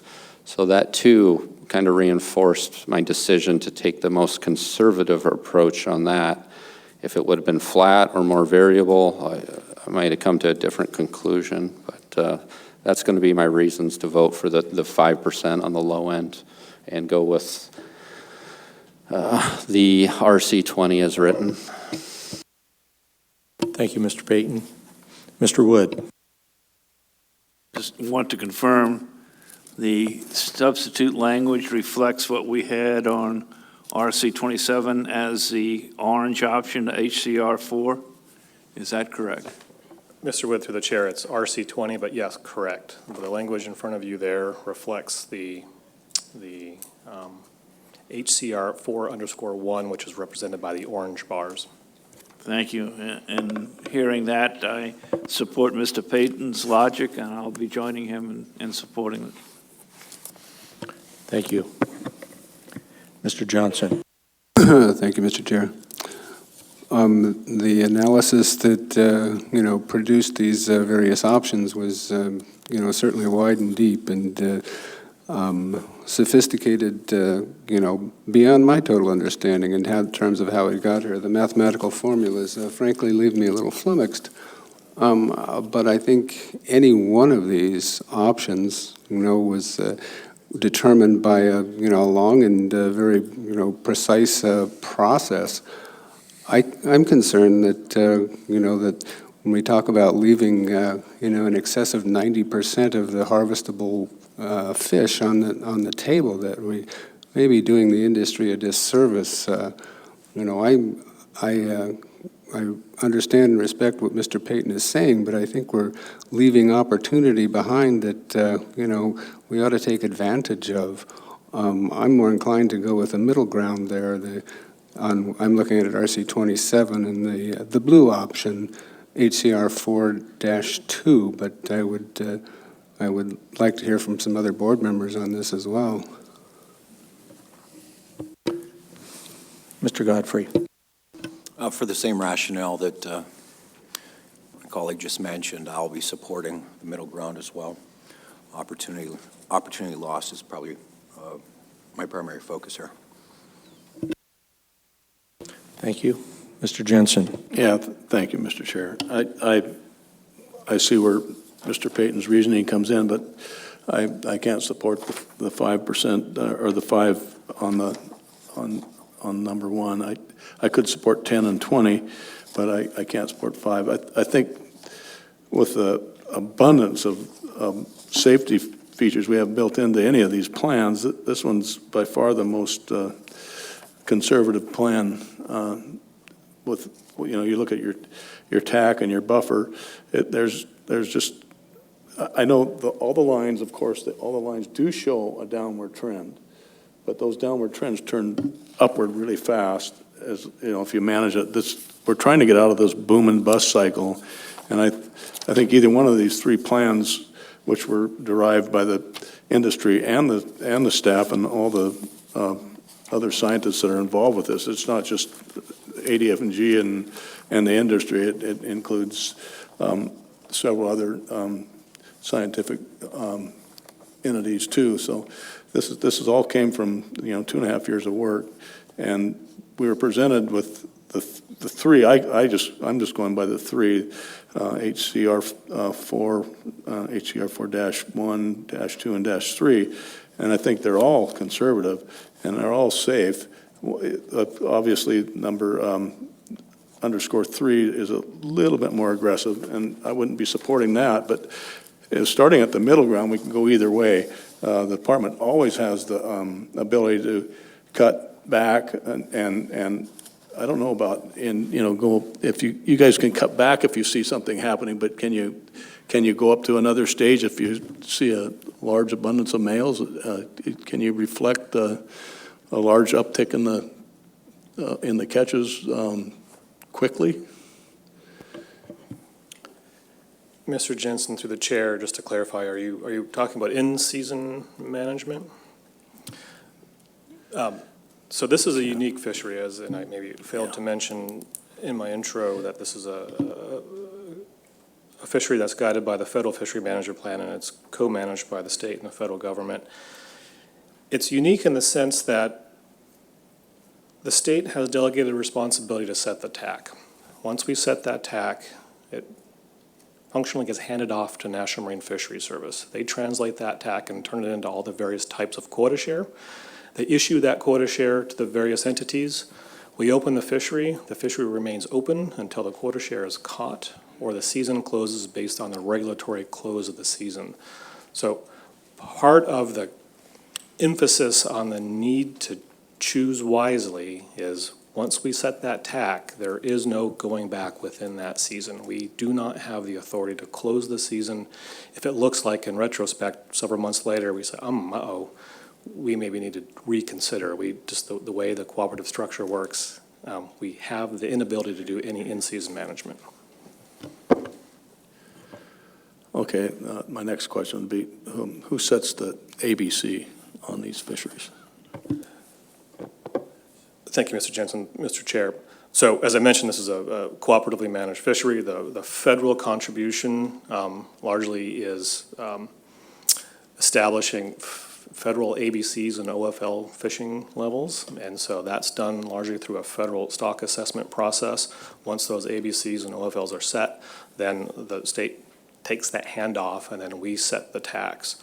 I'll note that ABCs and OFLs are population level control limits established through the federal system, is meant to drive and derive the cap on total removals, all male crab, all female crab, immature, mature, whether they're caught in the directed fishery, whether they die as a result of bycatch within the directed fishery or bycatch in a different fishery.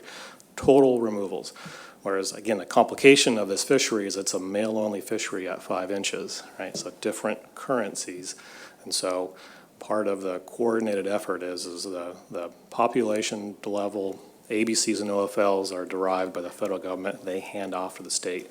And we set the tax, which is what drives the fishery itself at 5-inch male crab. Okay, so the ABC is set by basically the SSC and the council, correct? Right, so there's currently a federal stock assessment author. That stock assessment author works in the context of a crab plan team, which reviews the math and the science. They forward a recommendation to the SSC and the council, who then adopt that into regulation. Do you know if the SSC has ever commented on these plans, or is it within their purview to comment on these plans, this management plan that we have before us? Yeah, Mr. Jensen, through the chair, you know, again, we're kind of getting into some of the vagaries of co-managed species here. So there's a specific amendment in the federal fishing plan that delegates authority to the state of Alaska to set regulatory harvest strategies. And I guess maybe now's a good time to say that harvest strategies and tax setting is a Category 2 management measure, where again, the federal FMP delegates that responsibility to the board and to the state, provided that we are consistent with the standards that are established in the FMP and the Magnuson-Stevens national standards. So through our analysis, we identify any of these options moving forward, meet those criteria, and we are properly coordinated, and we're not going to get you in trouble with your federal counterparts. But we vetted, you know, again, this was an involved process. The crab plan team, which is an advisory body to the council itself, on a number of occasions, we vetted development and options in this MSC and the analysis through the plan team. They only meet a couple times a year, so we don't have a lot of opportunity, but received input. And in fact, Buck Stockhausen, who is the stock assessment author who underlies some of this work, is a part of the plan team, as is Andre Punt, who is the advisor to Madison behind us here, who did the analysis, is also a part of the crab plan team. So we did have a fair bit of federal overlap, both from a technical input as well as policy oversight. Okay, thank you. Thank you. Ms. Carlson Van Dort. Thank you, Mr. Chairman. You know, I've really been trying to wrap my head around this, and I've been struggling with where to land, and I really appreciate the work that has been done and the engagement of industry and the work that has been done. And I am sensitive to, you know, this idea of available harvest, so as not to forego harvestable surplus. And I listened closely to stakeholder that discussed, allowing that crab essentially, and this is me paraphrasing, to sort of age out and get so old so that they, are no longer marketable, one, but are just essentially dying on the grounds. And then also the added issue of that predation on the smaller juveniles. And also not capturing, especially the available CDQ to support those eligible communities. I mean, that's a very compelling interest to me. That being said, there's a few things that give me concern and pause. One is that, I asked questions during the presentation about what's not included in this modeling, and a lot of what I was landing on in that conversation was these environmental conditions that are changing rapidly throughout our state and causing all kinds of effects that we don't understand and we may not understand in the near term. The trends are indicating higher temperatures that could be stressful to the animals. And so to that end, I think a more conservative approach to the lower bounds might be prudent and appropriate. The other thing that gives me pause is this idea of that this methodology and this modeling is, as Mr. Payton mentioned, a large change to how this fishery has been managed historically. The population is depressed and it might be cyclical, but the trends have been indicating downward. And I hope that they will adjust upward, certainly. But I do think that we always have the ability to revisit this at a later time once we give this an opportunity to sort of be implemented and observe how it works. And the other thing that was just mentioned that also caught my attention is that the department doesn't have that ability to do in-season management, so we can't adjust because of the nature of the management structure. So all of that being said, this is something I'm very interested in tracking, but I think that because this methodology is so new that I'm inclined to be more conservative in the near term on the approach. And I do think that, that for all of the reasons I just stated, that it is more appropriate to be more conservative and cautious as we apply this new management structure to these stocks. Thank you. Further board discussion, Mr. Jensen. Yeah, thank you, Mr. Chair. I won't be in support of this low one. I don't think it's the right way to go, but I can see sort of how the thought process is going here. And I'll wait until we get ready to deliberate, and I will do the FMP stuff. But with that being said, I just think we're missing the ball by starting out so low. If we started in the middle, I think we could work either way, depending on how the stocks go. And yes, environment is a consideration. It always has been and always will be. And another consideration that we need to bear in mind is the dependence on these communities that drive their, like the Pribilofs, the majority of their income comes from these crab fisheries, and this is one of the ones that they make a big portion of their income to support their city. So with that being said, I'll look for more comments from the board members. Thank you. Ms. Carlson Van Dort. Thanks. And to the CDQ piece, I mean, that one's really sticking for me. It really is, because I recognize that those revenue sources are super important to those communities. But maybe this question is the department to make sure that I'm reading the graphs right, is that, this approach, even if it's the most conservative at 5 and 20, still represents an increase in the TAC, correct? Ms. Carlson Van Dort, through the chair, yes, and I think you hit it effectively early on. When we look at the retrospective tax and make some assumptions about what they would have been in the future, really under the 5-20-50 rule, which is the more conservative of the three, we're still looking at a 2 to 3 times increase. I mean, it's a large increase. So on average, we came from an average TAC of about 2.8 million pounds on average going back through time. Under the option A, you're looking at about 10 million pounds. And then there are certainly increases in available TAC given the other two options.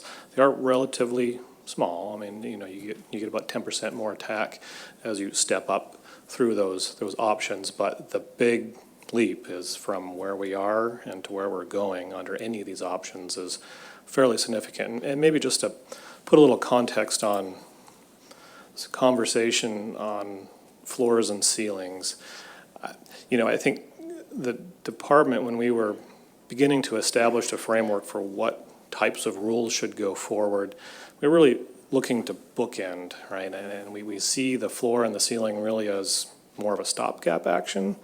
And so just to put some context to that, in order to achieve a floor exploitation rate, the mature female biomass has to be at or lower than 25% of the long-term average. So we're really talking about very low levels of female biomass, which again it sets that exploitation rate. And it would be same for 10%, right? So you have to be at 25% of, so for instance, the 2020 estimate of female biomass is 75% lower than the long-term average. That's when we'd be interacting with the floor. If you look back through time, we don't interact with the floor or the ceiling very much. That is the power of a sliding control rules that allows you to move within historical range of exploitation based on abundance. And so I think we should all pat ourselves in the back that we're talking about minor distinctions on floors and the ceiling where the bolus and the bulk of the benefit is already contained within the slope and we're not arguing about the slope. But just, again, really, in contrast, and again, not advocating for any one choice, but just to put some definition to this, in theory, we could exterminate every single female crab in the Bering Sea and still allow for a fishery at 5% of all males.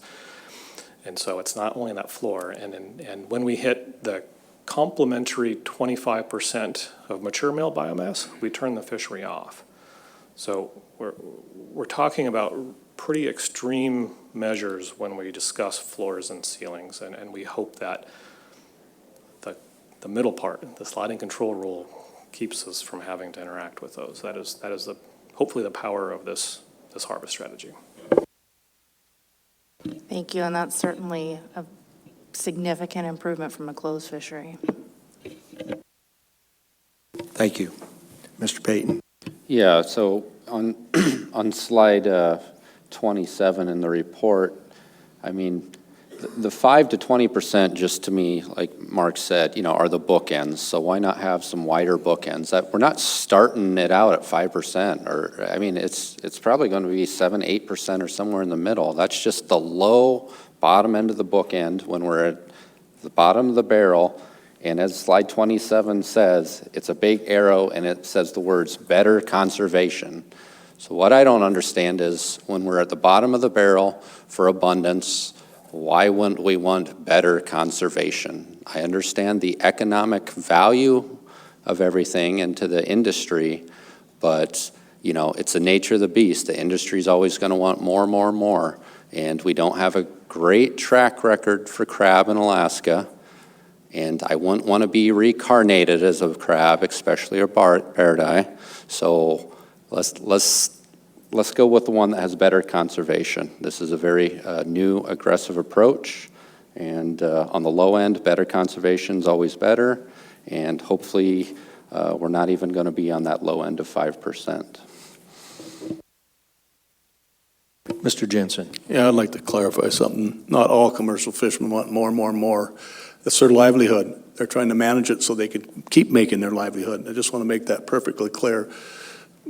All commercial fishermen don't want more and more and more. Most of them are responsible enough to realize when to manage the fish correctly. Just wanted to get that out there. Thank you. Mr. Payton. Yes, and I don't think I said commercial fishermen. All fishermen, sport, personal use, subsistence. It's human nature to want more.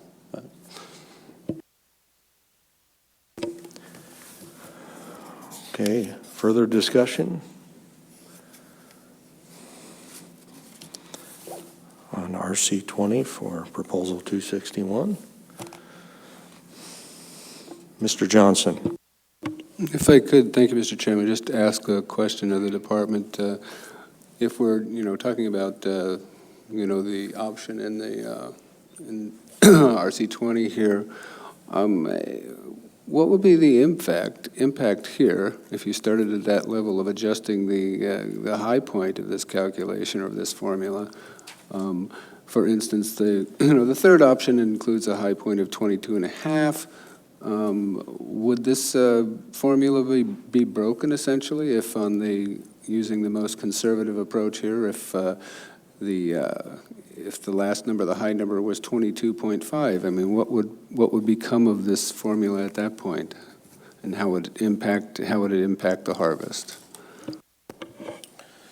Mr. Johnson, through the chair, I think I heard a couple questions there. So one, if I understood correctly, was a matter of process, asking if your desire was to amend RC20 to include a 22.5% ceiling. That would just be a find and replace. We would just swap out a 0.2 for a 0.225. So easy if you choose to amend that, and I think the intent is clear. Relative to outcomes, relative to what would it mean down the road, on average, you can get more TAC, right? So contrary to what we were just talking about on the floor, right? The floor really manages exploitation when we're at low abundance levels. The ceiling of this control rule really puts a cap on exploitation when you're at really high abundance levels. So during years when you have high abundance of both male and female mature crab, you would, instead of capping out at 20% exploitation rate, you would cap out at 2.5% higher, and during those years you would get more TAC. There would be more crab available to the fleet during those times. Help me out here too, make sure I understand this correctly, but the OFL overfishing level is the point beyond which we dare not go. The ABC is a function of OFL by some factor of like 20% below the OFL, and the TAC itself is derived from the ABC, and that's kind of what we're trying to define here. Do I understand that correctly? Mr. Johnson, the chair, you're in the ballpark. Again, ABC is meant to really imply, if you were looking at all removal of all crab at all sizes, don't go above that point. The TAC is the currency of the fishery because the fishery is structured to kill only male crab that are 5 inches or larger. And so the TAC manages that portion of the ABC that is exploited by the fishery, which are male only 5-inch crab. Okay, thank you for that. I'll stand by here. Thank you. Thank you. This is a Category 2 proposal, and when establishing management measures in Category 2, board members will show they have addressed the following factors when establishing under 2 total allowable catch, whether the annual catch limit for that stock was exceeded in the previous year, stock status relative to the overfishing level in ACL, estimates of exploitable biomass, estimates of recruitment, estimates of thresholds, market and other economic considerations, and additional uncertainty. I believe we've heard about all of those. Further board discussion. Mr. Jensen. Yeah, I think we should touch on the national standards a bit too. With this proposal, were to be adopted the way it is, conservation and management measures shall prevent overfishing, and this will do that abundantly. So we're well within the national standard number 1. Conservation and management measures shall be based on the best scientific information. And we know there's a lot of science on this, and it's been applied and practiced and learned and everything over the last half a dozen years to come to where we are today. To the extent practicable, the individual stock of fish should be managed as a unit throughout its range. And it's divided in an east and west division, but and that's for different reasons. Conservation and management measures shall not discriminate between residents, and this does not. The current fishers will still be able to fish in it. So that's the ones that I think apply most. I don't think number 10 is safety. Just by having this fishery rationalized has provided a level of safety that we still have big mess-ups, and people do drown and die, but it's slowed that way down. And this conservative management plans will help do all this. So with that, I think it falls within the 10 national standards, Mr. Chair. Thank you, Mr. Jensen. Further board discussion. So we've covered the Category 2. For on-time comments, we show support from 2 ACs and no opposition.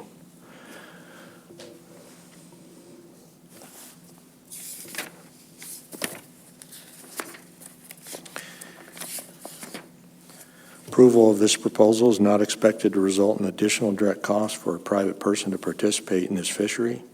Approval of this proposal is not expected to result in an additional direct cost for the department. Mr. Jensen. Yeah, thank you. I'm just trying to make sure we're covering all these Category 2 management measures, Mr. Chair. One of them, you may have mentioned it, but the state will take the total allowable catch and guideline harvest level, Section 8.2.2. State will take into account the following factors: the extent of information available, developing harvest strategies, or setting tax and GHLs. This plan we've been talking about for the last hour or so, I think it covers all that. Estimates recruitments, thresholds, and additional uncertainty. We've certainly covered the uncertainty part in my assessment. So with that, I think that covers pretty much all the legal stuff we have to take care of on the Category 2, Mr. Chair. Thank you. Mr. Johnson. Just a question. If this motion were to fail, then we would have no new harvest strategy, right? We would be starting over. Oh, okay. Thank you. Well, motion? We're not a motion. Yeah, we didn't get a motion. This is substitute language, and where it is a proposal now before us. So, Mr. Wood. I want to make sure that I heard you correctly. If this substitute language is voted down, we still have the option to go to one of the other 2 options? And the answer to that is no, so it's all or nothing, right? We didn't have any objections, so we have the substitute language before us as a proposal. Mr. Payton? Yeah, there was plenty of opportunity to make a motion to change it during all this discussion, and there's still an option for a board member to make a motion to change it, but we're winding it down, getting ready to call a question here. So people know where I stand. Mr. Johnson. Thank you, Mr. Chairman. Well, I would I would make the motion to change this formula in this language in RC20 to reflect the numbers in the middle ground there. That's with a 2 to 20 to 50.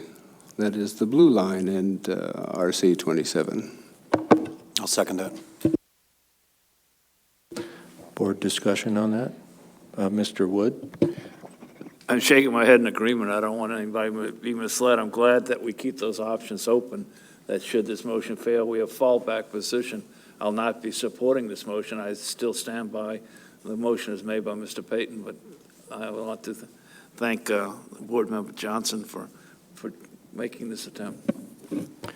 We're going to eventually vote on this, but before we get down that road, I'll ask the department, is it as simple as changing the language in RC20, which is before us for Proposal 261, is it as simple as identifying it as the mid-range, considering all the language?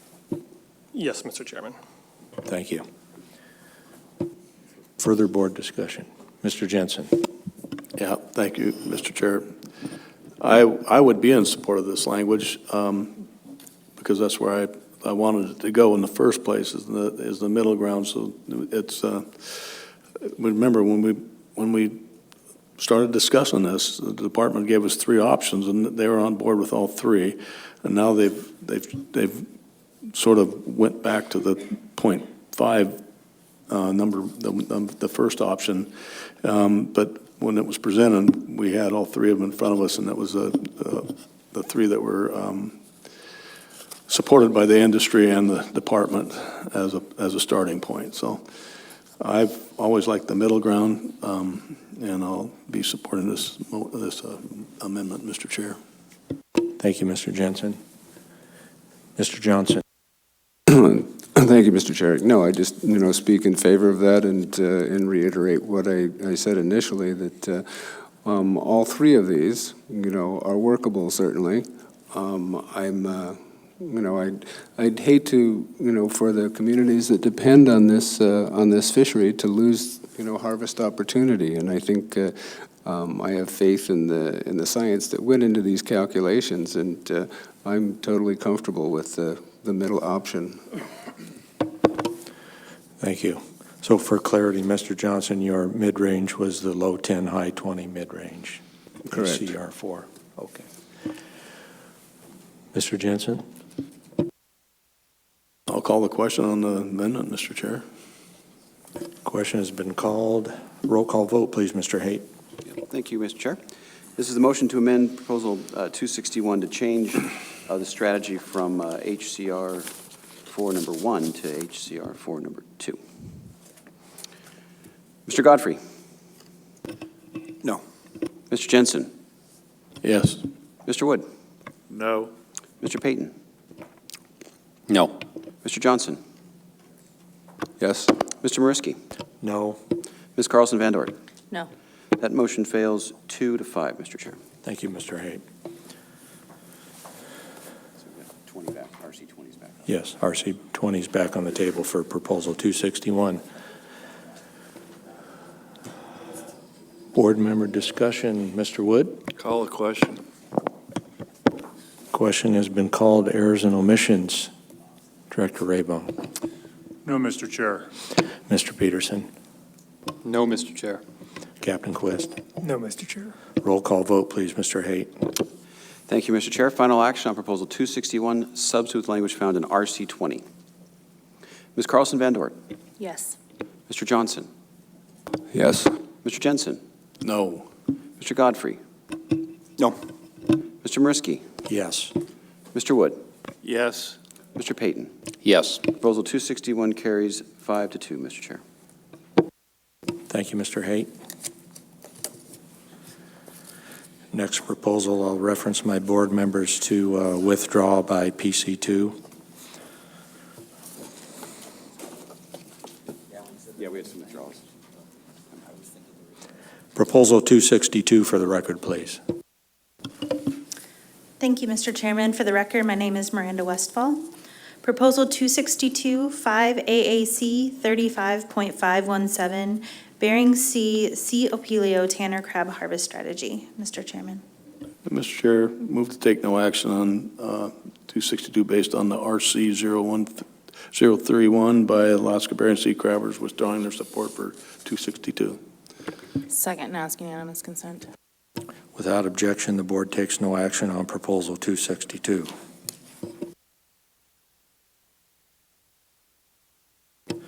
Next proposal, we have withdraw in PC2 as well.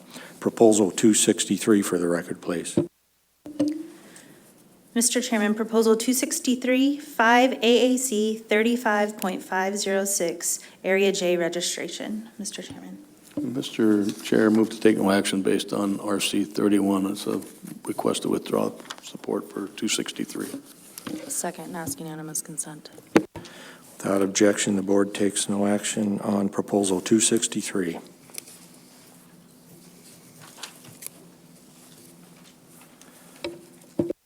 Proposal 265 for the record, please. Mr. Chairman, Proposal 265, 5 AAC 34.640, Registration Area O, Inspections and Inspection Points. 5 AAC 34.806, Area T, Registration. 5 AAC 34.840, Area T, Inspection and Requirements. 5 AAC 34.906, Area Q, Registration. 5 AAC 34.940, Registration Area Q, Inspection Points, or Inspections and Inspection Points. 5 AAC 34.950, District Registration. 5 AAC 35.506, Area J, Registration. 5 AAC 35.555, Inspection Requirements for Registration Area J. 5 AAC 39.670, Bering Sea, Aleutian Islands, Individual Fishing Quota, IFQ, Crab Fisheries Management Plan. Mr. Chairman. Second. Staff comments, please. Thank you, Mr. Chairman. So these are registration areas for all of our rationalized crab fisheries. Crab registrations were established well prior to rationalization in 2005. And this proposal really just updates our current registration regulations. This proposal would clarify pre-season and fishery registrations. In order to participate, a vessel must show its intent prior to the season in order for the department to plan for observer coverage, and then again, register for the fishery in order to participate. It would allow form submission to the department by email, and it would provide flexibility for the department as far as registration locations and the ability to waive tank inspections for vessels participating in rationalized fisheries only. This is also a Category 3 management measure in the FMP, Mr. Chairman. Thank you. I show for on-time comments, we have support from 1AC and no opposition, and I note that during Committee of the Whole, we had no comments. Ms. Carlson-Van Dort. Thanks, Mr. Chairman. I guess I would just add to the record that I appreciate the sort of the update and also allowing electronic mail. I think that makes good sense, and so I'll be supportive of the proposal. Thank you. Thank you. Mr. Jensen. Yeah, thank you, Mr. Chair. I'll be supporting this one. It's housekeeping-like, and it provides efficiencies in managing the fisheries.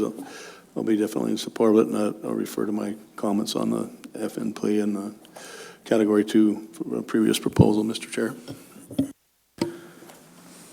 Thank you. Mr. Jensen.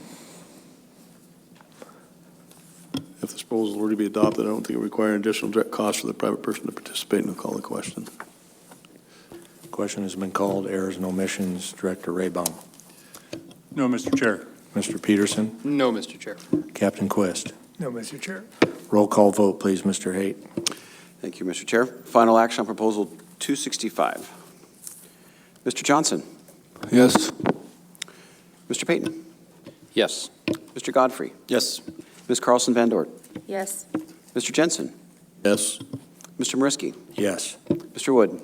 Yes. Proposal 265 carries 7-0, Mr. Chair. Thank you, Mr. Haight. Next proposal I show we have withdrawal by RC 25. Proposal 266 for the record, please. Mr. Chairman, Proposal 266, 5 AAC 34.610, Fishing Seasons for Registration Area O. Mr. Chairman. I move to take no action on this based on the RC 25, the author's withdrawal of support for this proposal, Mr. Chair. Second, and ask unanimous consent.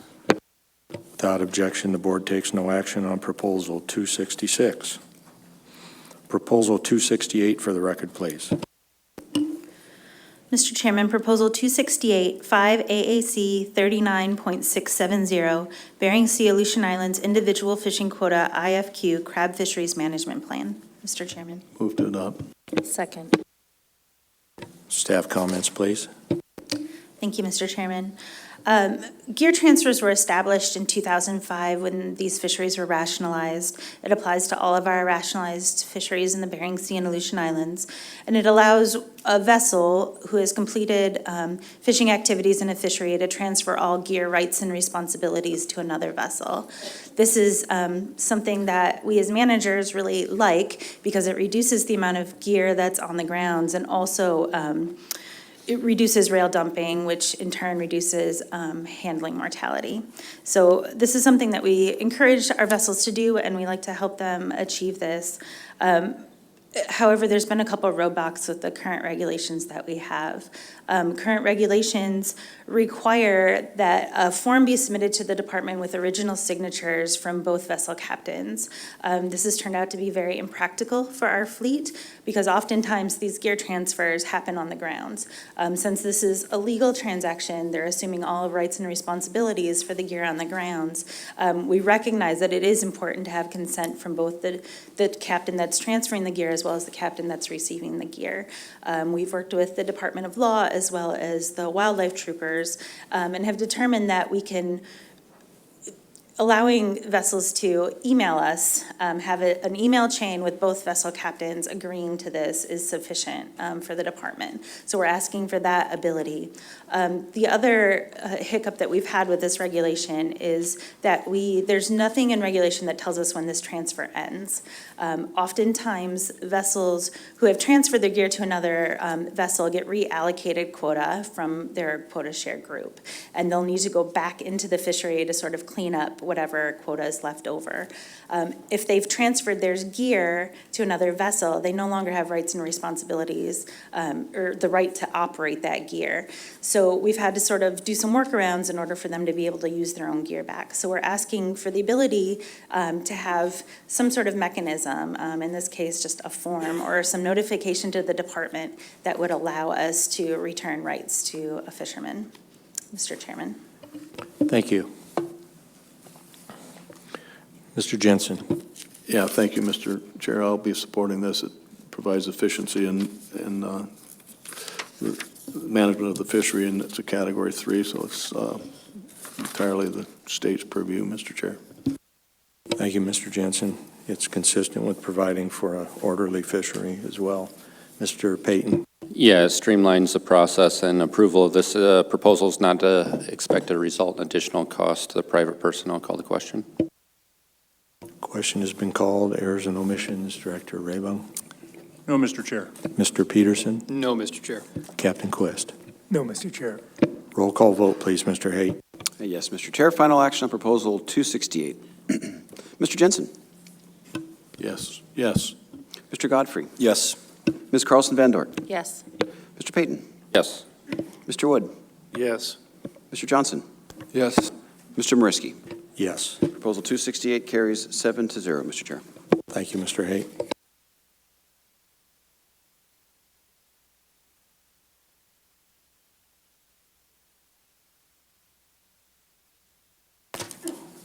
Proposal 269 for the record, please. Thank you, Mr. Chair. For the record, my name is Bo Whiteside. I'm the Shellfish Observer Program Coordinator. Proposal 269, 5AAC 39.143, onboard observer certification and decertification, Mr. Chair. Move to adopt. Second. Staff comments, please. Mr. Chair, this proposal would provide the department greater flexibility to revoke at-sea observer trainee permits. In current regulation, criteria are the same for both trainee permit and observer certification revocation. And so problems we're running into with that is it's not uncommon for trainees to pass the written exam and excel during the training course and then get deployed out to sea on the back deck of a crab boat and discover they're not suited for the physical and mental challenges experienced at sea. So, excuse me, this more often than not results in poor data quality or data loss if they're struggling out there.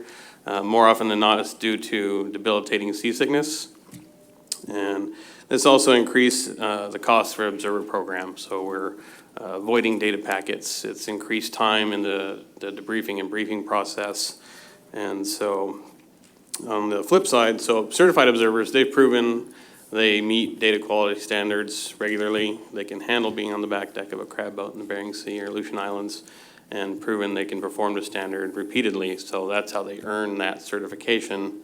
And so this is why we want to separate this out. So amending regulation would provide flexibility to ensure qualified observers are deployed to meet management needs, and some benefits of that is increased efficiency through our staff can focus more time on getting, we have a pretty large pool of observers, getting them turned around through briefings and debriefings takes a lot of time. When we have observers that are struggling to perform to standard, that time is substantially longer spent in the office versus just editing, making some minor edits, getting the data reviewed, uploading the database, whereas an observer who's struggling, it could take a day, 2 days, or even longer, and ultimately result in a voided data packet, so it's not usable.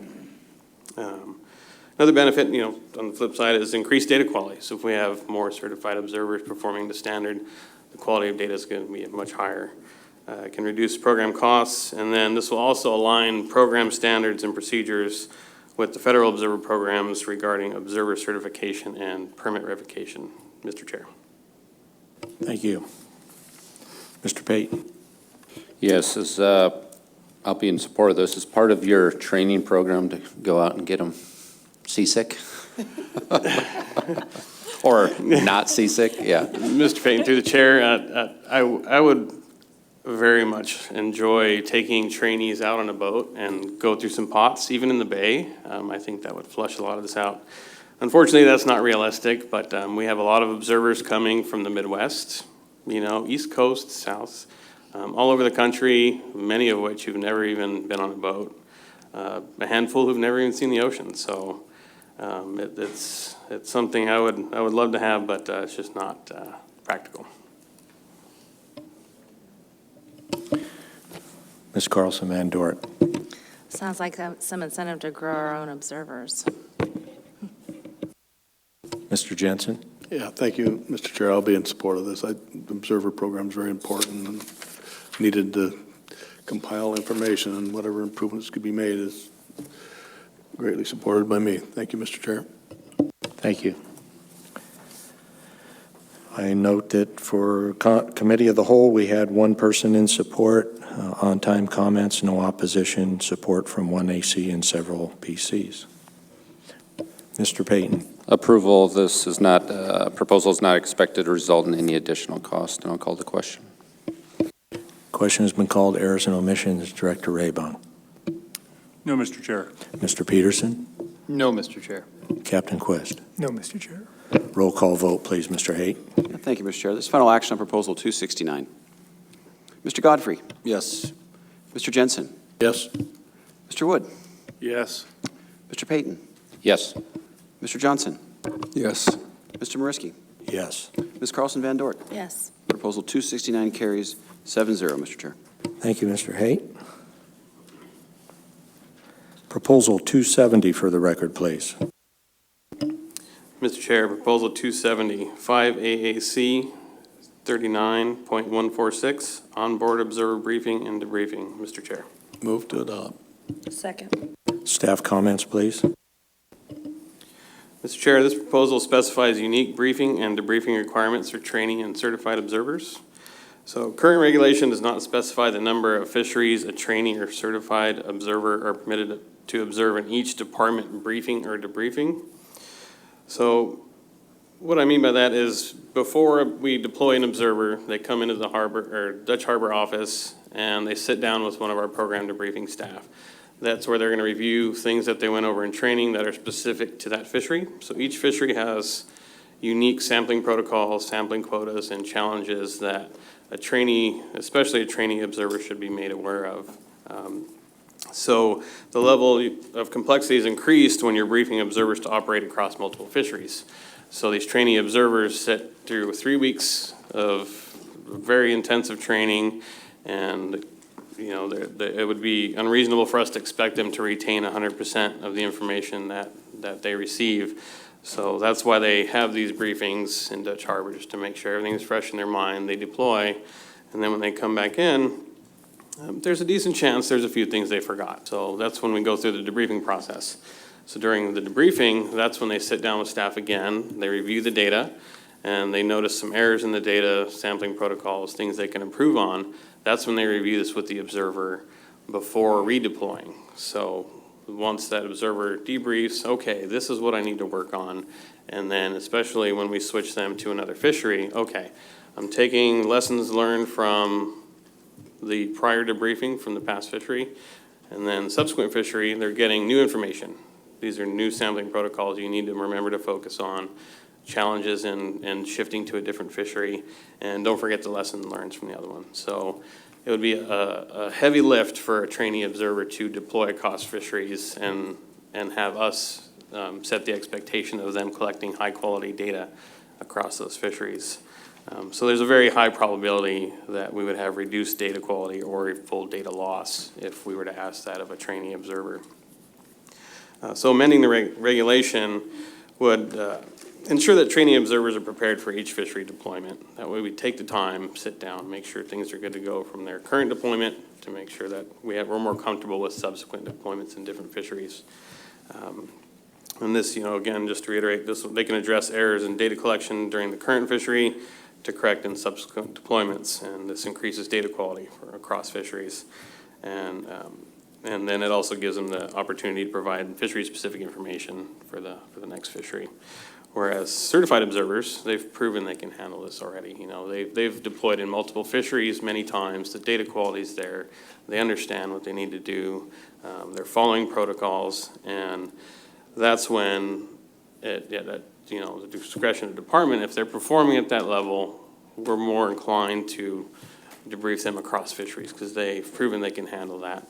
So some benefits to that, that can provide potential economic benefits to catcher processors if they're staying out there at sea and they're gonna shift from one fishery to another. They can keep that certified observer on board the entire time, whereas a trainee observer, they're gonna need to come in because we need to make sure that they get briefed and debriefed across fisheries.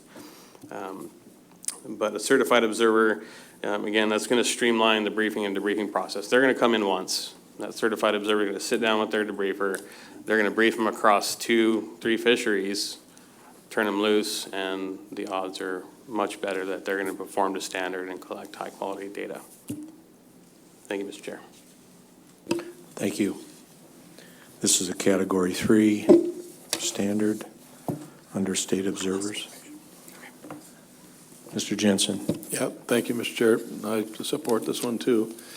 Good information is better than poor information, and the observer program is important, and we need to keep up the good work, and I'll be supportive of this proposal, Mr. Chair. Thank you, Mr. Jensen. Mr. Payton. Yeah, I concur with those comments and the previous ones to these observer programs, and approval of this proposal is not expected to result in additional direct costs for the private person or the department. I'll call the question. Question has been called. Errors and omissions. Director Raybaum. No, Mr. Chair. Mr. Peterson. No, Mr. Chair. Captain Quest. No, Mr. Chair. Roll call vote, please. Mr. Haight. Yep, thank you, Mr. Chair. Final action on Proposal 270. Ms. Carlson Van Dort. Yes. Mr. Johnson. Yes. Mr. Jensen. Yes. Mr. Godfrey. Yes. Mr. Mirsky. Yes. Mr. Wood. Yes. Mr. Payton. Yes. Proposal 270 carries 7-0, Mr. Chair. Thank you, Mr. Haight.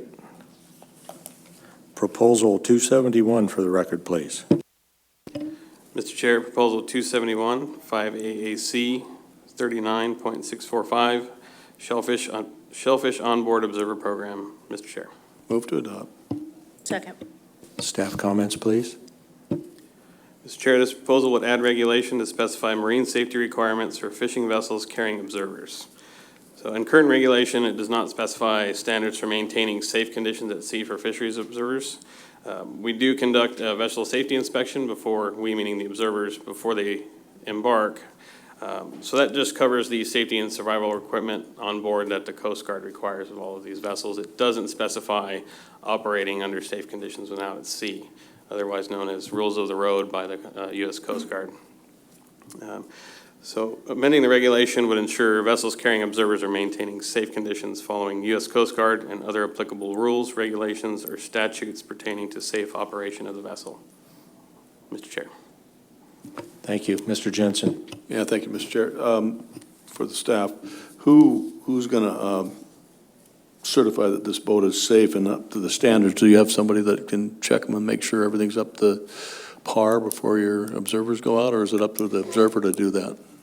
So as far as prior to embarking, we have a vessel safety checklist, and these are based off, these closely mirror the Federal Observer Program safety checklists. So we're kind of mirroring what they're looking at. And these are basic items that the Coast Guard requires for all fishing vessels of a certain size operating from a certain distance from shore. So these are all meeting Coast Guard requirements for the vessels the observer is going to embark on. So the observer themselves, after receiving safety training, they're the ones conducting the safety check with either the vessel operator or someone who's appointed to do that. Okay, I was just wondering if you trained up the observer to make sure everything's Mr. good. Jensen, through the chair, yes, we do. Thank you. Mr. Godfrey.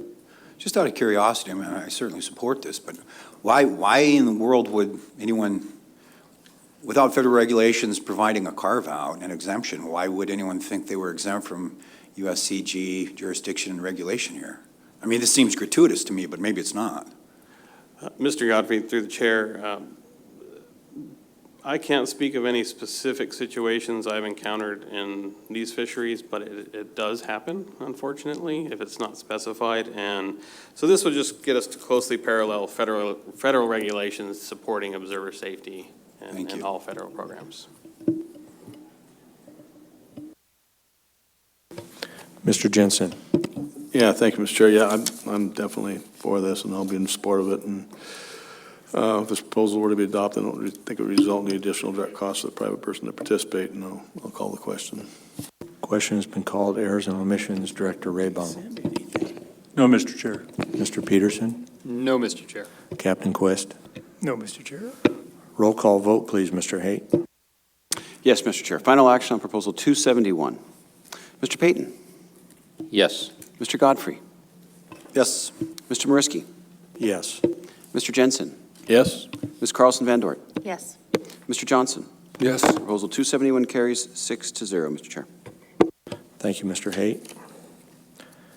Proposal 272 for the record, please. Mr. Chair, Proposal 272, 5AAC 39.646, Shellfish Onboard Observer Trainee Program Qualifications and Requirements. Mr. Chair. Move to adopt. Second. Staff comments, please. Mr. Chair, this proposal specifies minimum education requirements for trainee observer candidates. In current regulation, the language doesn't specify courses and semester hours necessary to be successful as a fishery observer. It specifies a bachelor's degree in biological sciences. So a lot of us in here know that there's a very wide range of biological sciences you can get a degree in.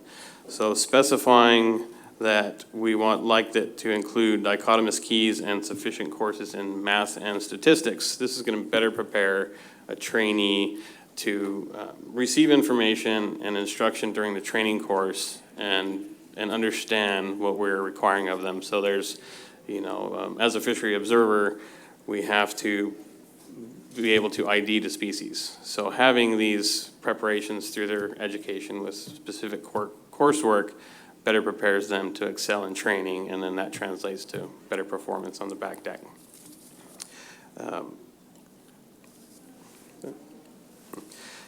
So ensuring trainee candidates have the adequate education to perform the basic duties of a fishery observer will increase data quality and program efficiency and reduce program costs. Thank you, Mr. Chair. Thank you. Mr. Jensen? Yeah, thank you, Mr. Chair. I'll be in support of this. Nice to have somebody on the back deck that has some kind of an education to determine the difference between the organisms they're looking at, so I'll be in support of this, Mr. Chair. Thank you. Ms. Carlson Van Dort? I just will share that I haven't heard the term dichotomous key in about 20 years, which is kind of fun. But I'll be supportive of this as well. Thank you. Thank you. I show we have no opposition on on-time comments and a broad range of support, including one AC. Mr. Jensen. Yeah, thank you, Mr. Chair. If this proposal were to be adopted, I don't believe it would require any additional cost, direct cost for the private person to participate. And I'll call the question. Question has been called. Errors and omissions. Director Raybung. No, Mr. Chair. Mr. Peterson. No, Mr. Chair. Captain Quist. No, Mr. Chair. Roll call vote, please, Mr. Haight. Thank you, Mr. Chair. Final action on Proposal 272. Mr. Wood.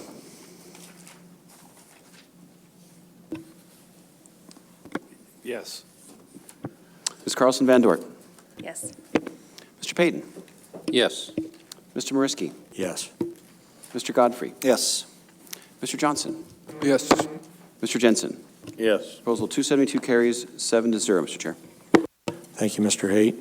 We have one more proposal that we tabled and some miscellaneous business, but I think first we'll take a 15-minute break and come back and finish up. Thank you.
Welcome back, everyone.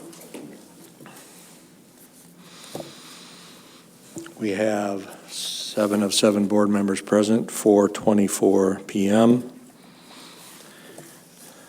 I will reference that the board had previously tabled Proposal 273, and I'll go to Mr. Jensen. Yeah, thank you, Mr. Chair. I move to take 373 off the table. Second, and ask unanimous consent. Without objection, Proposal 273 is back on the table. Okay, Mr. Chair, I would like to substitute the language found in RC 39 for that proposal. Second, and request unanimous support. Without objection, the language in RC 39 is before us for the language in Proposal 273.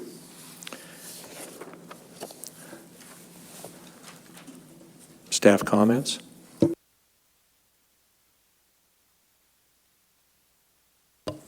Mr. Chair, members of the board, for the record, I'm Jim Menard, Commercial Fisheries Area Manager for Norton Sound. The regulation would move the earliest start date from January 15th to February 1st. Current regulations, a commercial king crab fishing season may occur through the ice only and is established by emergency order to open on or after January 15th and close by April 30th unless extended by emergency order. This regulation has been in effect the last 5 seasons. This would shorten the regulatory season dates, but in practice, over the last 5 years, the earliest we've opened by EO is February 7th. Would expect little impact to the fishery for the original proposal, and in 4 of those 5 years, we did open after mid-February. To the original proposal, the department is neutral. The proposed season dates fall within the biologically acceptable time period to harvest this stock. Mr. Chairman. Thank you. Mr. Payton. Thanks. I have a question for the department on the RC language and found in 39 on number 3, where it says the fishing season will be closed for the entire 2020 east to 1667 W. Long. Could you speak to that and the department's position on that? Through the chair, Member Payton, the department has not had time to adequately address the merits of the fishery closure language that's been added through RC 39. However, the department does stand by its comments made previously addressing the emergency petition on the same fishery. It was taken up by the board at the Uppercut Inlet meeting in February. Mr. Raybound. I would add to that the season is open now. Thank you.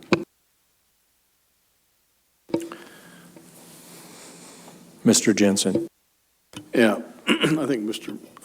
Payton had another question, Mr. Chair. Okay. This is just in response to the public and their desires, and I know the department knows there's a harvestable surplus, but the public has been trying to get this shut down, and I recognize the fact. I try to listen to the public as much as possible in making my decisions, and this is what RC 39 comes from, is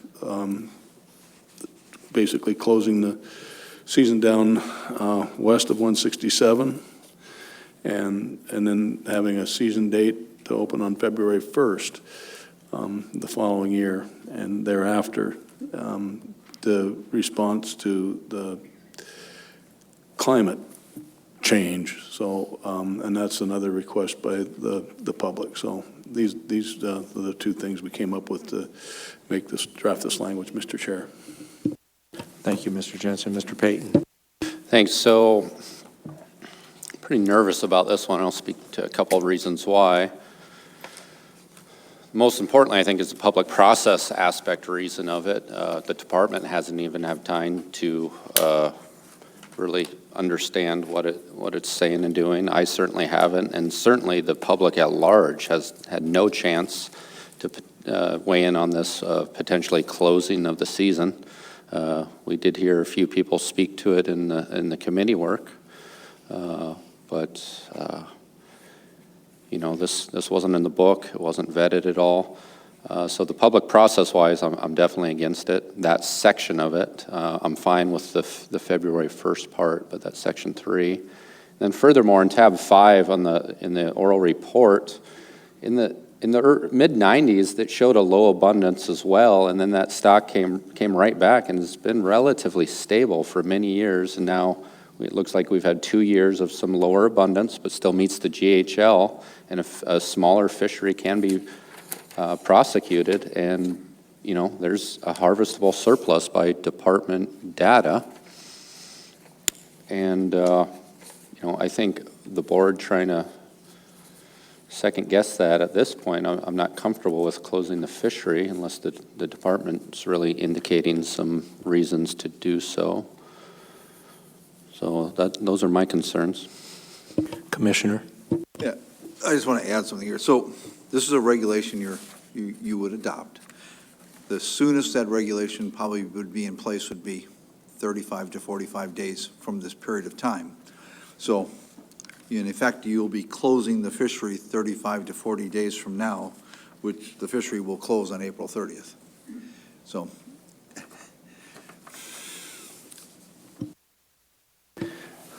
Thank you for that clarification. Mr. Jensen?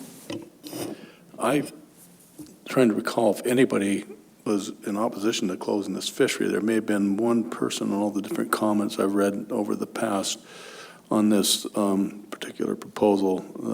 The AC is in support of it. And I'm just at a loss for, I've seen lots of comments on this, but none were in opposition to, you know, none were in support of keeping the fishery open. So I might be mistaken, but I haven't seen any. I'm just trying to respond to the public. Yes, it has been. We did talk about it in Upper Cook Inlet meeting, and I think if I'm correct, they might have tried to get an ACR into, but I don't recall that. So anyway, it's been on the radar for quite a while. As far as the public being totally involved, I'm not sure. I just know all the comments I've heard have been in favor of closing this fishery because they're concerned about what they're seeing when they go fishing for red crab, Mr. Chair. Mr. Wood? Thank you. Just add a little bit to what Mr. Jensen was referencing earlier. This arose primarily out of public concern and public input here. And I would take it a step further. It's not as if it's just a general public across the state of Alaska got involved somehow and showed an interest. It was rather the people living right there on the grounds that are earning their livelihood and subsisting on the resource that raised the question. And within their ranks, they had some people that have quite a bit of experience in dealing with these issues. So that's what caught my attention initially. And I, like Mr. Jensen, I'm going to weigh heavily, I should say, on public input in that regard. Secondly, and I wish I could remember where I read it, I'm pretty sure it was in the AC comments when they were discussing the rationale of their decisions, that closure was one of the things that was being discussed during those deliberations. So it's not as if it's not been noticed to the public or they weren't putting their input in. I read those. And he's shaking his head back there, Mr. Lean. So it was the AC comments that I saw those. Okay. And that's part of the record. So I don't have the concern that Mr. Payton described earlier. Thank you. Thank you. Mr. Payton? Yeah, I guess I'm missing something maybe, but when other members of the board say, you know, everyone spoke in support of a proposal to close this fishery, I guess what proposal are we referring to on that? Because I haven't seen one to do that besides this RC right now. Ms. Carlson Van Dort? Well, I guess my question is, are people currently fishing? I mean, I know that the fishery is open, but people are currently actively fishing in that area. Through the chair, Member Carlson Van Dort, yes, I have 2 registered. One has dropped his pots and is fishing. Mr. Jensen. A question for staff. So I assume then somebody's buying crab up there. Through the chair, Member Jensen, no. The both registered permit holders are catcher sellers. Okay, self-market. Okay, thanks. Thank you. Mr. Payton. Yeah, in lieu of the comments the Commissioner made, I'm going to make a motion to strike number 3 from RC 39.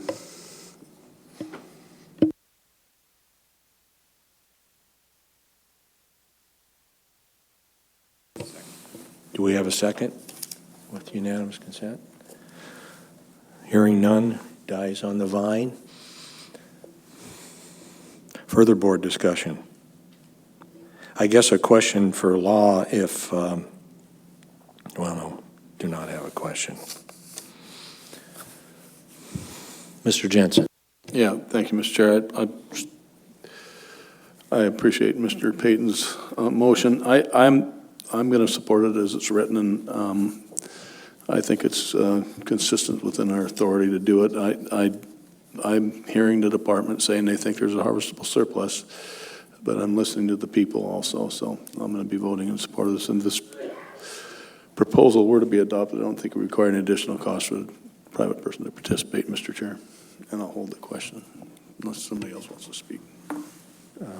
Question has been called but not heard. Mr. Payton. Yeah, so I'd just like to members of the board to point out in the in RC5 or the tab 5, there's in recent history it's ranged from about 25 to 40 permit holders or number of permits fished there, and they have crew and whatnot, and I just don't think the bar or the public participation, there's been an AC here and then another group of people, but as far as the public and the number of people that are participating in the fishery, I don't think they have been here and really said much one way or the other. Mr. Johnson. Thank you, Mr. Chair. I do think that there's some credence that needs to be offered to those who are on the grounds there and are familiar with this fishery. If this proposal does not pass, the fishery may be self-limiting for the lack of a buyer. And I understand that the principal buyer in this area has said that they're not planning to buy fish this year, buy crab this year. So I would like to support it in deference to the folks who are probably most intimately familiar with fishing in this area. Mr. Jensen. Yeah, well, this is another promise by the folks that are putting this forward. They said they would buy crab west of that line. If this were to be adopted, they would buy crab west of the line. Ms. Carlson Van Dort. So, yeah, I guess that's getting at what my concern was, is that for that person who has pots in the water, I mean, what effectively, how is that going to be dealt with? I mean, obviously, there's still opportunity that's going to be available to move those pots west of the line. You know, if this proposal passes, I'm just kind of concerned about the person who's actively fishing. Commissioner. So, Ms. Van Dort, again, I want to say, you guys passed this proposal today. It goes to we write it into regulation. It'll go to the Lieutenant Governor. It's at least 35 days out. There's not going to be an EO issued tomorrow to close this fishery because the regulation won't be in place for 35 to 40 days. Thank you for that reminder. Mr. Johnson. Thank you. This would effectively close the summer fishery as well, am I correct? So there would be a conservation savings, but as written, even if it were 30 to 45 days out, the summer fishery would be closed? Is that correct, as this is written? I have to assume it is. Through the chair, Member Johnson, that is correct. Thank you. Mr. Jensen. Yeah, the summer fishery would be closed west of 167.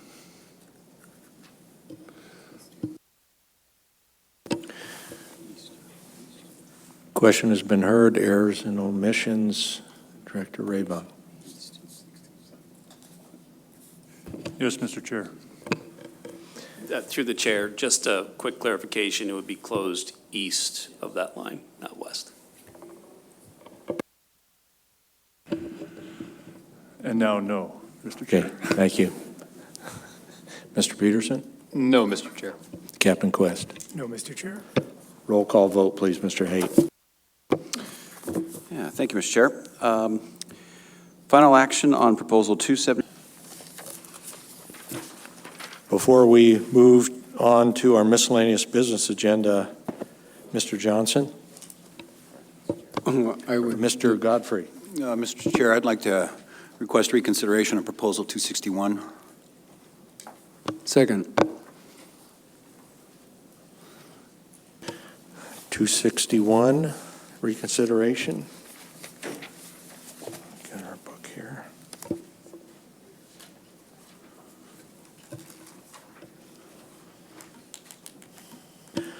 I'll reference tab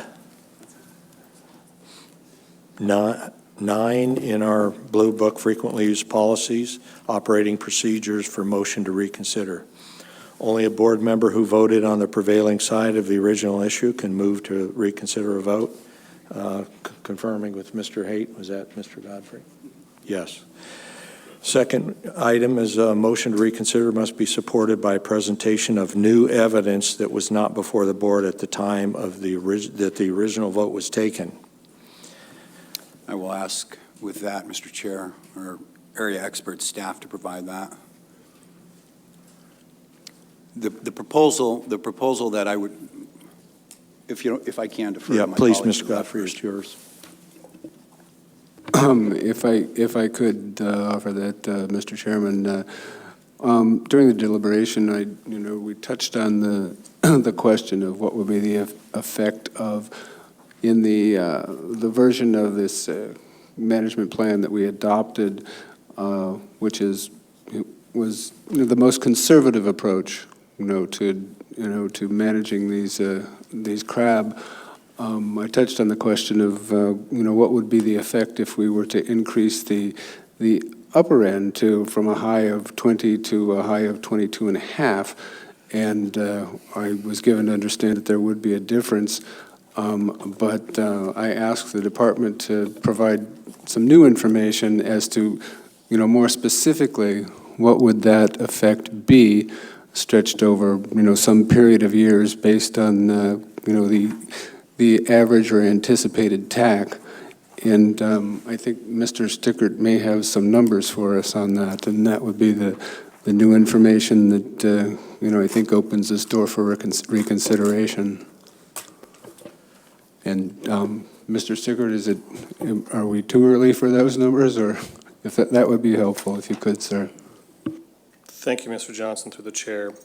So, Before the response comes in, it is not only got to be new evidence, but it has to be that which was not available earlier.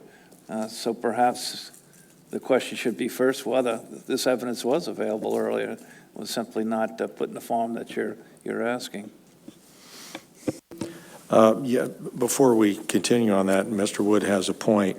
So for reconsidering a previous decision at a meeting, we have a motion to reconsider.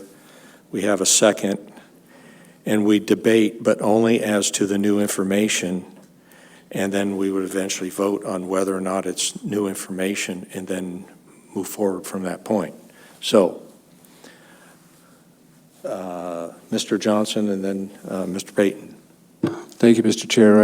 I'm guessing that, in the voluminous statistics that resulted in the creation of these various scenarios, that information is in there, but to suggest that that particular scenario was run and offered to us would be an exaggeration. I don't think we had that information, even though that information probably exists, and I think that's what I was looking to get from Mr. Stickert at this point. Mr. Payton. Thank you. So from what I'm hearing, Member Johnson say that the new information would be the 22.5 on the high end. Would that be correct? Member Correct. Johnson? Okay.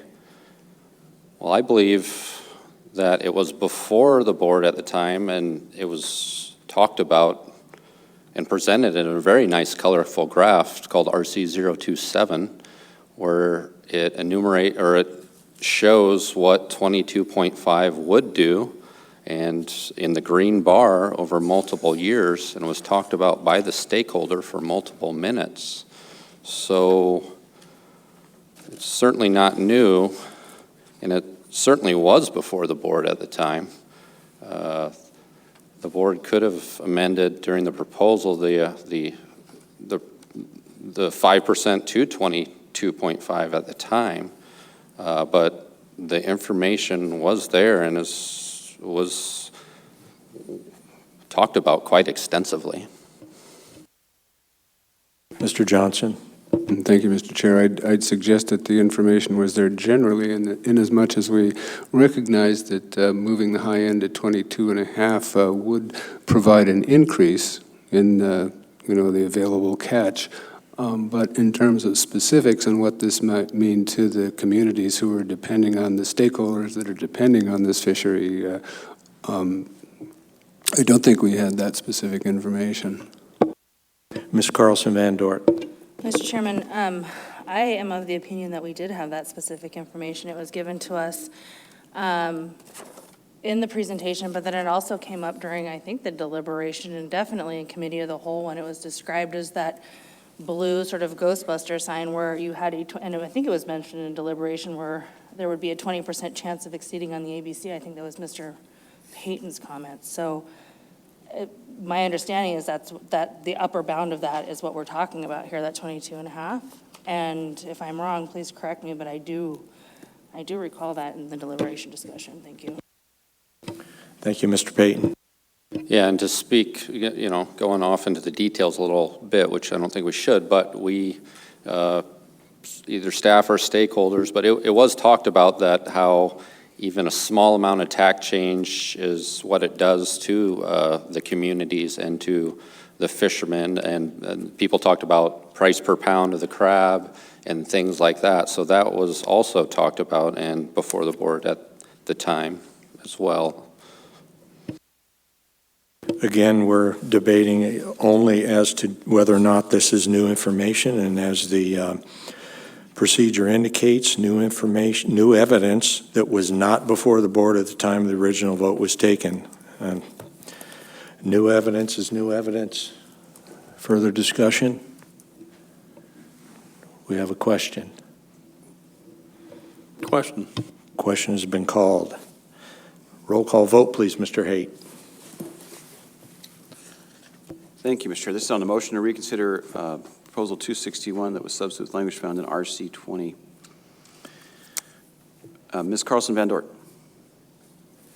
Mr. Chairman, is a vote on the entire motion or whether the evidence is new evidence that was not before us? Because a vote would be totally different. A yes would mean something totally different. Yeah, thank you, Mr. Chair. Remember, what I have here is there's a motion to reconsider, so we'd be voting on that motion. If it passes, then 261 would be back up on the table, or before you. So this is just the motion to reconsider. Yes. Do you wish to? Yes to reconsider, no, not reconsider. Is that correct, Ms.? Yes. Okay, we can go with that, just so long everyone knows what it is they're voting on. We're not voting on whether this is new evidence being presented that was not before us previously. Rather, it's the actual motion to reconsider. And they're putting the cart in front of the horse, but that's fine. I know which way I'm voting either way. So. Mr. Jensen. Yeah, my take is that we determine whether there's new information or not, and then we vote go from there, so. Yeah. Right now, I would say this is like an amendment to the motion. We'd vote on that, whether we move forward or not, but Mr. Haight. Yeah. It's the same thing to me. The motion to reconsider is whether there's new information, so it's the same thing. That's the criteria that I was referring to, that we're debating only as to whether or not there's new information. So again, yes would be to reconsider, no would be to not reconsider. Okay, any other questions before we continue? Mr. Johnson. Would it be helpful to hear the alleged new information at this point, which might help us make a decision? Please, as to new information only. Thank you. I would defer to Mr. Stickert. And is the question clear at this point? Mr. Johnson, Mr. Chair, I understand the conversation. I'm well tracking that. I'm not sure what my boundaries are for identifying what is new and what is not new.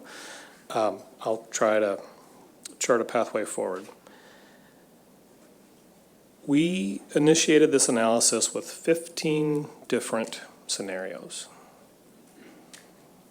If I understand where we're at, we are considering a 5% floor, a 22.5% ceiling, and a 50% ELM.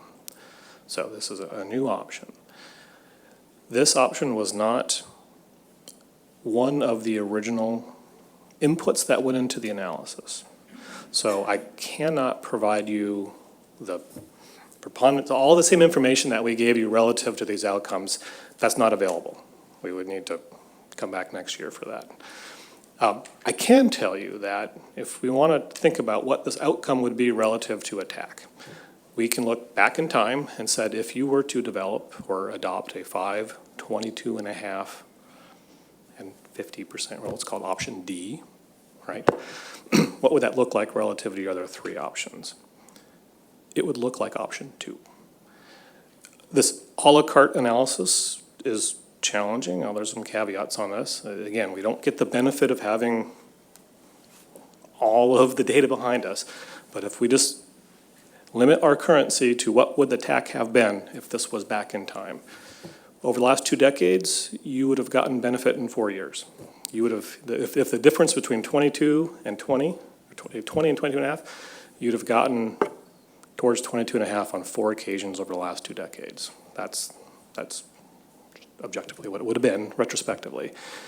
The average TAC would be about 11.1 million pounds on average back through time, whereas option B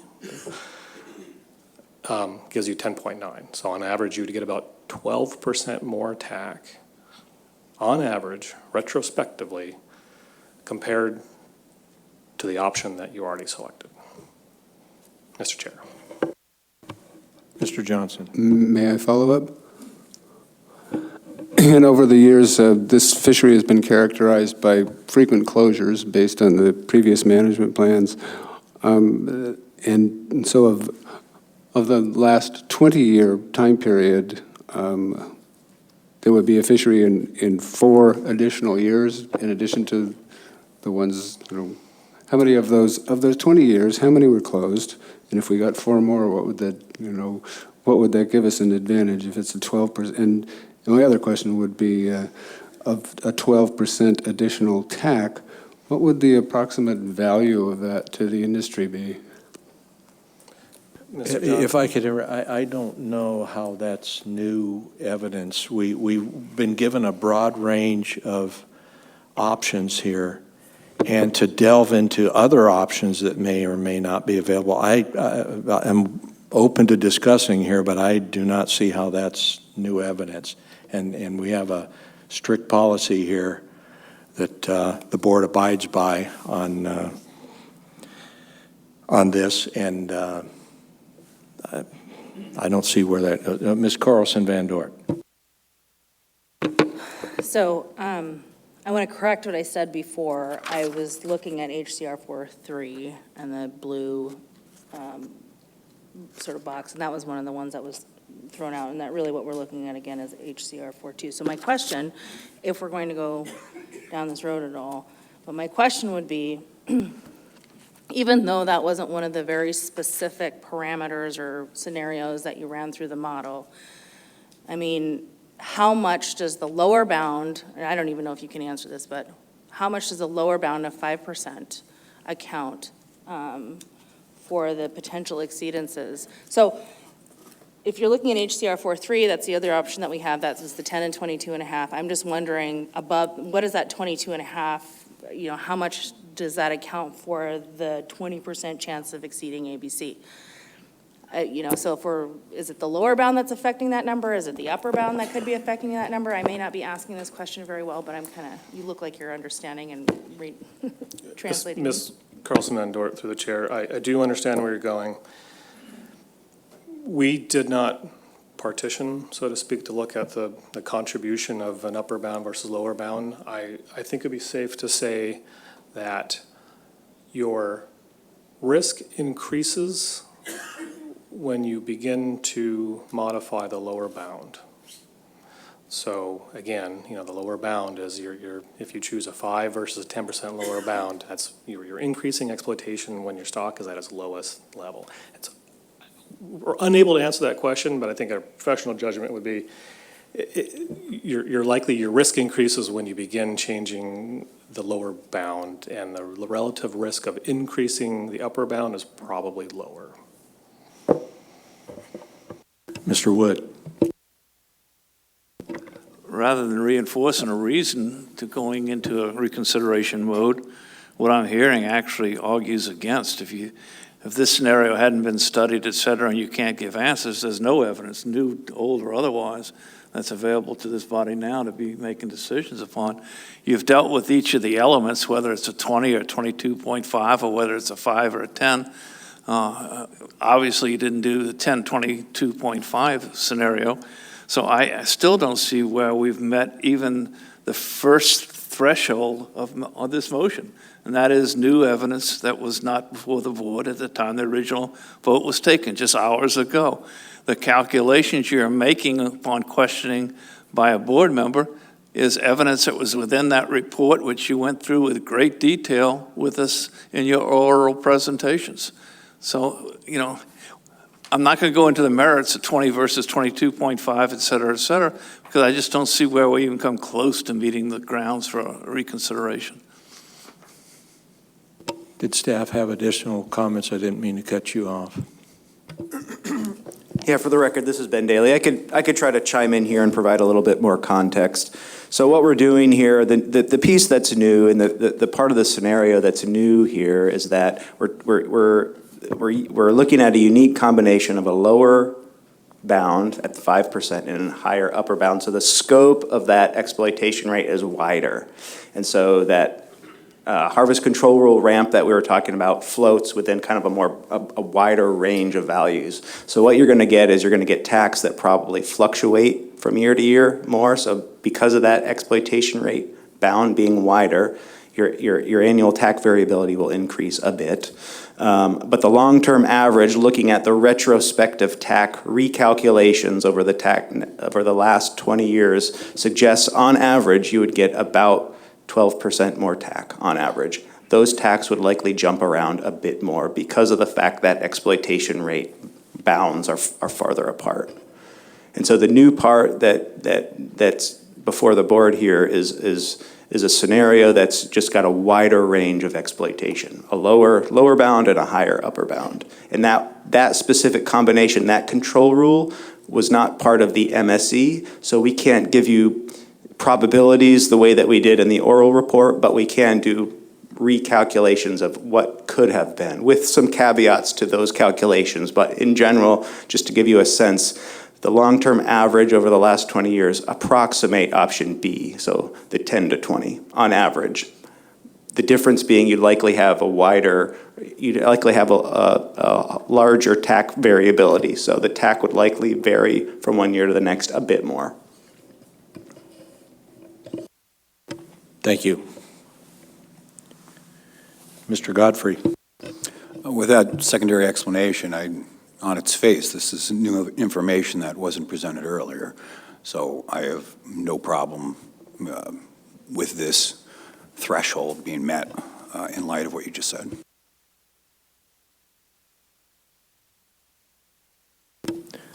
Question? Question. Question has been called. Roll call vote, please, Mr. Haight. This is on the motion to reconsider Proposal 261. Ms. Carlson Van Dort. Yes. Mr. Johnson. Yes. Mr. Jensen. Yes. Mr. Godfrey. Yes. Mr. Mariski. No. Mr. Wood. No. Mr. Payton. No. That motion carries 4-3, Mr. Chair. Thank you, Mr. Haight. We have Proposal 261 before us Substitute language on RC 20. with substitute language found in RC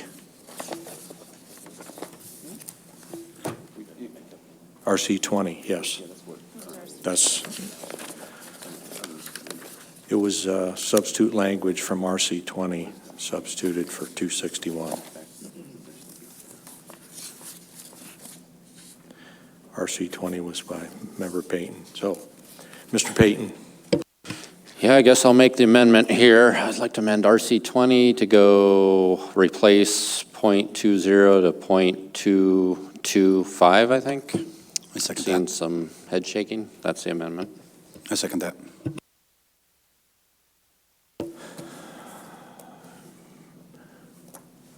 Without objection, the amendment was to change .20 to .225. Oh, Member Carlson Van Dort. I object. To your objection? I think that, to my last vote, I think that there could have been some new information that was just discussed, but I don't believe that it's appropriate to amend RC 20 to that 22.5 threshold, Mr. Chairman. Mr. Johnson. Thank you, Mr. Chair. I think in our original deliberations with the original numbers that we used in RC 20, there wasn't necessarily, universal agreement on that. I do think, given that we did adopt the most conservative approach to, of the different scenarios here, we may have. That still holds. The bottom range is still the bottom range, and this is intended to to apply conservative principles so that the resource itself isn't endangered. But we still have some flexibility, or I see some flexibility in allowing fishing opportunity, which is could be a significant benefit to those that depend on this fishery.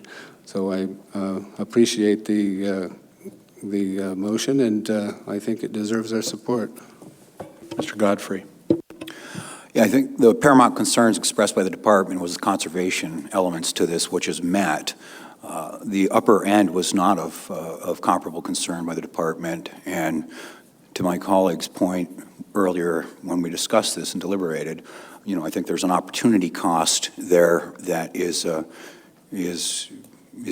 not a deleterious thing as far as the state goes, but it certainly is to stakeholders, and that's why I support this. Mr. Payton. Just a question to Member Height. Because I'm getting a little confused here. So, not Member Height. See how confused I am? So, let's say we vote the motion. It gets voted down. The proposal then just, do we have to revote for the proposal, or it just stands as current of 5 to 20? Would that be how it Mr. go? Haight. Through the chair, thank you, Member Payton. Yeah, so there's a motion to change that high end from 20 to 22.5. If you don't pass this motion, then you're still back down at RC 20. If you passed the motion and then you failed the proposal, then none of it would pass. So two-step there. Okay. Ms. Carlson Van Dort. So, again, to my objection, I'm going to reference all my comments that I made when we were initially deliberating and debating RC 20, and I still think that there's the cautious and conservative approach with this new methodology is still appropriate. I think it can be revisited, and once we have a couple of years under our belts to evaluate it, and we can adjust it upwards at that time if necessary. Thank you, if warranted, I should say. Thank you. So we have a motion and a second to change .20 to .225. Motion only. We have a question. Question. Question has been called. Roll call vote, please, Mr. Haight. Thank you, Mr. Chair. This is on the motion to amend Proposal 261, substitute language found in RC 20 to change the high end of the range from .20 to .225. Mr. Payton? No. Mr. Wood? No. Mr. Godfrey? Yes. Mr. Mariski? No. Mr. Jensen? Yes. Ms. Carlson Van Dort? No. Mr. Johnson? Yes. That motion fails 3-4, Mr. Chair. Thank you, Mr. Haight. We're back on RC 20 for Proposal 261. Discussion?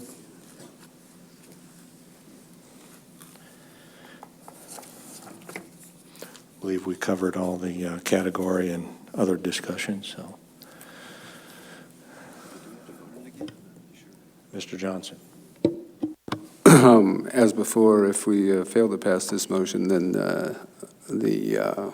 we have no new strategy for no new harvest strategy for this fishery, and I think that would be a step backwards. I believe that's correct. I'm not sure if we have to vote. I don't think you need to vote. Okay. Okay. All right. Next, we move along to. I'm not anxious to vote again, but the initial motion has been reconsidered, so for it to be in effect, you're going to have to re-vote to accept it. I mean, I'll ask a parliamentarian, but that's my experience over a lot of years of doing this. Mr. Chair. Mr. Godfrey. Yeah, I don't have a problem with that from a Robert's Rules standpoint, because that's what we adhere to. A failure or a tie means the status quo defaults. While we reconsider it, that was the vehicle for voting on a new modification to it. The modification fails. We already adopted it. It's effective as of an hour or two ago. So we don't have to revote it. It stands under Robert's Rules. Mr. Chairman, since what we do here ends up in courts, I'd rather be safe and re-vote it. This is my personal perspective. Any input from our Department of Law on this issue? Yeah, Mr. Chair, I would not disagree with what Mr. Wood said. I also wouldn't disagree with what Mr. Godfrey said, but there has been a bit of confusion with respect to the process, so it might make sense to go ahead and re-vote on the proposal. It wouldn't be a double vote if we did vote at this point.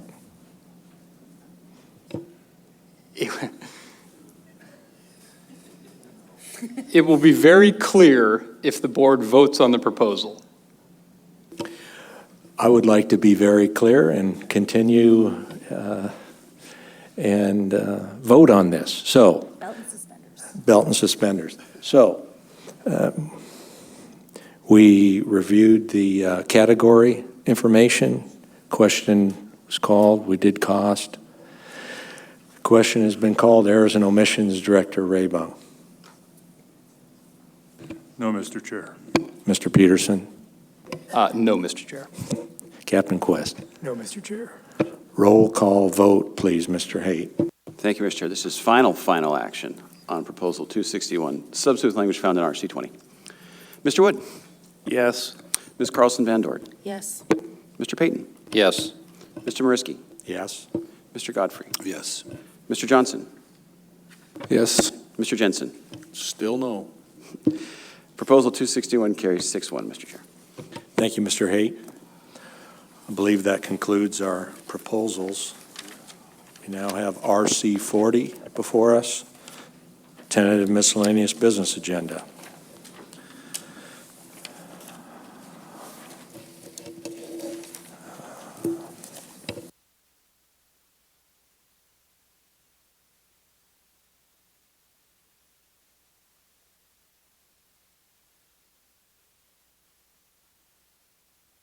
First item on our Miscellaneous business agenda is revisions to ACR instructions, and that is outlined in RC 8.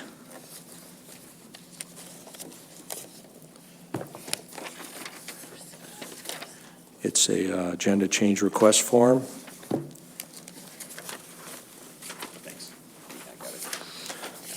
Mr. Haight, did you have some comments on that? Thank you, I do, Mr. Chair. People are still looking for it.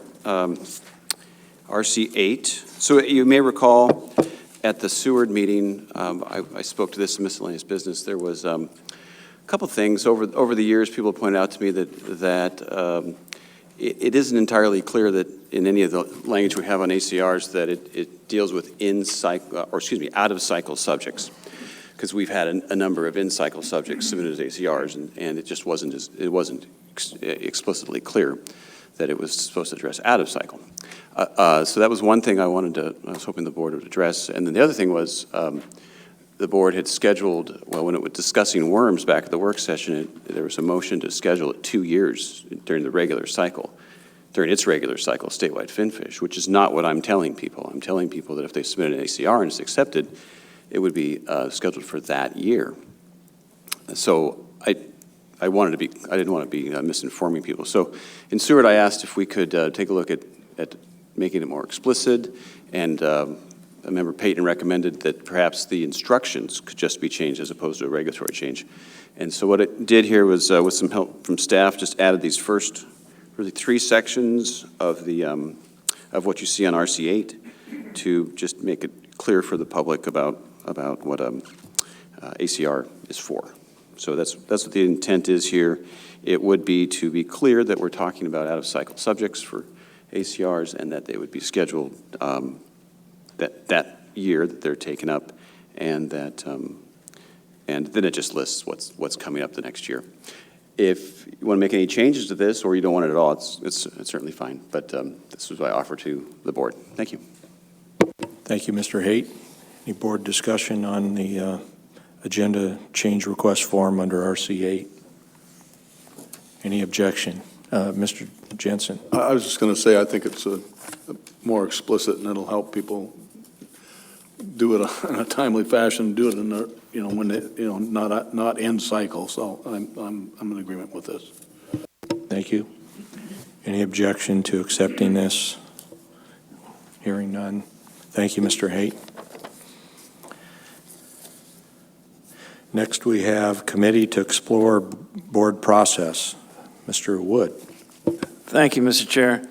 Obviously, I've only been on the board through this 1 year of meetings, but some things come to light as you go through it where we could streamline our process and yet get the public more involved in the final product, making it easier for them to testify, et cetera, that aren't currently in the way we do business. So I'd like to have a committee put together, and I'll volunteer to be on it. And I'm not going to suggest a committee if I'm not willing to roll up the sleeves and do the work, to explore those different options that could be available to us. And obviously, the committee would have no authority whatsoever to do anything without coming back in front of us, which I anticipate would be at the work session in the fall of next year. But I think we really need to take a look at some of the ways we operate, and particularly in budget times, and narrow down the time we spend that's not as productive as it should be. Mr. Jensen. Yeah, I concur with Mr. Wood. I'd volunteer on it, but I don't know if I'll be here next year. So I have the same issue. Well, yeah, I don't know how much we could get done here to assign people to committees. I think it's October is a more appropriate time. We can discuss it and then potentially have Mr. Haight put it on the miscellaneous business agenda for October. And at such time that the new chair and others would assign committee members. So, but we can discuss it now and move that. That's appropriate, Mr. Yes, Chair. okay. All right. 2A is draft process for handling board information requests under RC 12. Did the department have any, or Mr. Haight? Thank you. Mr. Chair, I can start this, but then I'd turn to anyone from the department who wishes to address it. We did actually, I think it was after Kodiak, we had a good discussion in miscellaneous business about this, I think. And then, we put together a draft process for how we could handle a lot of these information requests. And so it speaks to a couple of things, but perhaps the highlight would be to say that at the work session, we would create a slot on the work session for the board to, having reviewed what proposals that came in, having the board be specific to the department about what it would like to see in reports, so that you have that chance up front to provide that information. And then there's the other element of information requests prior to meetings. As you start to dive into these things and things occur to you, we received a lot of good requests for information this year, and the department worked hard to fulfill those, and it did a really good job. But there was concern that we might be losing some things. There was also concern about whether or not the full board should be getting all the information, and whether some of that information might have got lost in the process. So part of this also spells out a method to track it. It would run through board support. I would work it through the divisions, and it would come back through me to the requesting member, but also to the other members, and then be included for the upcoming meeting. So those are the main elements in this, and I don't know how you want to address this, approve it, or, well, Mr. Chair, I'll leave it at that. Thanks. Mr. Payton. Yeah, I'm not sure my take on this one exactly yet. I am one of the board members that probably requests more information than some other ones, but I don't know. Says we're encouraged to develop rapport with staff. I try to do that. That's good. But I don't know if we need a policy at this time. I mean, it might be something just better at the work session or during new board member training, kind of how the nuts and bolts of it work, because sometimes staff doesn't even understand how it works with board members and how the chain of command, what they should do. And quite honestly, sometimes it's me just asking staff where to go on the website and find a link, or send me a link to an old report or something, and other times it's a little more detailed. So I don't know if I think it's so dynamic it'd be hard to capture in a policy, but not to say there shouldn't be some type of structure. I guess if a board member requests something that constitutes a lot of staff time, that should ring some bells, and then staff can come back to that board member and say, we'd prefer to run it through this process and guide them that way, and through the executive director and through all the board members, or potentially how much staff time it's going to take, and is this really worthwhile? So it's so dynamic, I don't know. I just don't know if this policy is going to address these things. So I'd probably lean on not supporting the policy and just supporting staff and future boards and board members working more collaboratively at the work session to maybe bring this up and have more communication on it. I don't know. Thank you, Mr. Payton. I concur on a certain level there. If having worked in a government bureaucracy for over a couple decades, I had the opportunity to have the Board of Regents request myself and people in my department information that would take weeks and days and sometimes months to get, and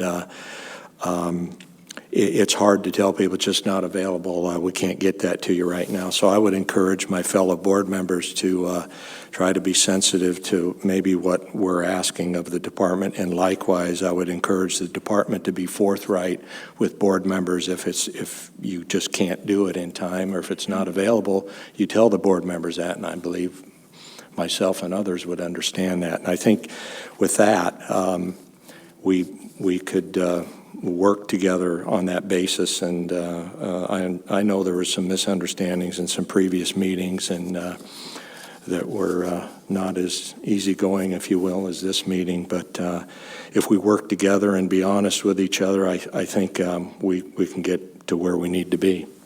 Mr. Wood.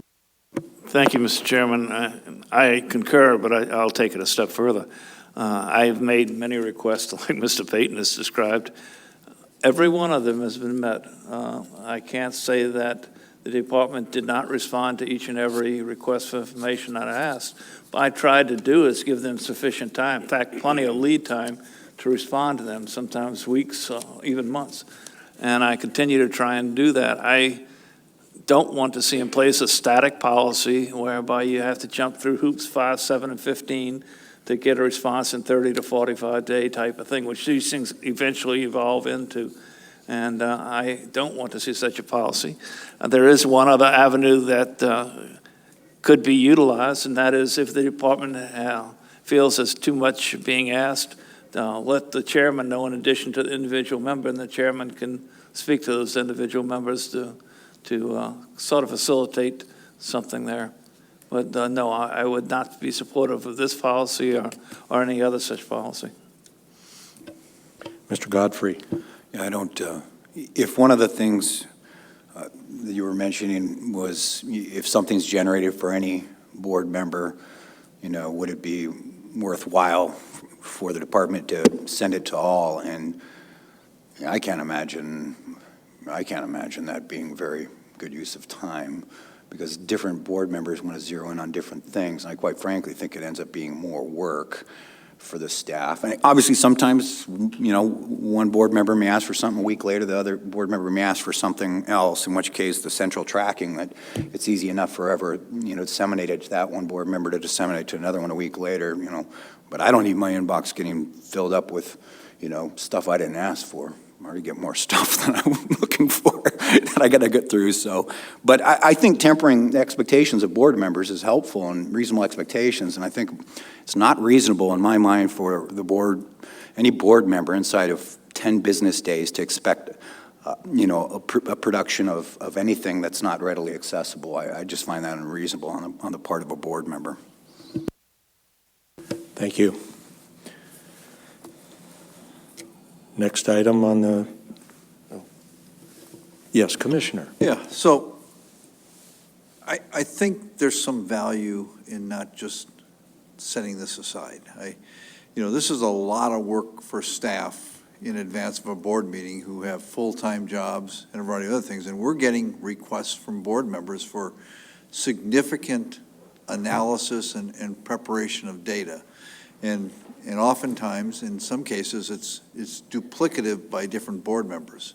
So I think at least having a discussion at the work session is merited, because, again, there are times when we're just simply not going to be able to meet that. And then, is it first come, first serve? Is it who you're talking to inside the department? Then you end up with one board member's data getting there, but the other one not getting there. So I just want to impress on you guys, this is a lot of work on our staff, and we're trying to meet your demands. We're trying to meet everybody else's demands.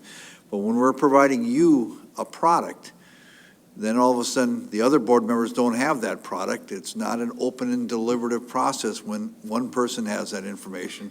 And then the public starts questioning, what are you giving board members that they're not seeing in preparation for the meeting? So again, I understand what your concerns about making this very prescriptive, but at the same time, I think if you don't just table it and bring it up at the next work session, I would appreciate that discussion at the next work session.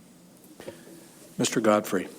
And your concerns are duly noted, Commissioner. I think it's as easy as sending out an email anytime you think there's a work product that the department's provided any board member, the nature of it, the title of it, and just FYI, just provided a board member this. If you'd like it, please let us know. And those that want it will get it. There's electronic paper trail that you advised of the dissemination of a product that took time and effort. Somebody's got it, and any of us that want it will get it. Well, don't worry. We'll use your new your state-generated email for all these different correspondences.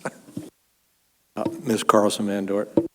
We have a resource that's central in this discussion, and that's the executive director. And I think that if, he stays looped in, I don't know how prescriptive or formal he wants to be in his tracking methodology, but I think if you're having multiple board members requesting the same information, that just seems something that could be easily addressed. But I think that that I would leave that largely to the discretion of the executive director, and within the department, you can create whatever policy you want, that if you're providing information to a board member, just keep the executive director looped in. Mr. Haight. Thank you, Mr. Chair. Yeah, I appreciate the conversation. Maybe what I would suggest is that when we put this miscellaneous business agenda together, we put this as a subset, actually. I listed as a subset to what Member Wood was looking for. It seems to me that this fits into the broader context of board process. So certainly we can speak to it at the work session and go into greater detail on it. And what I might ask too is there's nothing stopping us from agreeing to have an item on the miscellaneous, at the work session on taking a look at the first element of this process, and that is what information does the board want to see from the department when it shows up at a meeting? So, for instance, oral presentations and things like that. So we can still have that little session, a little talk through that at the work session, and include this broader subject inside what Mr. Wood would like to explore with board process, if we could do that. In accordance with the commissioner's suggestion, I believe this is a prime candidate for moving to the October meeting. Any objection from the board? Hearing none. Thank you. Next, we have item 3, committee to identify research needs for potential resolution for legislature. Mr. Wood. Thank you, Mr. Chairman, and it's clearly way too late in this legislative session to be trying to involve this particular body, meaning the current legislative body, into what we believe could be done to better enhance the ability of this board to act. And I've noticed that a lot of times the response is usually best available science when there is no available science. And I would like to identify those areas where we think we need some development so that we can, in a resolution form, present to the legislature what we're lacking and ask them to consider funding. And secondly, and more importantly, there are areas where we can get alternative funding, and I'm not going to go into any great details, but there might be federal agencies that could step in and provide some research expertise to us at no cost to the state, et cetera. And we should be identifying that to the legislature as this body supporting such an effort. And I would like to discuss that further, once again, most likely at the work session. But we're missing an opportunity to involve them. And I certainly appreciate the financial situation that existed a week ago, and it's even getting worse this week. We can't expect general funds to be available in the future, even like we've seen it this year. It's going to continue to go down, and we should be creative in how we go about it. And you heard part of that discussion during these deliberations with the test fisheries versus the permit system as to the ability to raise funds to underwrite that. So that's where I'm heading. I don't have any, well, I do have specific ideas, but I don't want to take our time here, nor are we prepared here to really go into detail. So I would suggest it be done at the work session. Thank you, Mr. Wood. Mr. Haight, is that something that if the board so chooses at this meeting, we could potentially add to the call in October and the board could discuss that? Considerations for or identify research needs for potential resolution for legislature. Could we add that to the call for the public to comment on that? Yeah, thank you, Mr. Chair. So you mean the note? Well, we have a call out right now, but with proposals due April 10th. No, not for proposals, but just for comments for the public to submit for the October meeting, so that when the board members get to the October meeting, they will have some public input on what the public would like to see for research needs for potential passing on to the legislature. Thank you. Yeah, what I'll do is I'll add it to the notice that goes out for the meeting, if that's it. Mr. Wood, may I make a suggestion that you not just limit that for the legislature? Because the department's going to support the governor's budget, but if you make that a broader call for like federal partnerships and a variety of other things rather than just the legislature, you might get a different flavor of projects. So noted. I agree with you. Ms. Carlson-Van Dort. So conceptually, you know, I'm supportive.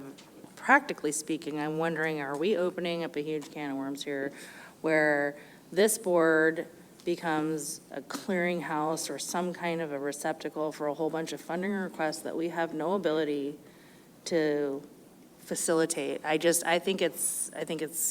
not, I mean, if you want to add something to the call where we're soliciting public comment on the merits of whether or not that's appropriate for this board to do, that's a different discussion in my mind. But I don't want this board to be becoming, just kind of a place for people's funding wish lists. And then there's no mechanism or process for us to evaluate those in any way. I think it's an inappropriate use of our time and resources. Mr. Wood. I can respond to that. Yes, you're going to be discussing the merits of it, but you have to put the value of what you're discussing in dollar figures. So yes, it would be hand in hand.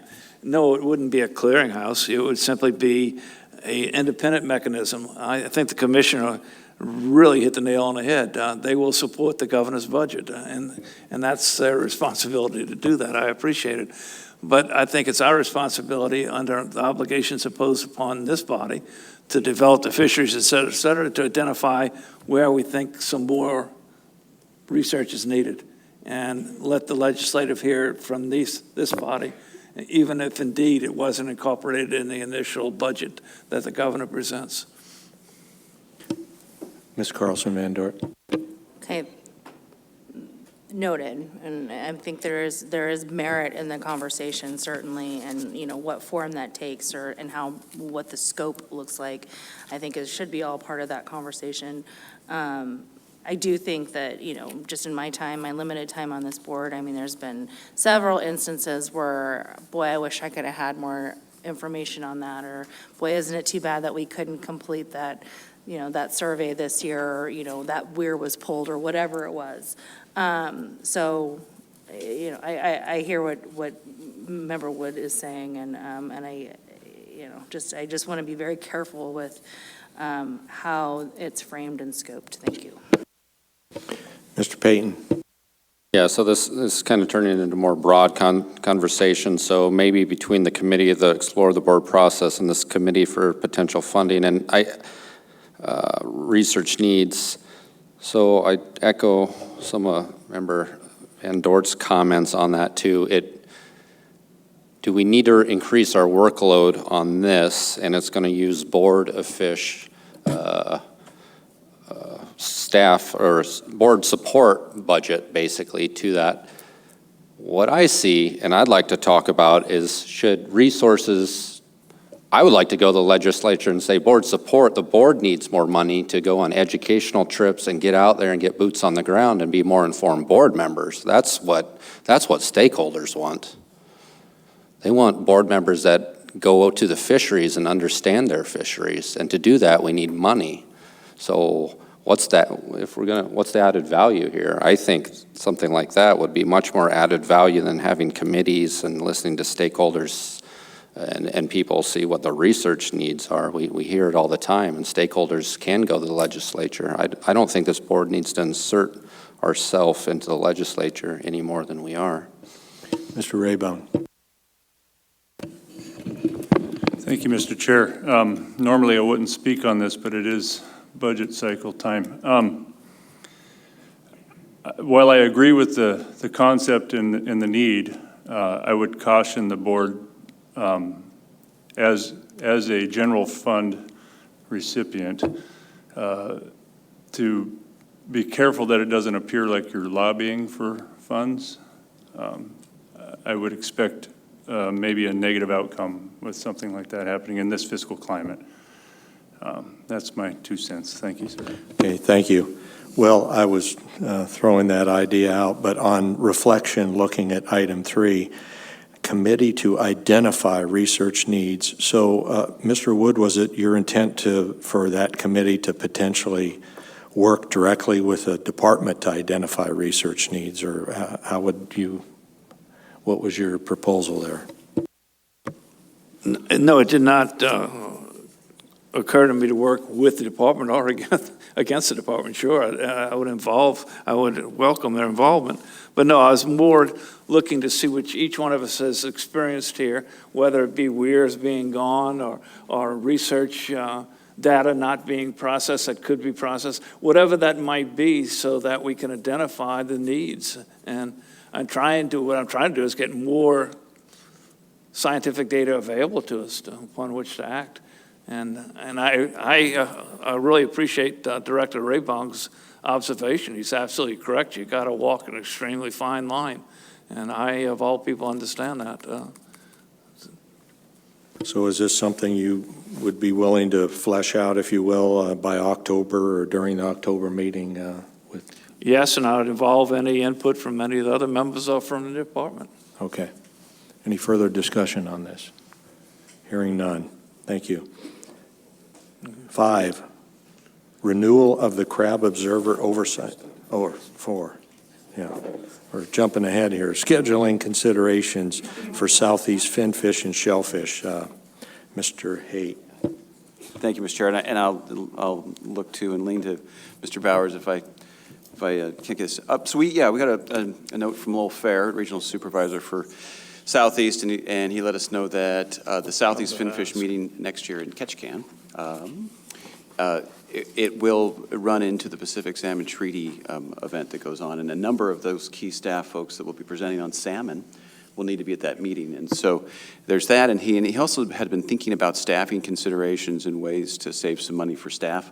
And the way it was set up last time, it just required staff to be there for the entire 13 days. And so he had put together some thoughts on how to address both of those concerns, namely to take up salmon subjects first, and then towards the end of the meeting do a mixture of salmon and finfish, which is a break from the past. We don't need to say yay or nay on it right here. It does, it is up to the chair next year to set the roadmap and how things go, but I think he wanted me just to raise the subject here for you, and for sure at the work session, be a little stronger about saying whether or not that was okay with you. But this way, at least we'd let the public know that might be something that you would do, and sort of how you might rearrange the Southeast meeting, Mr. Chair. I hope I captured most of it okay.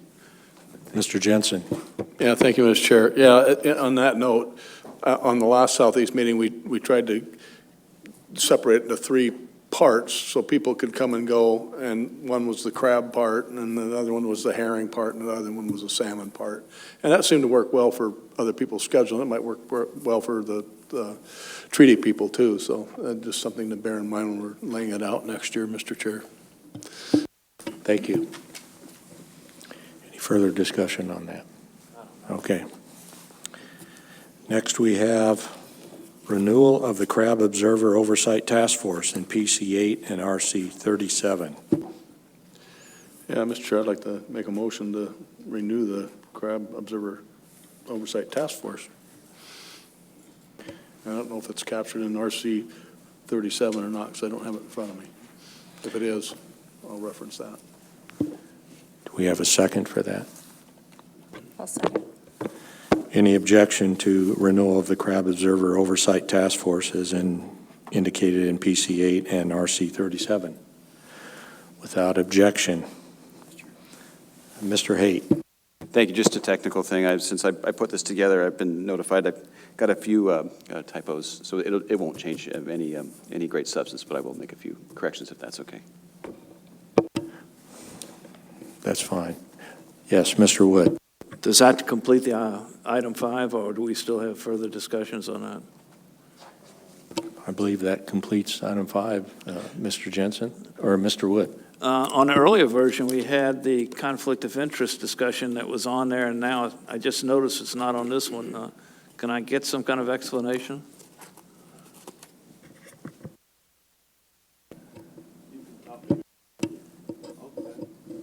Yeah, Mr. Jensen. If that's taken care of, I didn't mean to interrupt. I have a couple items I'd like to remind the board about before we gavel out, Mr. Chair. I don't want to Mr. prolong Jensen. this any more than we already have. 2 things. There's herring issues coming up, and we're going to, there's the back and forth between the Board of Fish and the CFEC on Sitka sacral herring, and there's a group of people that participate in the Sitka sacral herring that have wanted to make it into or option to be a roll-on kelp, open pound type fishery. And the battle's been between the CFE says, you guys do this, and then if we do that, then they say, oh, no, we'll do this. And so it's just been a back and forth, and it's been going on for a couple, 3 years, and you'll find information in RC 15 and I believe RC 38, or RC 38 is another one. And I know Mr. Peterson's had a contact with the CFEC division on it, and what we're faced with is what's going to happen is if we don't, or the CFEC doesn't, it's going to force the industry into initiating a lawsuit on this. And I just, it is in cycle next year. They will put a proposal in, I've been told. So that's the big part of it. Even if we tried to do something now, we couldn't do it in the time for the fishery. So I just wanted to bring it to the board's attention that this will be in front of us next year. Mr. Wood. Thank you. Just to elaborate one step further, I spoke with Mr. Cap after I saw this RC 38, and what he was seeking was to make assurance that indeed, should that proposal come forward, that it will be considered by the board, not somehow avoided by saying it's non-responsive. And I would just urge staff, whoever it is that does that review, to do what's necessary to get that in front of us once it's applied, as long as it meets the basic terms. Mr. Jensen. Okay, and then just one more thing. RC 41, I talked to Mr. Kavanaugh, and he said there may be, because of the new regulation we have out in the ADAC area, that there might be some complications in measuring boats, and that will end up being involving the enforcement people because of the way this is written. There's nothing we can do about it right now because the season's going, but he just wanted to bring it to our attention so we know there could be measurement problems. We all know how hard it is to measure a boat. There's a lot of different definitions on the roller chalk and stuff in the bow, and so it's just another complication we're dealing with probably in the near future. Mr. Chair. Thank you for bringing that to our attention. Any other discussion before we gavel out here? Mr. Payton. Yeah, before we gavel out, I know there's a couple of board members that may or may not be on the board again, Mr. Johnson, Mr. Jensen, and I hope you are, but if you're not, it's been a pleasure serving with both of you, and we've had our disagreements and our agreements, but I'm better for your wisdom, both of you, and I just want to say I appreciate the time. And to Chair Member Mariski, I appreciate all your leadership and mentorship you've given me over the years as chair and out of chair. So I appreciate that as well. Thank you, Mr. Payton. And I'd like to thank my fellow board members, each and every one of you. I've enjoyed serving with you and being on the board, and I appreciate the staff, all the staff, and the great help that you've been to the board, and the public, and those who stick around to the very end. I appreciate it. And board support, and Department of Law, and Department of Fish and Wildlife troopers. Thank you very much. So, Mr. Johnson. Thank you, Mr. Chair. I'd just like to thank Mr. Payton for his kind comments. The feeling is mutual, and Reed also. I've learned a lot under your administration of this board, and I appreciate your presence and your friendship. So. Hopefully all our paths will cross again sometime. Hopefully we'll see you on the trail. Thank you. Mr. Jensen. Well, ditto for me too. It's been a pleasure serving with you, and Mr. Payton, I don't ever recall having a disagreement with you. So, but it's been a joy to work with you. If I don't show up next fall, carry on. Thank you very much. That concludes our meeting. Have a good evening. Thank you.